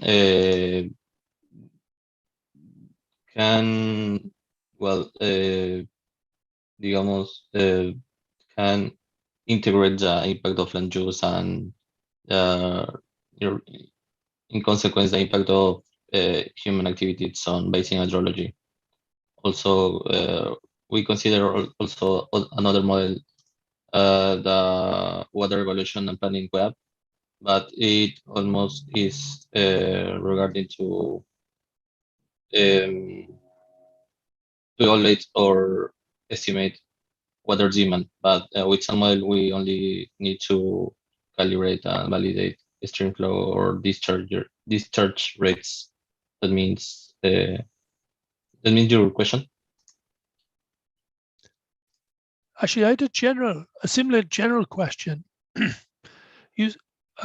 Most of the papers in this session have come from the Latin America region, I noticed, and almost all the papers where land use modeling has been done is involving the use of the SWOT model. The SWOT model seems to be very widely used in your part of the world. Correct me if I'm wrong, but in Europe it tends to be far less widely used in my experience. There's much more emphasis on models like the HSPF and so forth. And I wondered why the SWOT model was so widely used in your part of the world. Is there any reason for that? Well, because the data availability in our region are regarding to the use of SWOT model. Land use products derived from satellite imagery, and also the hydroclimatic products such as in Peru, we were widely used the Pisco product, the Peruvian interpolated data of taxonomic, climatological, and hydrological observations. We use it is widely used the use of remote sensing data. Also, two other questions, if I may. How did you take into account the impacts or the effects of climate change over the period between 1982 and 2006? Were you able to decouple the changes in weather patterns, for example, in rainfall runoff, or was that not taken into account? Well, we not in this study we not take the impact of climate change scenarios, but we are considered to in the next steps to interact with climate change scenarios to quantify the hydrologic response or the scenarios from the IPCC last report. Can I ask you another question? I'm particularly interested in this myself because of some project I'm involved with in the UK at the moment. And I noticed that you commented that you engage citizen science in the project. In my country, correct me if I'm wrong, it may be different in your country, but that's basically lay people with non-scientific expertise collecting data and contributing to a project. But the trouble is, very often the quality assurance is not there, and you very often don't have realistic data to work with. Or what quality assurance procedures are you putting in place to satisfy yourselves that the data that's being collected through the citizen science components is pretty rigorous? Are you taking account of this? Well, we first of all need to capacitate people to operate these tools to hydrological monitoring based on citizens science. So they're not managing the project. The citizen scientists are not, you're overseeing, or other people, specialist scientists are overseeing the project. Yeah. Okay, that's good. Doesn't always happen here, unfortunately. Any other questions? No? You're very quiet. Okay, the next paper is 116. Michelle? Or is it Michael? Michelle, yes. Michelle, there you are. Are there any questions to Michelle? Michelle gave the paper on characterization of droughts in the Quilcar Chile Basin.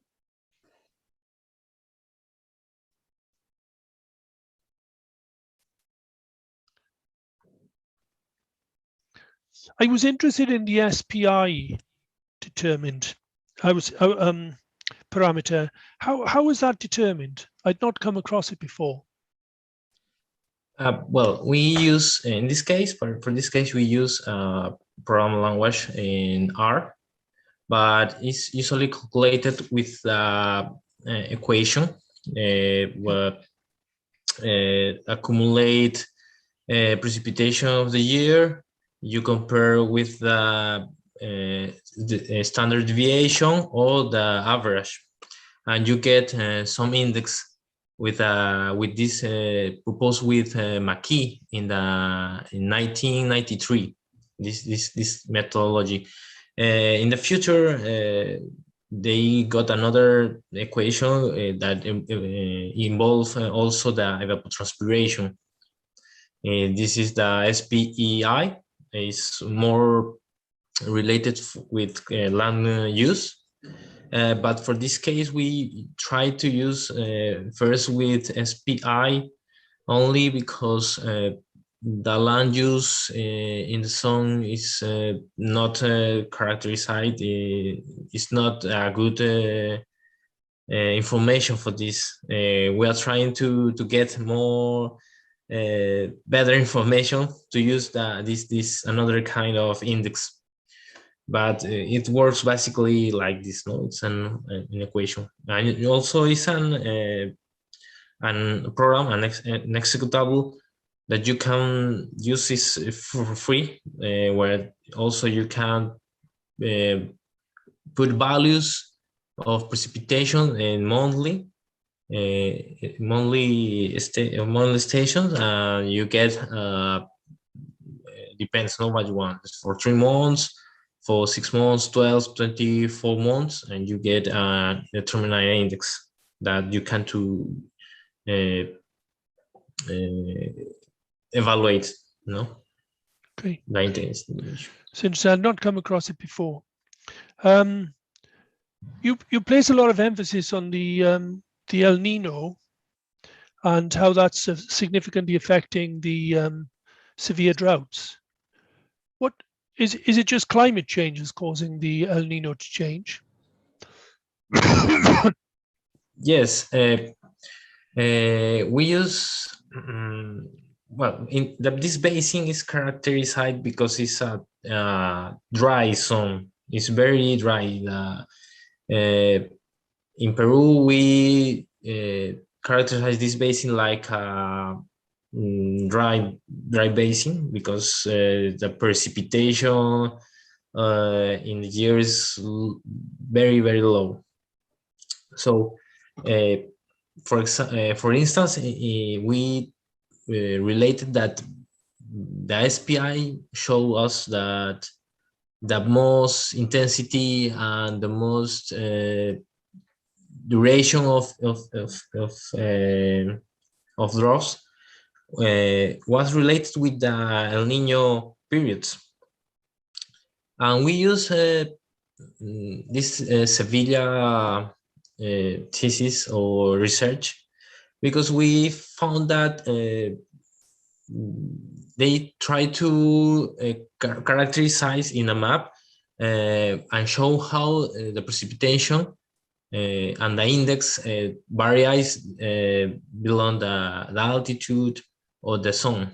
So we applied this to our basin, and we found that all the head basin of the upper zone has more droughts, and these recent years it's more constantly and have more duration than the past. That's why the figures show us in GIS. And it's very important that because this basin has the dams or the system reservoirs in the upper zone, and this system is give water to all the metropolis of the city for all the uses for consumption, industry, agricultural, and it's like 80% of this water they use it for these uses. So it's a very important research because we found that the drought in the upper zone is more intense, and maybe in the future this basin could not get the availability of water. And are you finding that this El Nino effect is getting worse, or is it pretty well stationary? It's well, El Nino basically the most the strongest Nino that we have in this zone was in 82, 83. It's true Oh, that so it's quite in the middle of this period, 97 yeah. to 97. So it's not okay. Yeah, but it was the strongest. But these recent years, we have Nino periods, not with that strong, but more common. It's common. So it's more common. Okay. Okay, thanks. Interesting. And any other questions for Michele?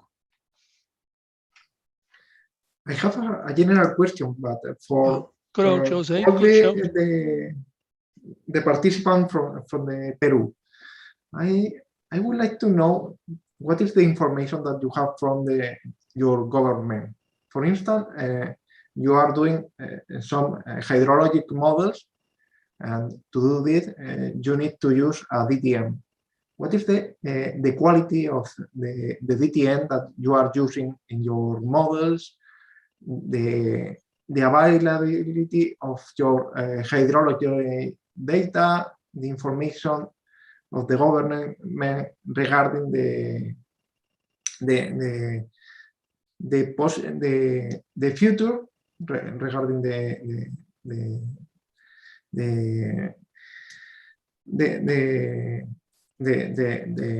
change in the future that you expect in the country.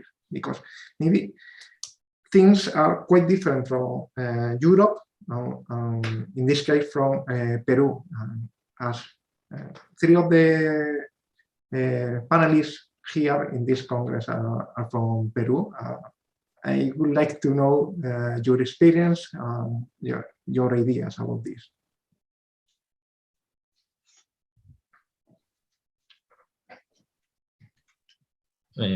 I can start.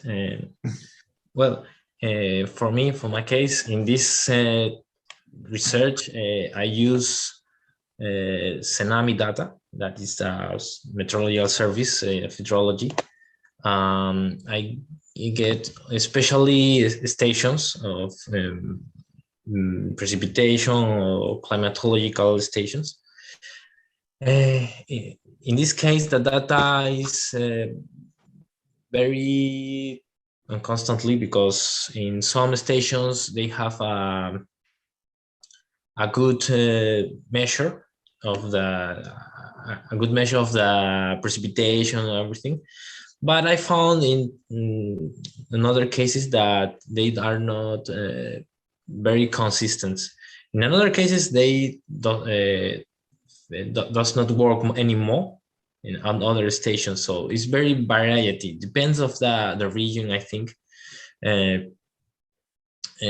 But that's the case of the station, and we can get that in the website, in Senami website, and download is for free.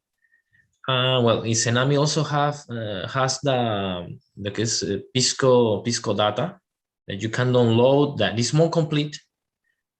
For example, SWOT modeling, and it's has a lot of compatibility for the SWOT models.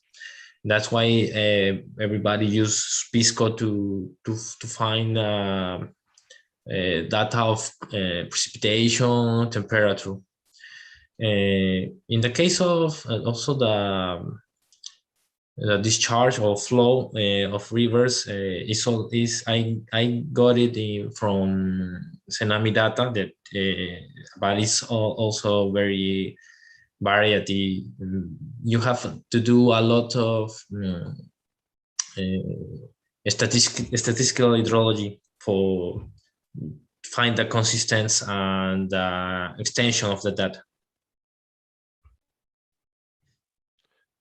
Okay, thank you. We have one other question in the chat, actually.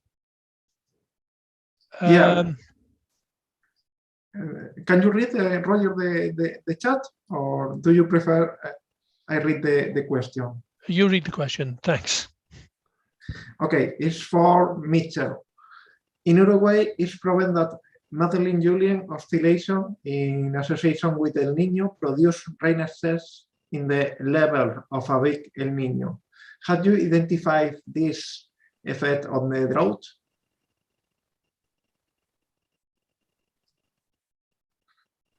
Okay. No, because we are very associated with El Nino. This oscillation, I suppose that it's come from the Atlantic. The influence of El Nino, we have two different influence of El Nino. For example, in Peru, in the north, it's true that the influence of El Nino is an excess of precipitation, because they have because also with the influence of the Humboldt current, that's why in the northeast they have a lot of flood in its events. But the case of the south of Peru, with the El Niño event, we have a lot of intense droughts, because also we have all our precipitation comes from the Bolivia, Alta Boliviana, set that current of wind, and precipitate in the Andes. That's why we have the precipitation, and it's influenced by the sea of the Pacific Ocean also. So, but in this case, I don't find a relation with this kind of oscillation. Okay, thank you. I don't want Kistner to get away with no questions. So that's great, Michele. We've had a good chat about your paper. That was an excellent paper. Thanks very much. The last paper in the session was by Kistner. Kistner, are there any questions for Kistner's paper on the influence of interannual variation in the vegetable cover in the Chicama River Basin?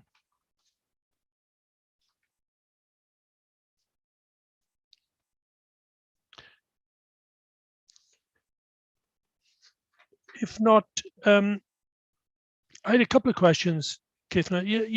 Your Nash Sutcliffe values are 0.71, 0.71, and 0.72. They're a little bit on the low side, aren't they, to give you a lot of confidence with the SWOT model, or do you think these are fine? You've got a paper in the Journal of Hydrology, haven't you? So they must be satisfied with it.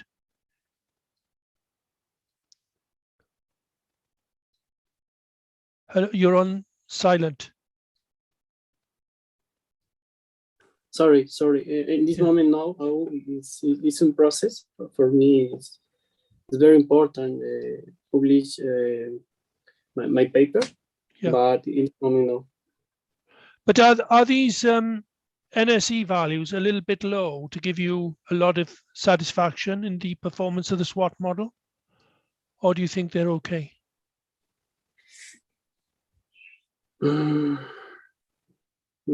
I think it's not directly my field, but I had a PhD student who had similar figures once, and the external examiner was of the view that these figures were not high enough to justify confidence in the model. Yes. It's this investigation is in present. It's a process of necessary more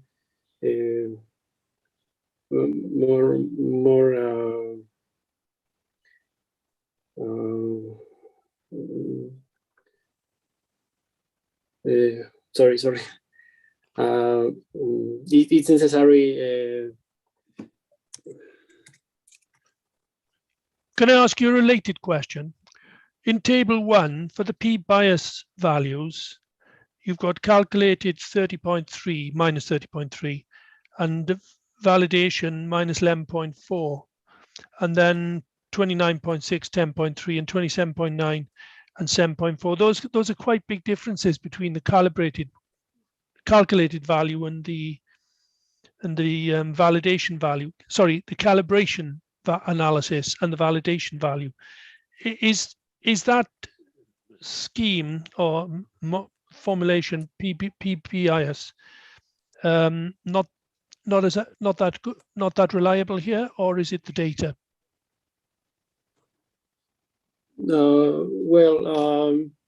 First, this study is it's month-scale, and it's necessary to adjust the flow parameters below. And other limited is for this area study, the precipitation is very low, and it's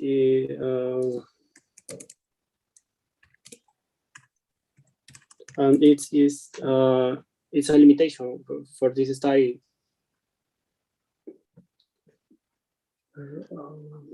Okay. I had a couple of other questions, but in view of the time, maybe we should move on. Any other questions?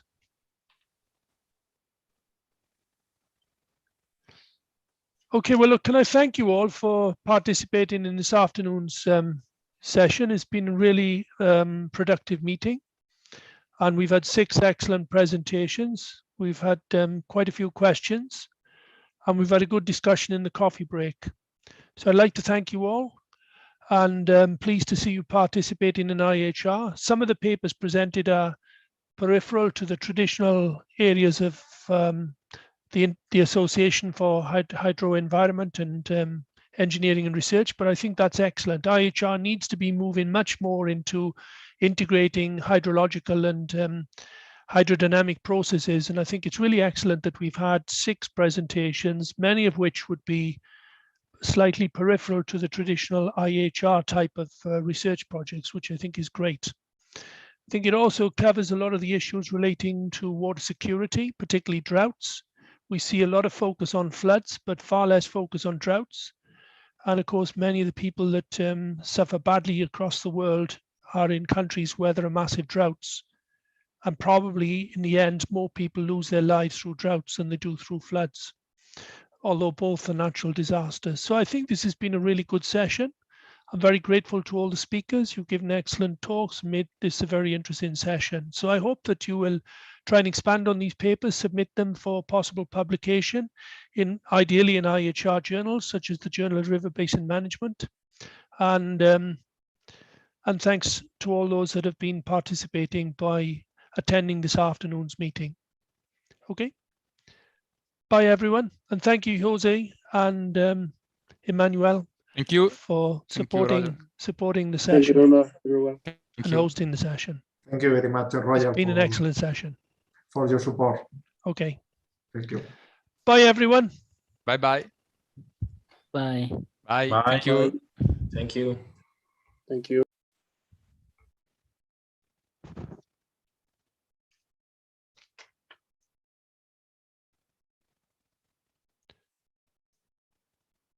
Is there anybody there from the IHR Secretariat? Yes. Hi, Roger. This is Elsa. I thought there was some good papers here actually for an issue on in Hydrolink. I think it would be good to bring these papers into IHR because it broadens the program of IHR. We haven't had many presentations in the past on using models such as the SWOT model. It's widely used in the hydrological field, but this I think has been an interesting session, and there've been all six papers were in sort of the general related field. I would say the catchment studies and site-specific studies. And they were focusing a bit more on droughts than floods. And we've seen a lot on floods, but not much on droughts. And for example, Roger, I use the SWOT model to model green roof. The hydrological and thermodynamic effect of green roof as a function of the climate variables and in the European context, and work quite well. Yeah. So why don't you write that up as a paper for an IHR journal? Because I would like to see this work brought more into IHR. Because I already published the paper on using the SWOT model to model green roofs. So, but I presented an extended abstract to the IAHR conference last year on this. Good old Emmanuel. But I'm trying to get IHR, well, I was trying to get IHR broadened more away from just the traditional, you know, the river side of things. And it wasn't easy. But I think our technical committee structure is very restricted. And it doesn't broaden it up enough.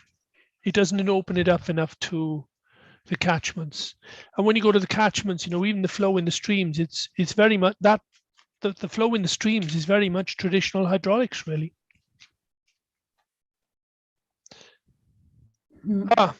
Maybe you could suggest this as a topic to what's his name? In the States, the pub editor of Hydrolink. Angelos. Angelos Vindikakis, yes, sure. Yeah, thank you for the recommendation. Of course, we will inform him and he may consider these works for a future publication. Okay, so Roger, we are still online and we need to prepare for the next session. So I suggest you should have said. You should have said. I thought it was the end. I thought it was the end of the day. Okay, I'll go. Sorry. No, we have let us explain to the attendees that we will have a roundtable on young professional networks management starting in 15 minutes, and after that we will have the official closing of the Congress. So the Congress officially ends at 7 p.m. But I'm not involved. No, but you can stay, of course, if you wish. I better go. I'll say too much. Yeah. Thank you very much. Okay, Roger. my pleasure. Bye all. Thank you very much, Roger. Bye. Bye.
Hello, everyone.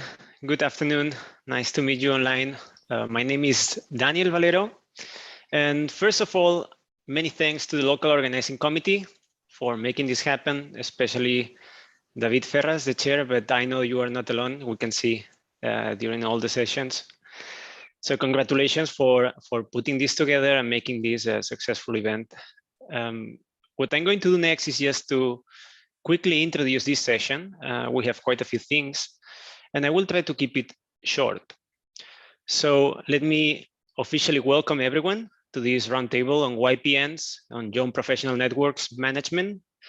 I'm happy to see many names that I know, but also names that I don't, and this means that we are growing and everyone is welcome. So welcome everyone to this YPN Global Network.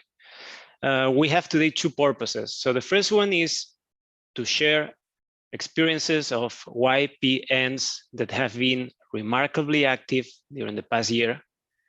And the second one is building on these presentations to open an honest discussion on what are we doing, how are we doing it, and I think more importantly, how can we do it better? So how can we all benefit more from the young professional networks? So the session is organized as follows. We have David Ferraz quickly introducing what is IAHR. I think we all know, but it's never too bad to hear again. And we'll introduce as well, which is the scope, the original scope and goals of young professional networks. But please understand this is something flexible that we can make our own. Then we will have three YPN representatives presenting the highlight of their activities. We have Mr. Lei Wu from Nanjing, Ms. Maria Gabriela Castrellón from Panama, and Mr. Juan Naves from Spain. The last session is a roundtable discussion where several panelists will help us conduct this roundtable debate, which is directed by my colleague, Michael Nones. The panelists include Nicolas Hanusek from Cardiff, Manuel Regueiro from Spain, Suri Rodriguez and Carol Marquez from Panama, Rodrigo Campos Moncada and Catalina Aranguiz from Chile, and Livia Pitorak and Slaven Konevsky from Scandinavia. Anyone else is very welcome to participate. Please use the chat, and if the discussion allows, you can also switch on the microphone. So David, the floor is yours once again. Thank you very much, Daniel. I'm sharing the screen. Please let me know whenever you can see my screen. Yes, that's the case. Great, thank you. Well, first of all, thank you again, Daniel and Michael, for having this very nice initiative of organizing this roundtable.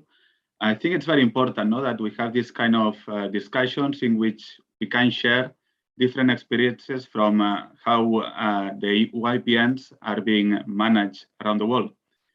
I have to be honest, by the way, that I've never been myself officially a young professional.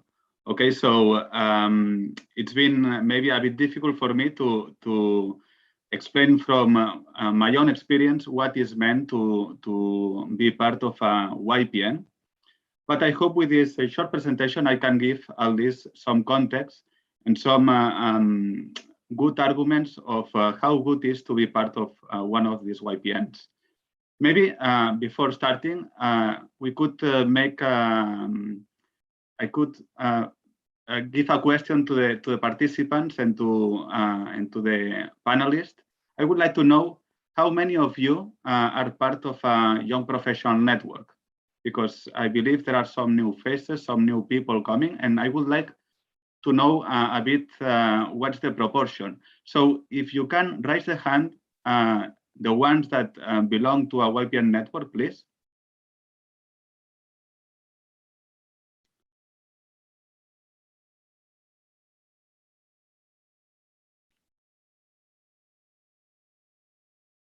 Okay, now the number is increasing steadily. 10 participants, 11. Okay, so 11 participants out of 47. So this means we have quite a number of people that they don't belong to a YPN, and maybe they don't know a bit what, like me, that I've never belonged to a YPN. So maybe I can, in this short presentation, I can give some new information to what are the YPNs and how to be part of one of them. So I would like to start this presentation giving some historical context. As you maybe already know, IAHR started long time ago, more than 85 years ago, on 1935. It was first hosted by Delta Hydraulics, what is now Deltares, and it had a different name. It was the International Association for Hydraulic Structures Research. Then the first World Congress came in Berlin, 1937, and it took quite a while to have the second World Congress because of the Second World War. This was held in Stockholm, and then the acronym was changed to the current acronym, but with a different definition. It stands for International Association for Hydraulics Research. So increasing a bit the scope of the original idea of the association. It was during the 60s and 80s when the association really took off, with the first issues of the Journal of Hydraulic Research. Also, the technical committees were formed, which is the core structure of the association. Then on 1999, the Education and Professional Development Technical Committee was formed, and also the first student chapter, which is somehow the precursor of the YPNs. This was during the period in which Helmut Kobus was the president, by the way. Then on 2009 is when in the acronym, the word hydroenvironment was included. So again, broadening the scope of the association. And on 2012, the first young professional network was formed with Roger Falconer as president.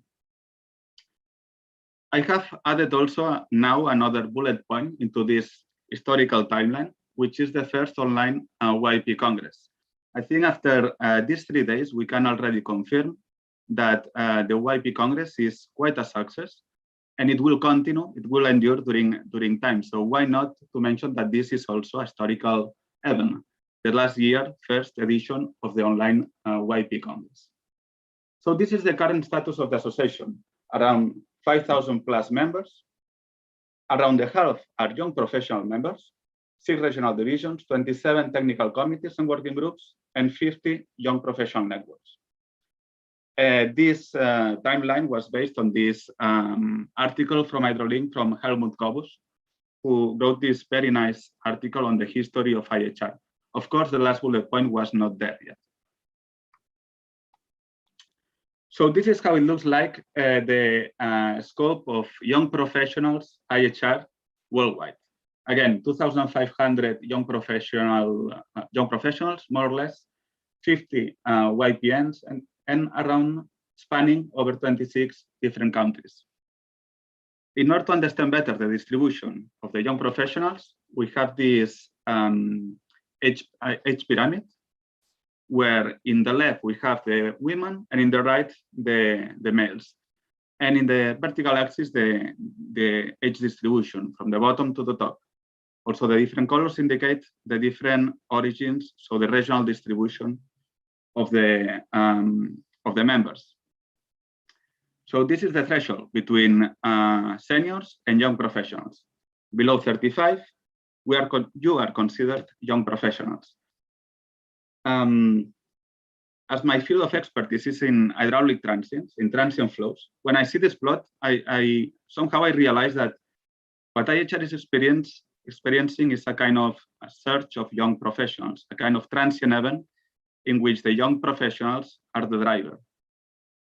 And like in any transient event, there is also some other dynamic phenomena associated.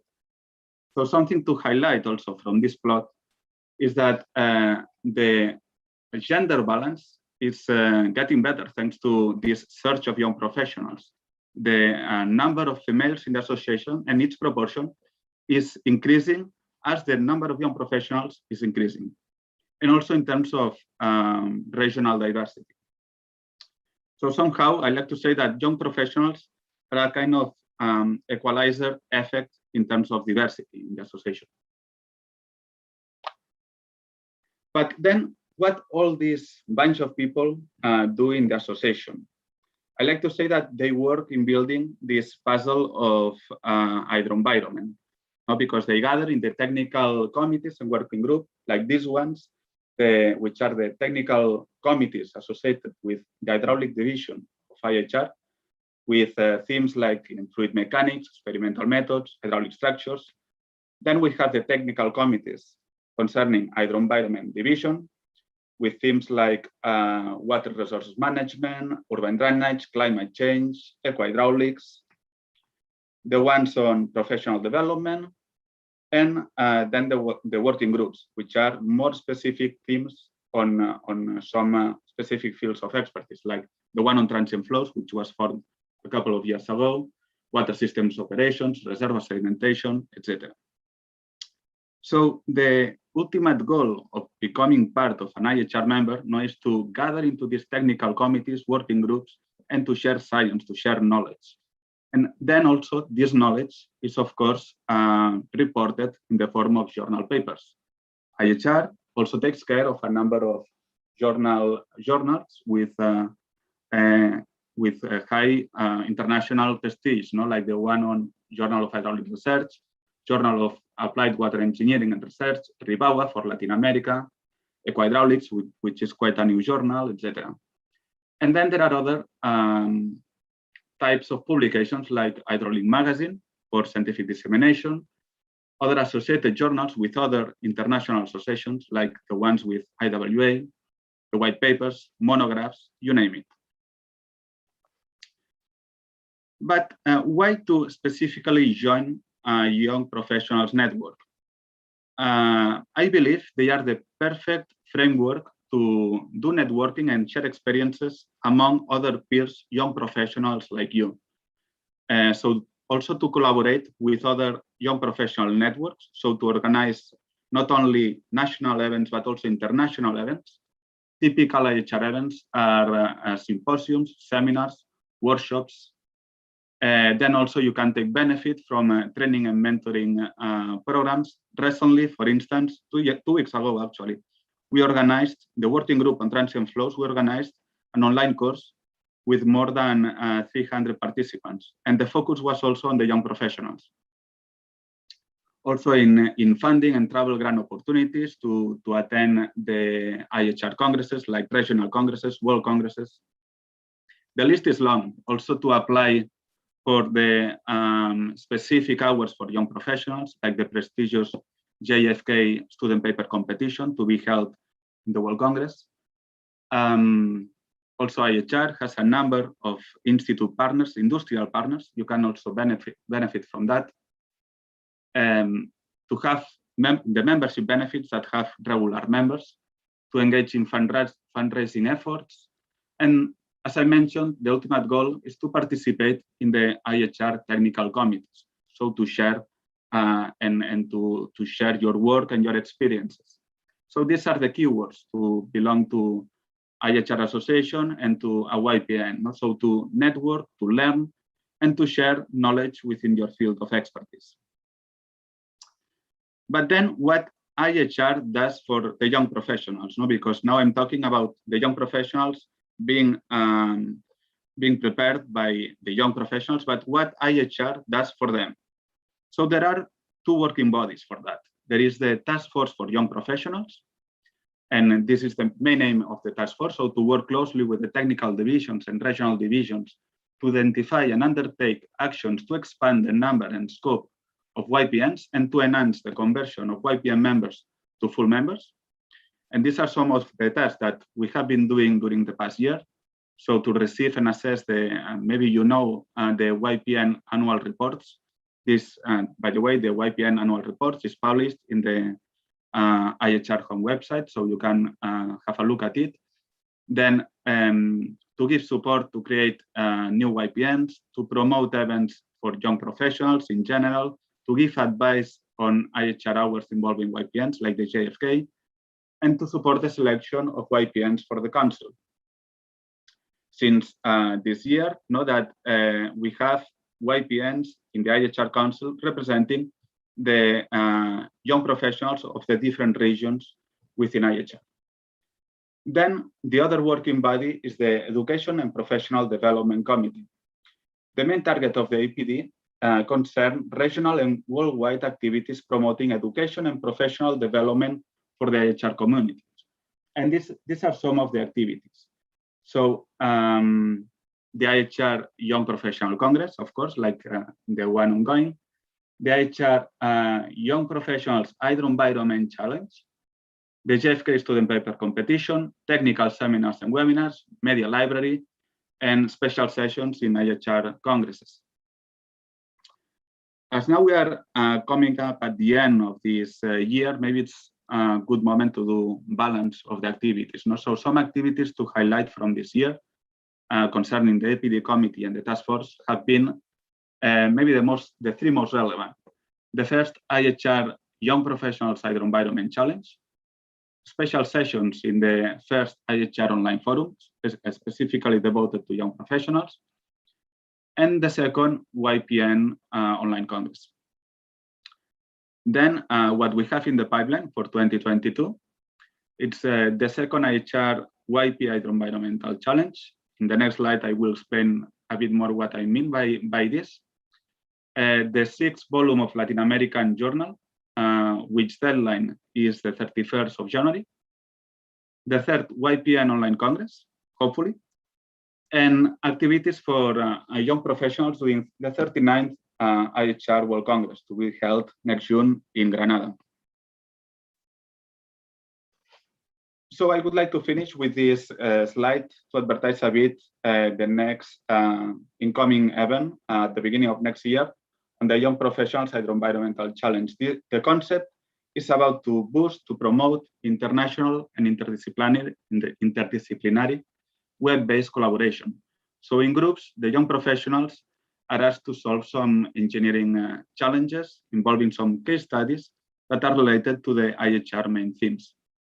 And these are two of the themes planned, one on ecohydraulics in collaboration with the technical committee on ecohydraulics and with EcoNet, which is also a network for young professionals. And another on data analysis in collaboration with the technical committee on experimental methods and instrumentation. So yeah, this is a bit the overview that I wanted to provide. Daniel and Michael, if you want to go ahead. Maybe Michael, if you have some more information about the Young Professionals Challenge that you would like to share. I know that you've been working recently on it. Yeah, exactly. We are still working on defining the deadline, but well, the idea is more or less to start in the spring, next spring, to have something ready for the World Congress in Granada. But as soon as we finalize the details, we will share everything. Okay, great, thank you. Thanks, David, for the insightful presentation. There are many things I didn't know myself, like for instance, that you were never a young professional. I'm going to introduce Mr. Lei Wu from Nanjing. If you're ready, you can just share your screen and share with us the activities you've been conducting in your YPN.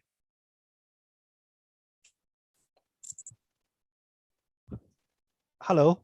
Hello. Oh, yeah.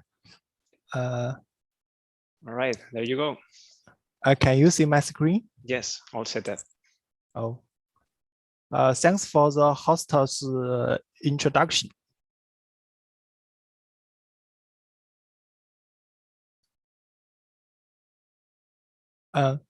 Hello, ladies and gentlemen. I'm Wu Lei from Nanjing Hydraulic Research Institute, YPN, in China. I'm very honored to make a brief presentation, and my topic is activity outline of Nanjing Hydraulic Research Institute, YPN. As you see,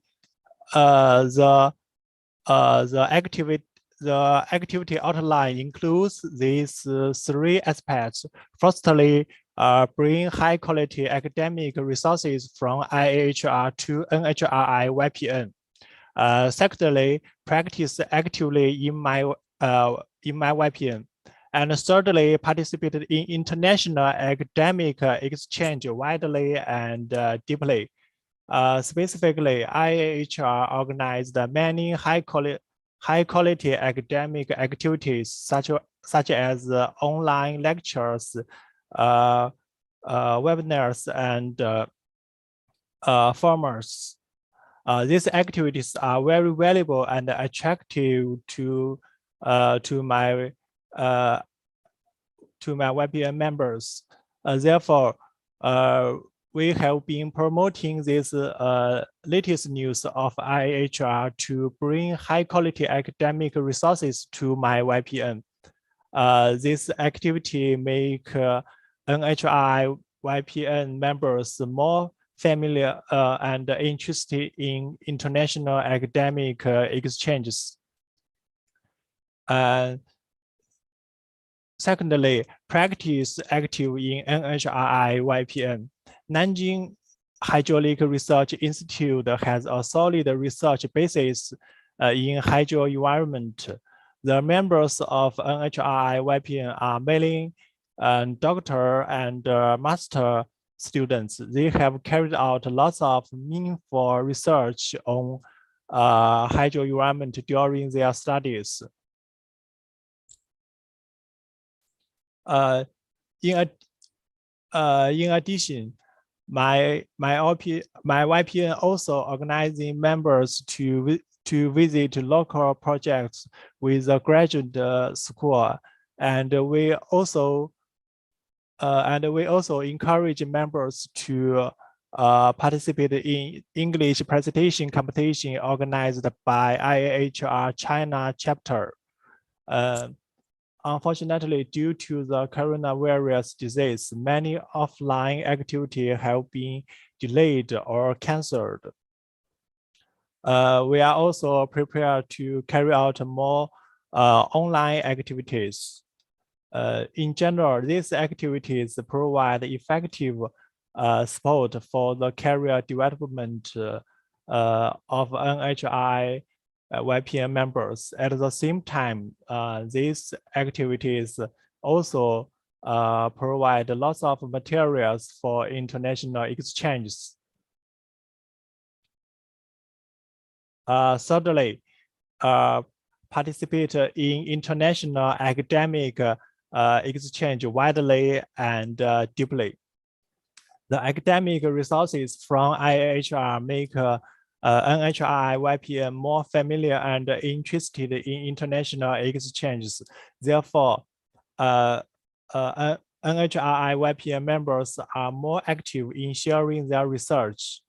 This is the publicity poster we prepared for the first Young Professionals Conference, and three members from my YPN participated in the first Congress, and 2 members participated in the second Congress.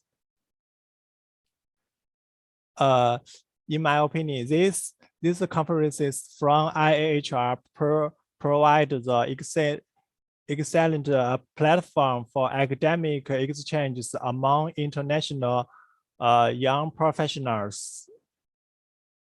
Thank you. Thank you very much.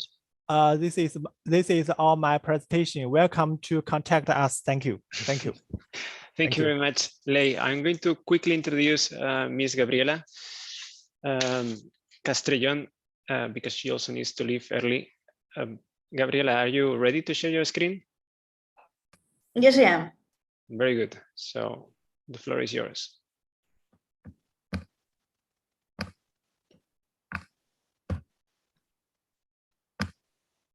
So good afternoon, everyone. Well, good morning here in Panama, good afternoon and good evening for all of you around the world. I'm the president of YPN, IAHR YPN Panama, and we were created for the 38th World Water Congress, which was held here in Panama City. And here's a picture of us, all the students that attended the Congress and were part, and some of them are still part of our YPN. And from the very beginning, we started with this idea of having 3 big pillars of focus, like research, capacity development, and communications. And in our organization, we have a person responsible for each. We were only able to have 1 in-person meeting after a Congress. That was in October 2019, because the following one was scheduled for March 2020, but the pandemic hit right that week, so we had to do it. Online. So for these 2 years have been kind of difficult for us because students are not in person at university. We haven't been able to have any in-person events or meetings, but that's why we've turned to do all online events, a lot of social media stuff, and our communications team, it's really the strongest one. And research and capacity development, we've done a couple of things. For instance, this is our flagship event. It's called Agua y Café, or Water and Coffee. It's just an informal chat that we host on Instagram Live with different professionals around the world, and from Panama, and we just talk about their experience. And lately, we also started an elite version in which we talk with more senior researchers that they do not have an Instagram account, and that's why we do it. We live stream through YouTube instead, and we've done 2 of them with Dr. Maria Donoso and Dr. Natalia Tejedor, both Panamanian researchers. And also for the research part, we've done a webinar on how to read and analyze a scientific article. We want to promote research here in Panama. Students do the research, but I mean, the first step in order to do the research is be able to read and understand research papers. So that's what we've been trying to do.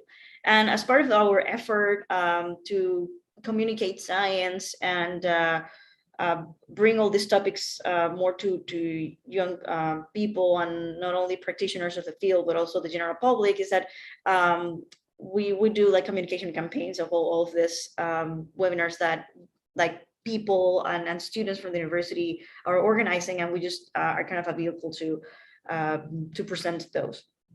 And also a lot of, we do a lot of, not advertising, but a lot of teaching and a lot of, well, this is not, yeah, teaching and about the World Water Days, like awareness, bring awareness of these dates and their importance. And yeah, we have plans for more webinars and not webinars, actually seminars, in-person meetings, but we haven't been able to do that because still we're not cleared to start doing major in-person events. Hopefully next year things will be better and we get to meet in person again. So thank you.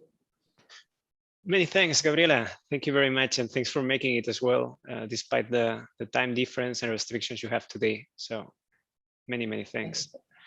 I will quickly introduce the last YPN representative before the roundtable discussion. This is Mr. Juan Navas from Spain. Juan, are you ready? Yes, I'm ready. So all Can you yours. see the screen? Yeah. Yes, very good. Okay, so thanks for the introduction and thanks to invite me to present the activities of the Spain YPN. Hope to be useful for the rest of YPNs. I have prepared a few slides, including my opinion on our main activities and experience from our foundation until now. It's not very long, but I promise it's too short. As a very brief background, the Spain YPN was founded in 2020 from the union of the 3 YPNs that existed in Spain. And this is the first point that I wanted to share with you. In our case, this union has allowed us to create or to start to create a real national network. Before this join, the 3 YPNs organized nice and interesting activities, but almost always with a local outreach. Now we can continue with these activities, such as, for example, collaborating dissemination of activities or training activities inside each university. And also we are coordinating now activities at a national level. This allows us to meet and discuss between us, not necessarily too frequently, but helping to create that network. That is, in my opinion, the final aim of the YPN.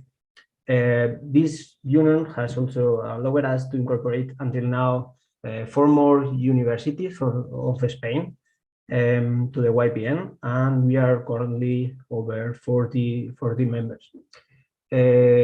The second point that is serving us to keep alive and growing, I think, our YPN is to have a common activity.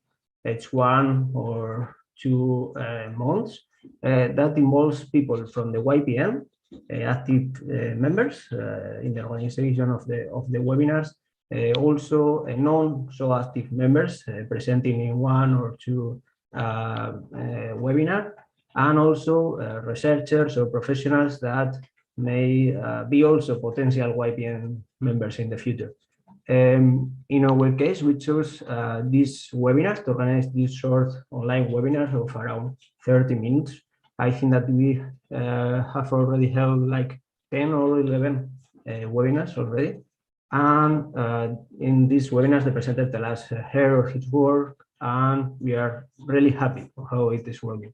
For example, we are inviting members if they finish their PhD. Also, new members, we invite them to know in what are they working. And here also say that the IAHR secretariat is helping us a lot with the promotion and with the Zoom presentation. So contact with them. They are very nice in their work. The webinars are recorded and are available to watch in the IAHR YouTube channel. Social media is the third point where we are focused our effort, and we have Twitter as main social media, which is working very well and serve us to promote the YPN activities and also the works, the job opportunities, projects and activities of our members, and allows us also to collaborate and interact with other YPNs and University of Spain and institutions.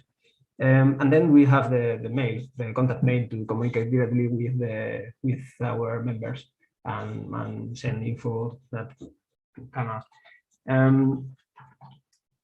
Here, and finally, I would like to contribute to the next part of the session with 3 comments.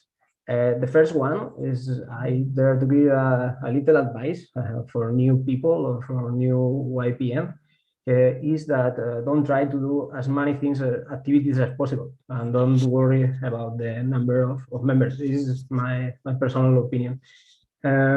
You try to do something that you consider useful for the members of your YPN, and if this activity is interesting, for sure the number will grow. It's not a problem. The second is a question, and is if someone or some YPN have found a tool to make easy non-active members to collaborate. I mean, I have observed that if you send a mail to all of your members asking for someone to help in an activity, or you launch a question that who wants to collaborate, nobody answers. Maybe 1 or 2 if you are lucky. But if you send a personal mail or you talked with someone asking the same, he or she almost always want to help in some way, or only a little, and then usually kept helping more or less in the activity. So how to use this without pressure anyone? We are thinking in a teamwork app such as Slack, Discord in this case.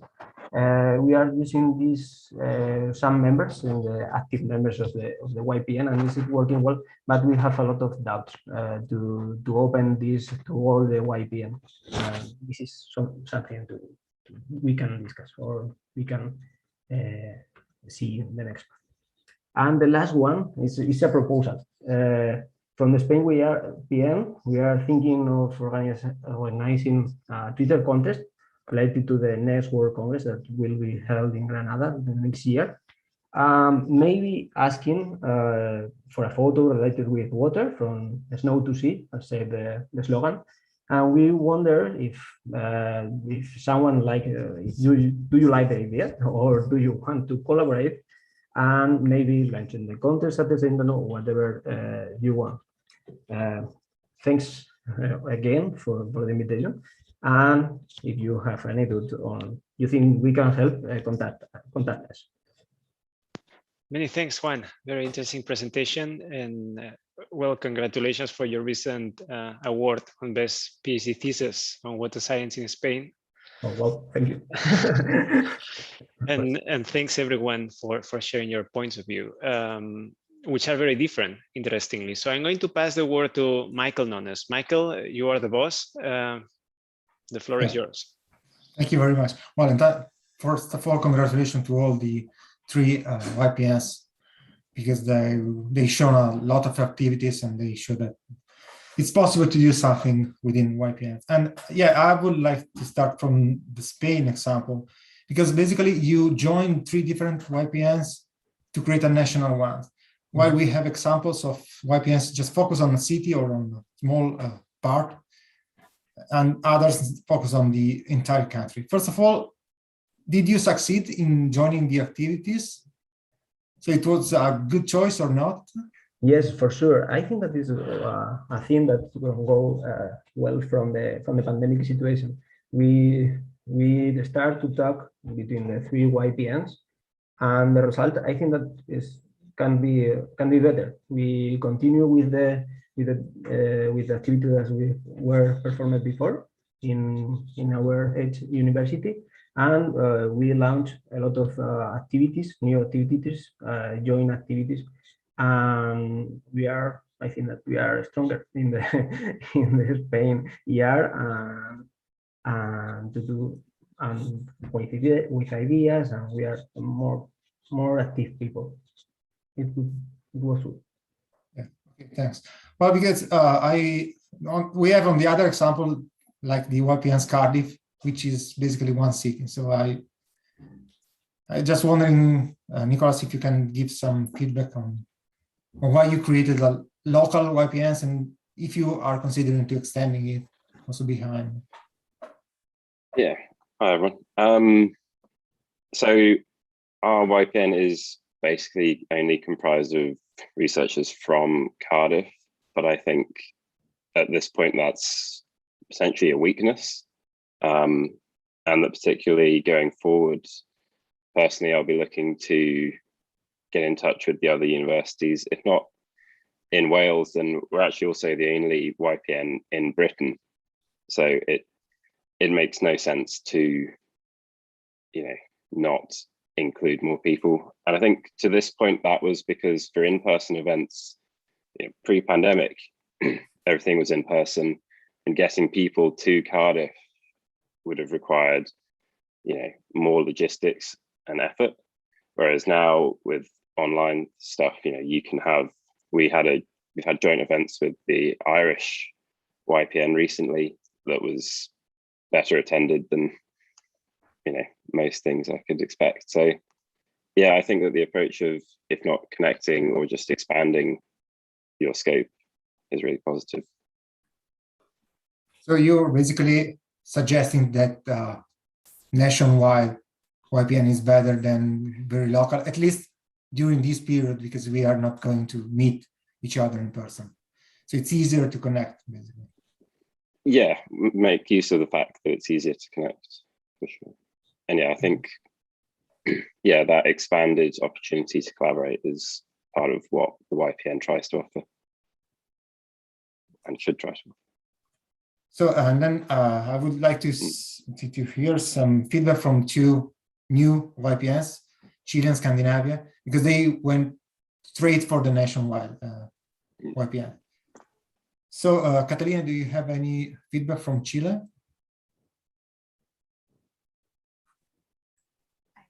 Hi, everyone. Well, we think about the same as the last YPN, that we are doing things mostly local, and we would like to do things, our activities more like this, roundtables with other countries to share experiences about how it's to work in each country and how you're doing in your YPNs. So yeah, we think that that is our main objective now on, to do more activities that involve international networks and not only local. And also we would like to congratulate everyone here for their presentations, because it's been quite helpful for us to clarify our objectives and to think about new activities. Thank you very much. And well, the last YPN is Scandinavia. So Slavin, if you have any. Can you hear me well? Because here's some echo. Okay, good. Yeah, I have some comments actually regarding our last experience here, and regarding the last comment from Cardiff. So yes, we did experience higher attendance in our events, but what we experienced as well in the same time as we are a new organization here is that we didn't really bond, we didn't have this communication. I barely met this the vice president, the vice president Livia, we are close and we were studying together, doing the PhD, but the other people I've never met, for example. So this was a really in my opinion, and I think in opinion of also the advisors that we have and the other people, was a little challenging, and it was a disadvantage, I would say, for starting the organization in Corona time. But on the other hand, yeah, that's true. When we organize the events, we have more than 60, 50, sometimes 100 people. We had like 3 events so far. But in the end, like the people do not come up with some suggestion and so on. So I think that the last event that we organized, it was virtual, but also at physical attendance, it was much better because the people came up with some questions, approaching us, approaching the guests that we have to present. So in that way, it was a bit more interesting. I think maybe for a well-developed YPN organization and network, this might be even better to have only virtual. But for us, we miss this connection. Yeah. So yeah, and also like regarding this national, okay, we are based in Norway, So Scandinavia, we tried to contact Denmark and the Swedish university. So far, not really good response. What we were hoping is that in the next conferences of IHR the world, EGU and the IHR Europe, we can contact directly the people and get some better feedback. The idea was that we formed this Scandinavia, and then the other countries like Sweden, Denmark, they separate once they have enough members. But yeah, we could not do that online. So more, it's all the events and the guests are from Norway. Yeah, thank you, Michele. Yeah, well, basically starting a new YPN in this period is not the best, I think. And I'm also wondering, well, you made an example that it was really challenging to meet each other. Some other more developed YPNs like Panama or Spain, they had a history before the pandemic, and then now they switch everything online. So somehow we already saw what Panama made, but I would like to hear if Carol has any other comment on how it was before the pandemic, when basically during the World Congress in Panama, and then how everything changed during the last months, years. So, hi. Well, there was a lot of momentum going after the pandemic. I mean, after the Congress, because the five of us who started this, also we became there was a friendship involved. So I understand what you say, that it's difficult sometimes to kind of when you didn't really meet or know the person in a level that you trust. But for us. So we got to meet each other during Congress. We got to organize these activities together. Then in October we had our first meeting. More than 100 people, 100 students attended at the university. It was a huge event. So going virtual then, like the leadership team, we knew each other. So that was a huge advantage from like the leadership team during 2020. What happened in 2021 is that now the leadership team, I've only met them in person like a couple of weeks ago when we shoot the video that is online right now on the IAHR webpage. So I have that feeling of I don't know half of my leadership team in person because they started during in 2021 during the pandemic. Also, they are a couple of years younger, so they weren't there. I wasn't there at the university when they were there. So what remains now is what to do next. Like how we do this transition of the next to the next leadership team. Because without people at the university, without students going regularly to the university, it's difficult to organize meetings. My suggestion would be, I don't have much. It would be more like a question for you guys. What to do? How do you have any experience with making sure the organization continues after you completely renew the leadership team? Yeah, I passed the question to the others. Like Nicholas, well, Cardiff it was good example because there were a lot of participants some times ago. Now it's more or less a few people, probably due to this exchange of leadership team. Yeah, I mean, the question you've asked there is the exact thing that we are asking ourselves. Traditionally, in previous years, it's been a sort of a quite obvious passing of the torch or baton from, the more active younger or newer members become, some member of the committee and then move up to, like myself, I started just as someone who went to the things, then I did a smaller role, and now I'm president. So I think it's trying to identify those people who are keen and sort of let them know what you're doing at the higher levels. But yeah, in our YPN, we've had the same thing, a large turnover of people that we used to all know, we used to all meet in person regularly, now to a lot of people who, even though we're in the same city, we don't meet physically often.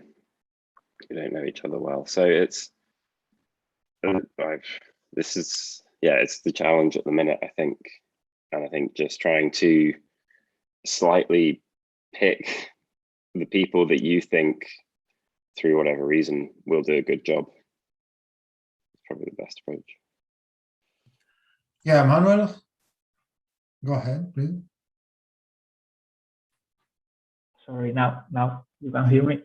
I just want to point to Gabriela that maybe the problem that you have, that I think in our case in Spain happened something similar, is that as you said before, all of the members in the direction of the YPM, you know very well each other. So maybe you need in the past more diversity, different people from different maybe institutions in Panama. So it's a way to ensure this to continue this leadership in the YPM. Because, for example, in Spain, as Juan said before, the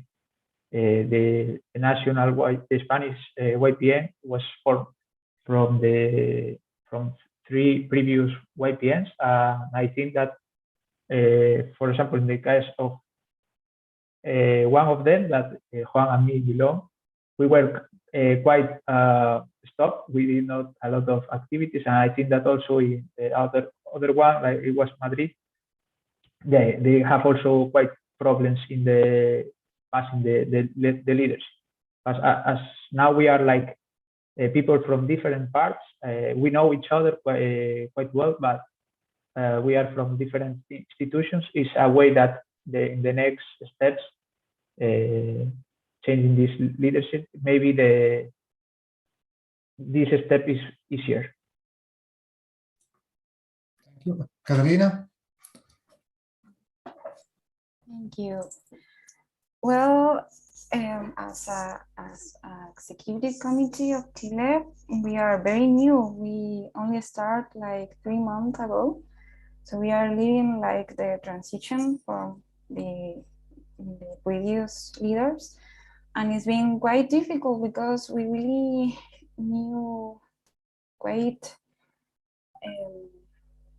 a few from YPN. So we think that we need to contact a few of you to know more about the organization and to clarify our objectives for the next year, and also how to involve the members, because we are doing everything online and we don't know many of the members.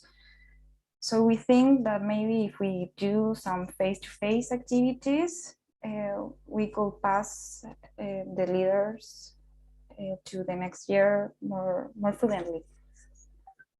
And also, I would like to share that we are planning a face-to-face activity for March about how women in a specific extent in our fieldwork in the water field. So that will be our first face-to-face activity, and we would like to invite you all. We are going to broadcast the activity then.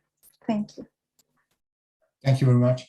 Well, these problems in face-to-face activities somehow related to the scale of the YPNs, because as Nicolas said, first, Cardiff or Nanjing, there are cities, and it's probably easier to meet each other, to know each other, and to eventually pass the word and to guarantee a kind of training of the new people entering the YPS.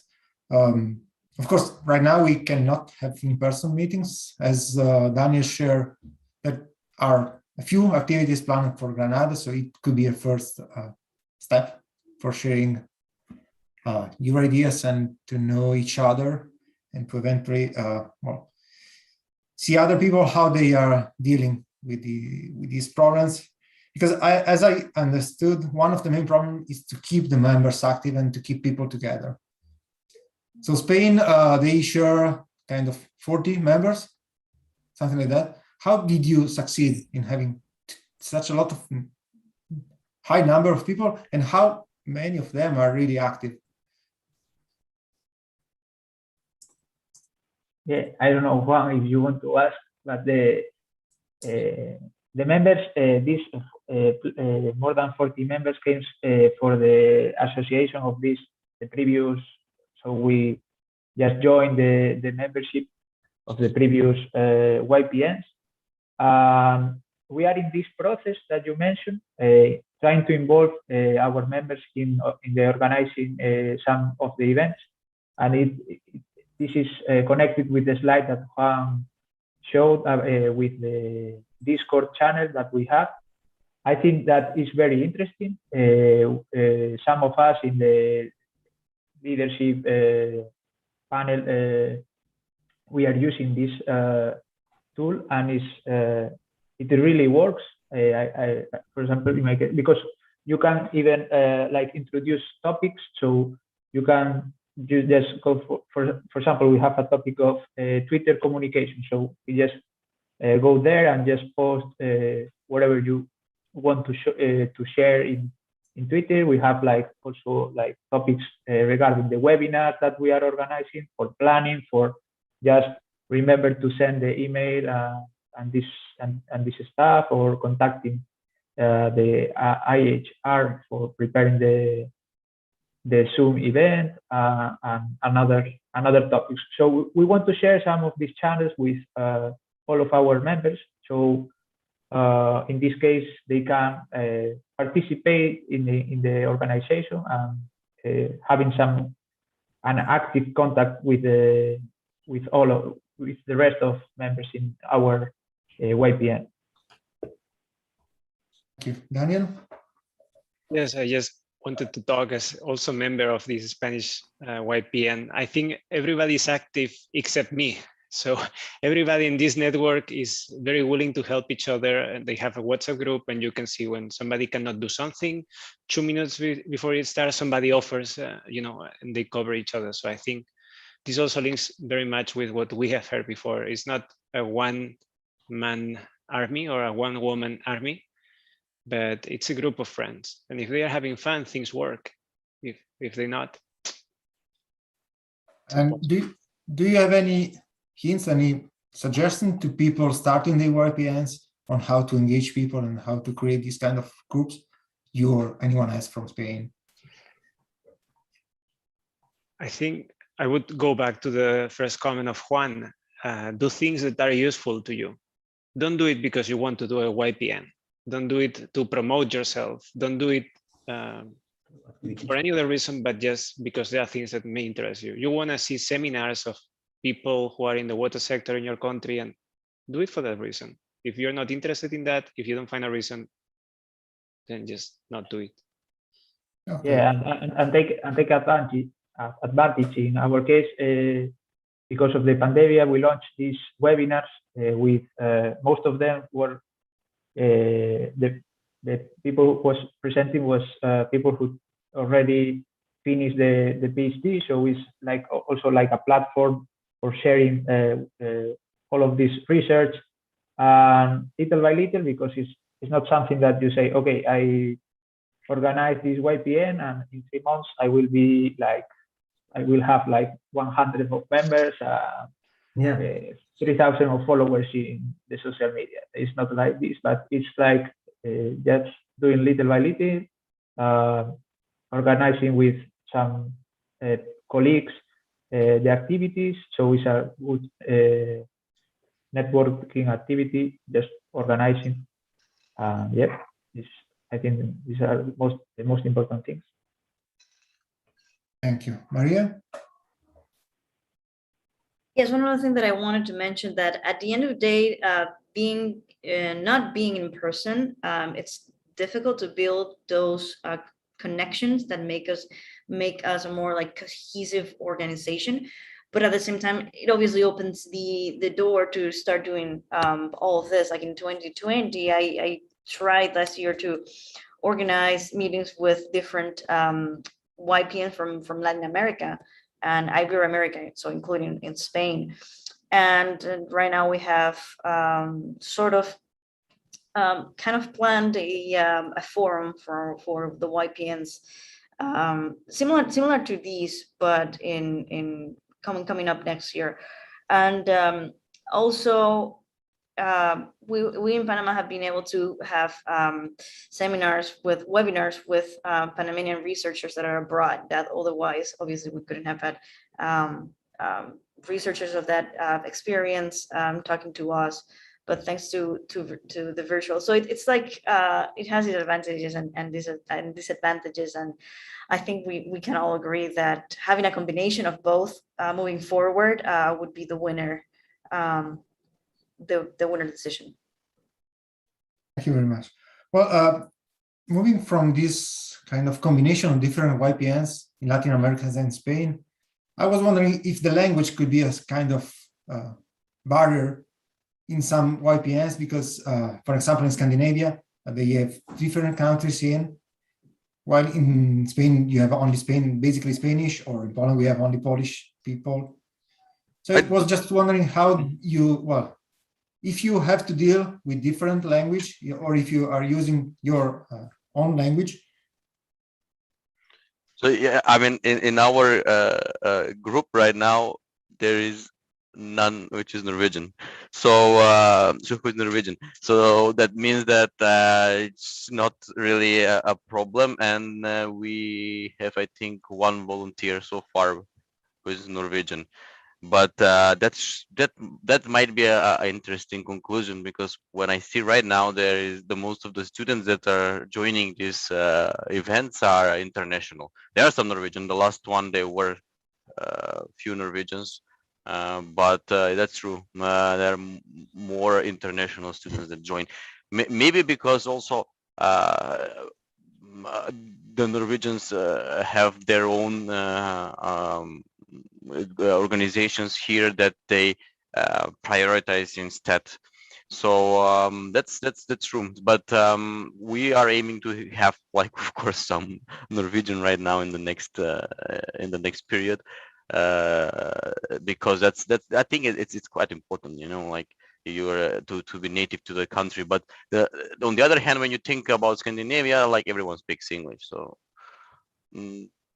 Yeah, probably Scandinavia is not the best example. Yeah, I mean, because from the very beginning they learn English. The other thing is, if you would like to take together people from the academia and practitioners, maybe going from the local language, it's better than for English, because especially in industry, probably it's a bit more challenging, at least in some countries, for sure, it's more challenging. And I'm just wondering if it could be a reason because some YPNs have lower numbers with respect to others, and if it could be also a reason because of not having too many practitioners in YPNs. And I'm just wondering if any of you just try to contact practitioners, not looking only at academia, but also going to industry, to companies or agencies to look for new members. So if any of you just raise your hand. Yeah. Go on, Sloman. Yes, I say that we constantly reach the consultancy companies. I myself work partly in a consultancy company, so we do contact the people, but I must say that the interest is not that high as from the academia. So that's so far, and I think it's expected. But there are some who, especially who had the PhD or who were in contact with IAHR in general, they are interested. Okay, well, moving from this final sentence, what do you think could do IAHR for you to increase the exposure of the YPN, or to attract new members, or what are you expecting basically? So, well, we can start from Spain, which has a long history. So one or Manuel? I don't know. I think that is a difficult question. I think that IAHR is supporting us very much from the last year to here. They are offering us their Zoom platform, and they foster our joining in a common Spanish YPN from the Spanish chapter of the IAHR, and we don't expect much more. we want to continue collaborating with them, with the secretariat. So overall, I think that maybe we can in the next years or months enter in the decision meetings of the Spanish chapter or something like that, no, to give our opinions. Thank you. Daniel? Yeah, if I may add, I think we've seen a change in the past 2 years where young professionals are gaining more visibility in IAHR. I think that's good. And I think we're becoming structural in IAHR. So you can see, for instance, in the next World Congress, there will be a lot of young professional activities. You don't need to belong to any YPN, but you can come. But they are targeted to us. So these are activities that can improve your writing skills, your scientific perspective. You can meet the people who you are reading the papers from. So if I could ask anything to IAHR is to keep on this change into making us structural in this organization. Maria? Yes, I think the fact that now there are YPN representatives at the IAHR Council, it's a sign it's a good sign in the direction that now YPNs are taken into account.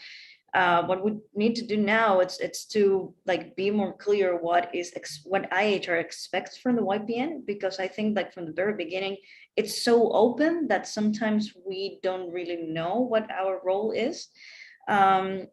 That's why we've turned into science communication, because I think it's what catches the eye of people. I want to create art to communicate science, and I think IAHR could do a lot more supporting that and supporting multimedia science communication. We can do a podcast, we can have mini documentaries, because let's face it, not everyone it's going to be a scientist, a researcher, and well, Panama is such a small country that we don't even have that many companies where a practitioner can work. So you could be in a field related to water, related to environment, but maybe what we need to do is just transfer all of this knowledge that all the people around the world are doing to the greater people, not just keep it to the association. So that's what I would ask. What I would ask for IAHR, more spaces to talk about how to be a little bit more multimedia. Okay, thanks.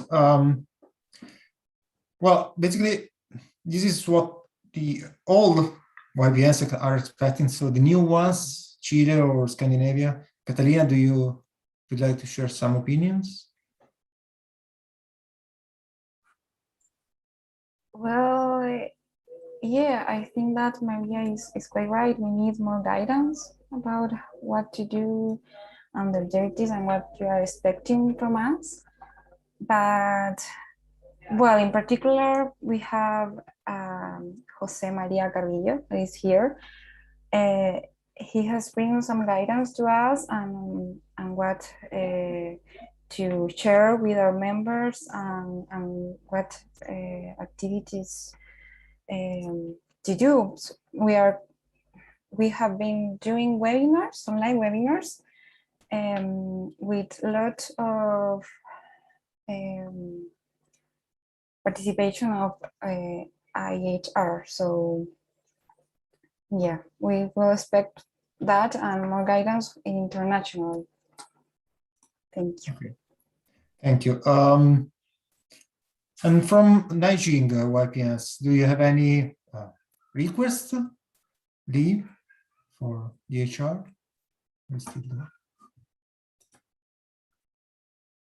Lee, can you hear me?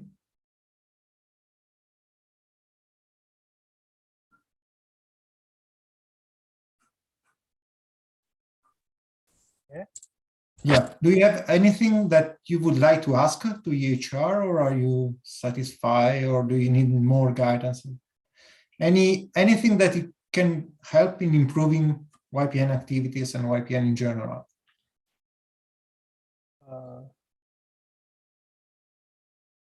Sorry.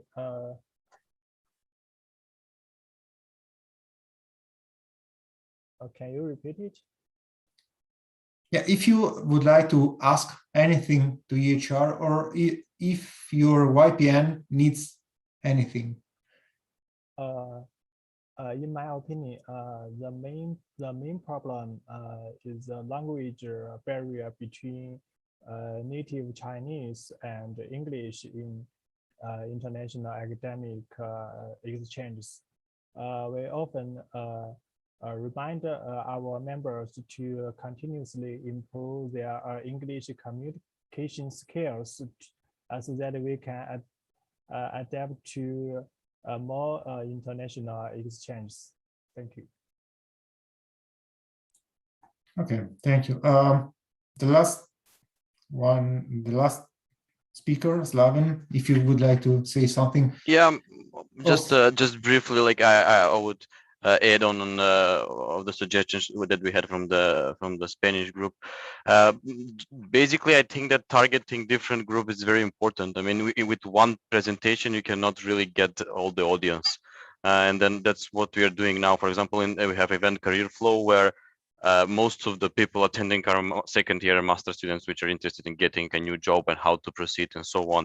But I think we should really focus on getting the practitioners, for example, or the people from consultancy by asking the PhD students, for example, presenting some tools, what they have developed and so on that can facilitate the work in the industry.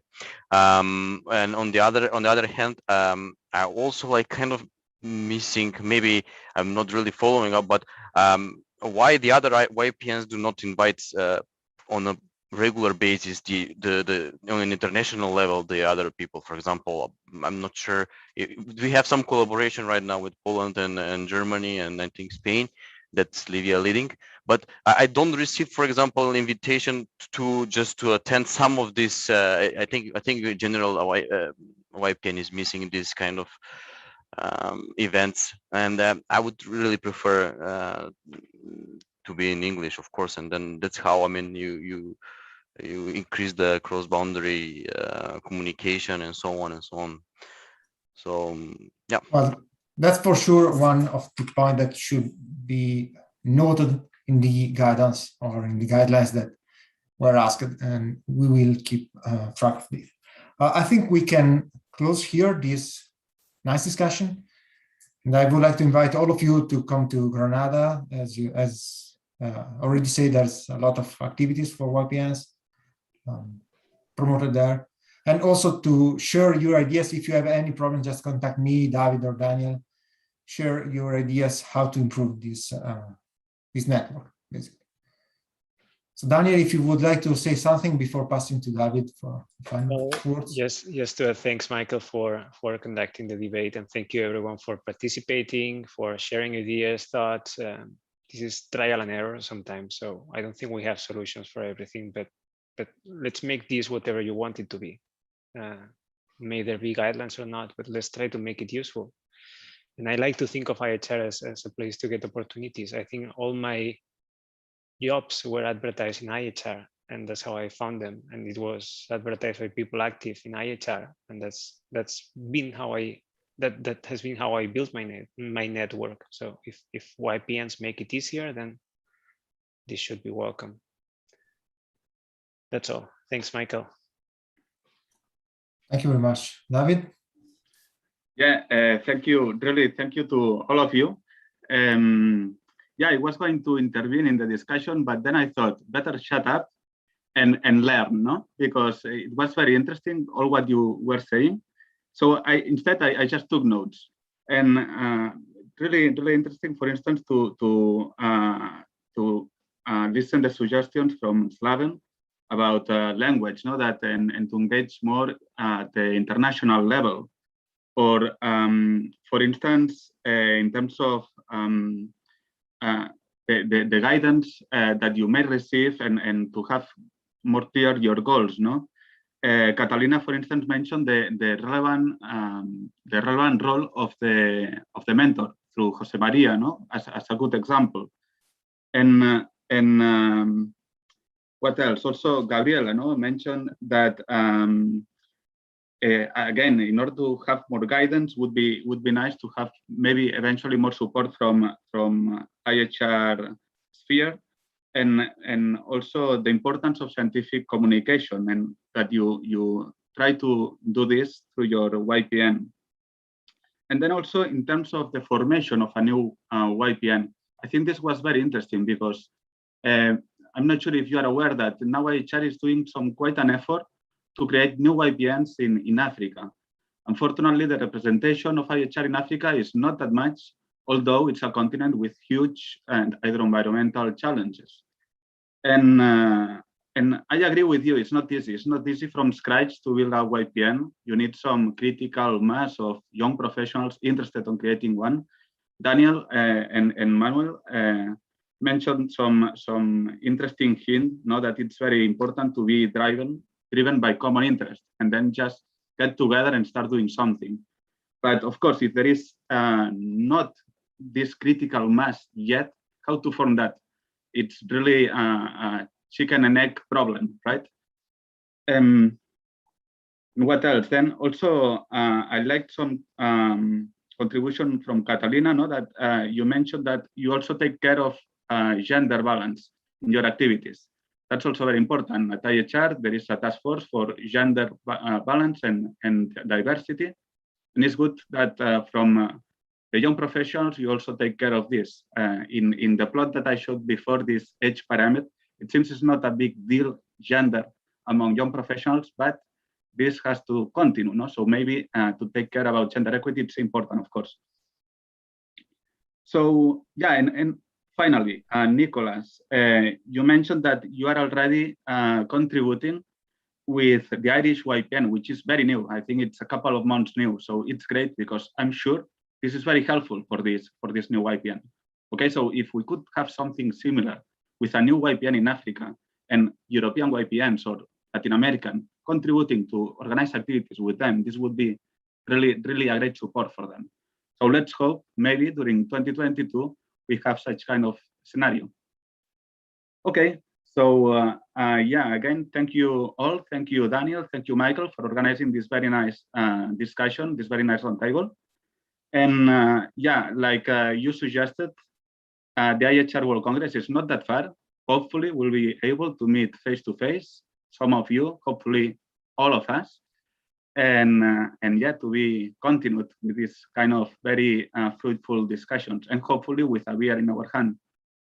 Okay, so yeah, that's all from my side. And now I think we can pass to the closing ceremony, or just closing session of the current session, and with that also the overall Congress. For that, I have a couple of 2 slides more. Let me share my screen briefly.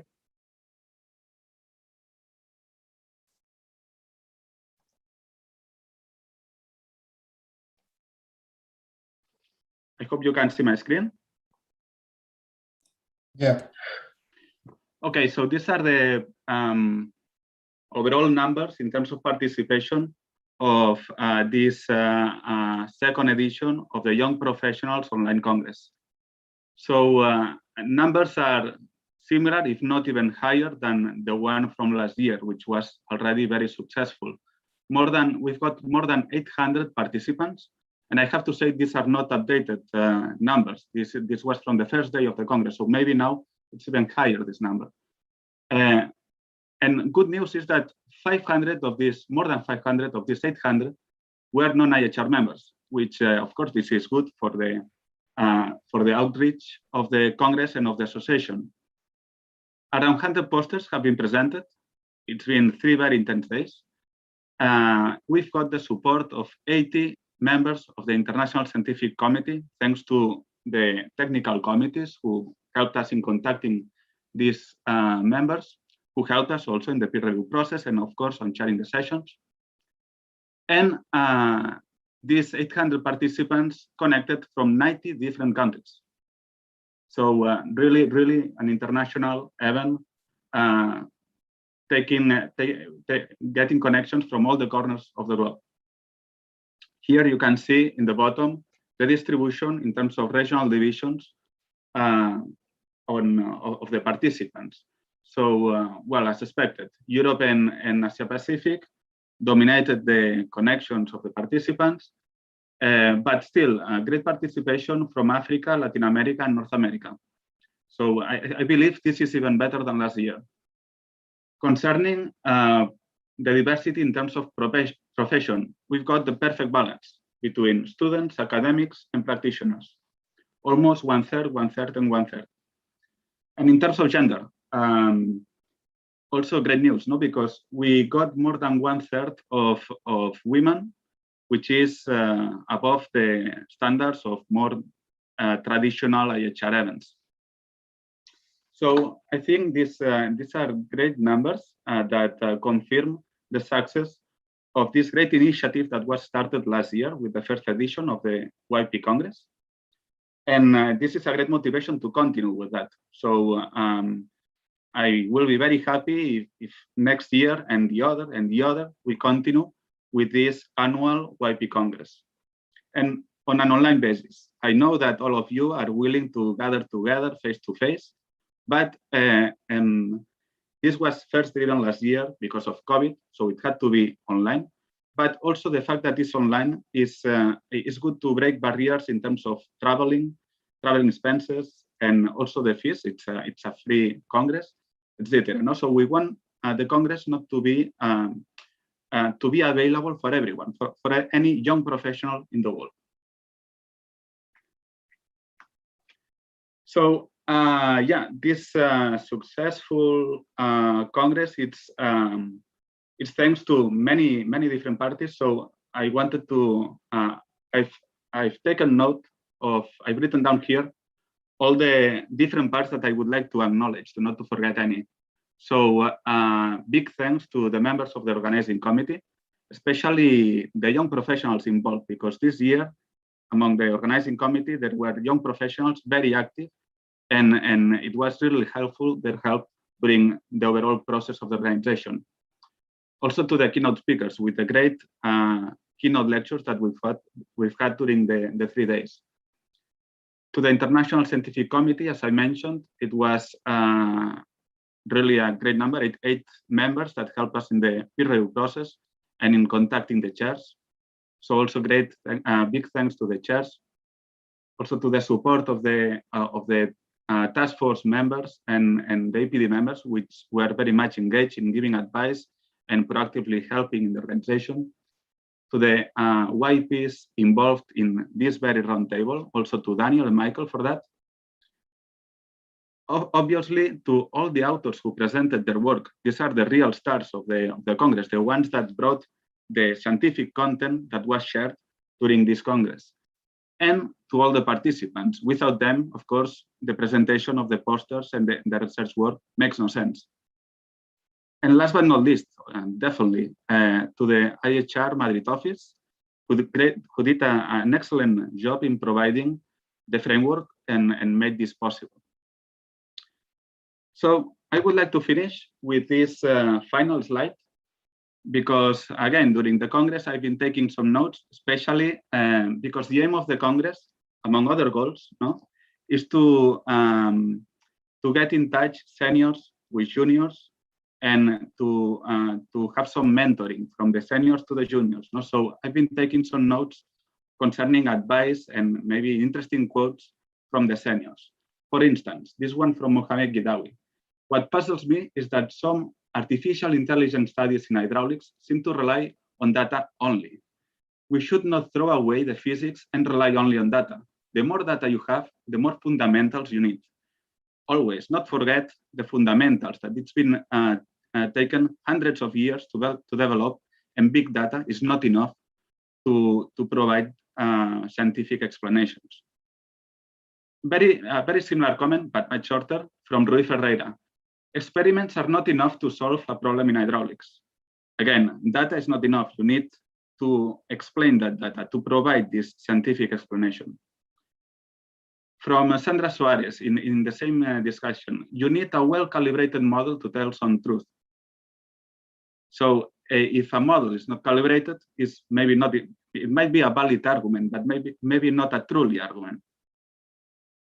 From Silke Vibrecht, how can you bring some specific results to a universal solution? Again, with this vision that it's important to provide the objective scientific explanation, whether if you are coming from some inductive inference or from some deductive inference. And then we have maybe more practical advices, again, from Mohamed Ghidawi. Have the courage to venture into the unknown, be pioneers. From Stefan Felder, do not forget that our research studies should be also aimed to solve practical issues. And dreaming of the future tomorrow is not going to take us there. We need urgent action, from Alice Penning.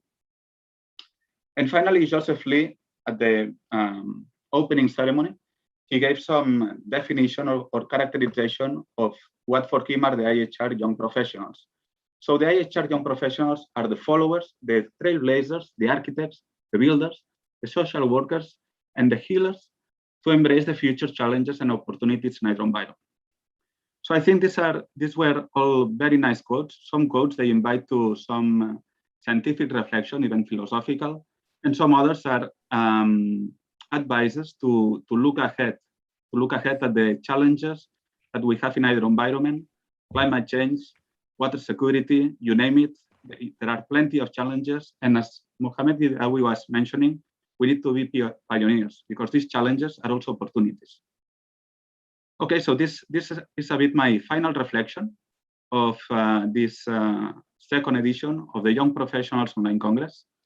Maybe now I would like to pass the word to my colleagues from the organizing committee. If you want to say also some final words. Who starts? Maybe. I can start, David, if it's okay for all of you. I will be very quick, very fast, because I would like to thank you and all the other mates of the organizing committee, so Jose Maria, Livia, Emanuele, Manish, Eva. I hope to not forget anyone. The IAHR Secretariat, so Amparo, Elsa, all of you were committee mates. Wonderful. It was a wonderful experience for me. It was the first time that I was a component of an organized committee, and it was very interesting, very helpful to increase my abilities in general and to have new friends. So thank you, and obviously thank you to all the authors, the keynote speakers, the chairs, all the people that gave us an help to organize this conference. I think that the conference has been wonderful. Thanks again. Thank you very much, Gaetano. The next in my screen is Manish. Hi, David. Hi. First of all, congratulations for a great successful event. And I would like to thank all the organizing committee, including David, including Vertus and Emalo, Ella, and Crispano, Jos, Livia, and myself, Silke, and Hema, and all the IAHR family and young professional, all the authors. I hope in the next YPN we will get more and more papers and we will get more and more ideas. So then we can solve the practical problems also. All these quotes we can fulfill. So wish you all the best, and David, congratulations once again. congratulations to all of you. This was definitely a great teamwork from all of us. Yep. And it's a very great experience to me. Thank you. And I also I would like to invite next year in India, we are going to organize one IAHR conference, that ISHS, Hydraulic Structure, in IIT Roorkee, my PhD and Master's Institute. This conference is hosting by the Professor Ahmed. He was the chair in the last day in one session. So I would like to invite you all. I think this is in person, not in online mode. So I hope we will meet here and we will discuss together something new. Thank you. Thank you, Manish. Do we have already a deadline for the abstract submission for this conference? The deadline of abstract submission is 15th of January. Perfect. So I'll share all these details with through email. Okay, thank you. Okay, thank you, David. Jose Maria, you are the next in my list. I think that speaking as a member of the organizing committee, for us is a pleasure to organize this congress for the young professional in our association. We started with a purpose to try to reduce the barriers, the distance between the different young professionals around the world. And I think that in this second edition, we get a success again to do this. I would like to thank the organizing committee, the chairs, the participants, all the support, the confidence in our work, and also you, David, that you were the head of this project during this year. It was That's only partially true, because if I'm not wrong, Jose Maria, the original idea came from your side. Okay, so you are the guilty of all these things. Yeah. We hope that we will have more and more sessions, more and more years, trying to connect the young professionals in a easier way, without any problems, financial and resources, that usually is the worst problem with the young professionals, and nothing more. Thank you for everything, to all of you. Okay, thank you, Jose Maria. Okay, so I think, Elsa, you were not officially part of the organizing committee, but I think you were the one who worked the most. So if you want to say some final words, you're muted. Thank you, David. It's been my total pleasure to help you organize in this second edition. Because of the huge participation and interest generated, it looks like this Congress is going to become a permanent one, hopefully on an annual basis. So I'd like to thank you for your role as organizing committee. David and Jose Maria were already experts from the first edition, but all the new members such as Gaetano, Emmanuel, Manis, Livia, etc., have done a great job this year. I like also to congratulate all the authors for their fantastic presentations and for being so brave to face the IHR mentors, and also the chairs of the sessions for doing a very great job giving feedback to all our young professionals. And finally, the members of the International Scientific Committee who have helped reviewing all the abstracts received, etc.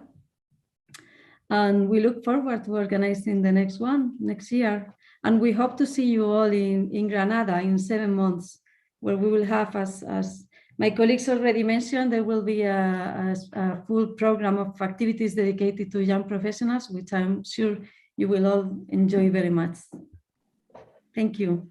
Thank you very much, Elsa. So yeah, I think we can close here the session and therefore the Congress. Again, it's been a great pleasure.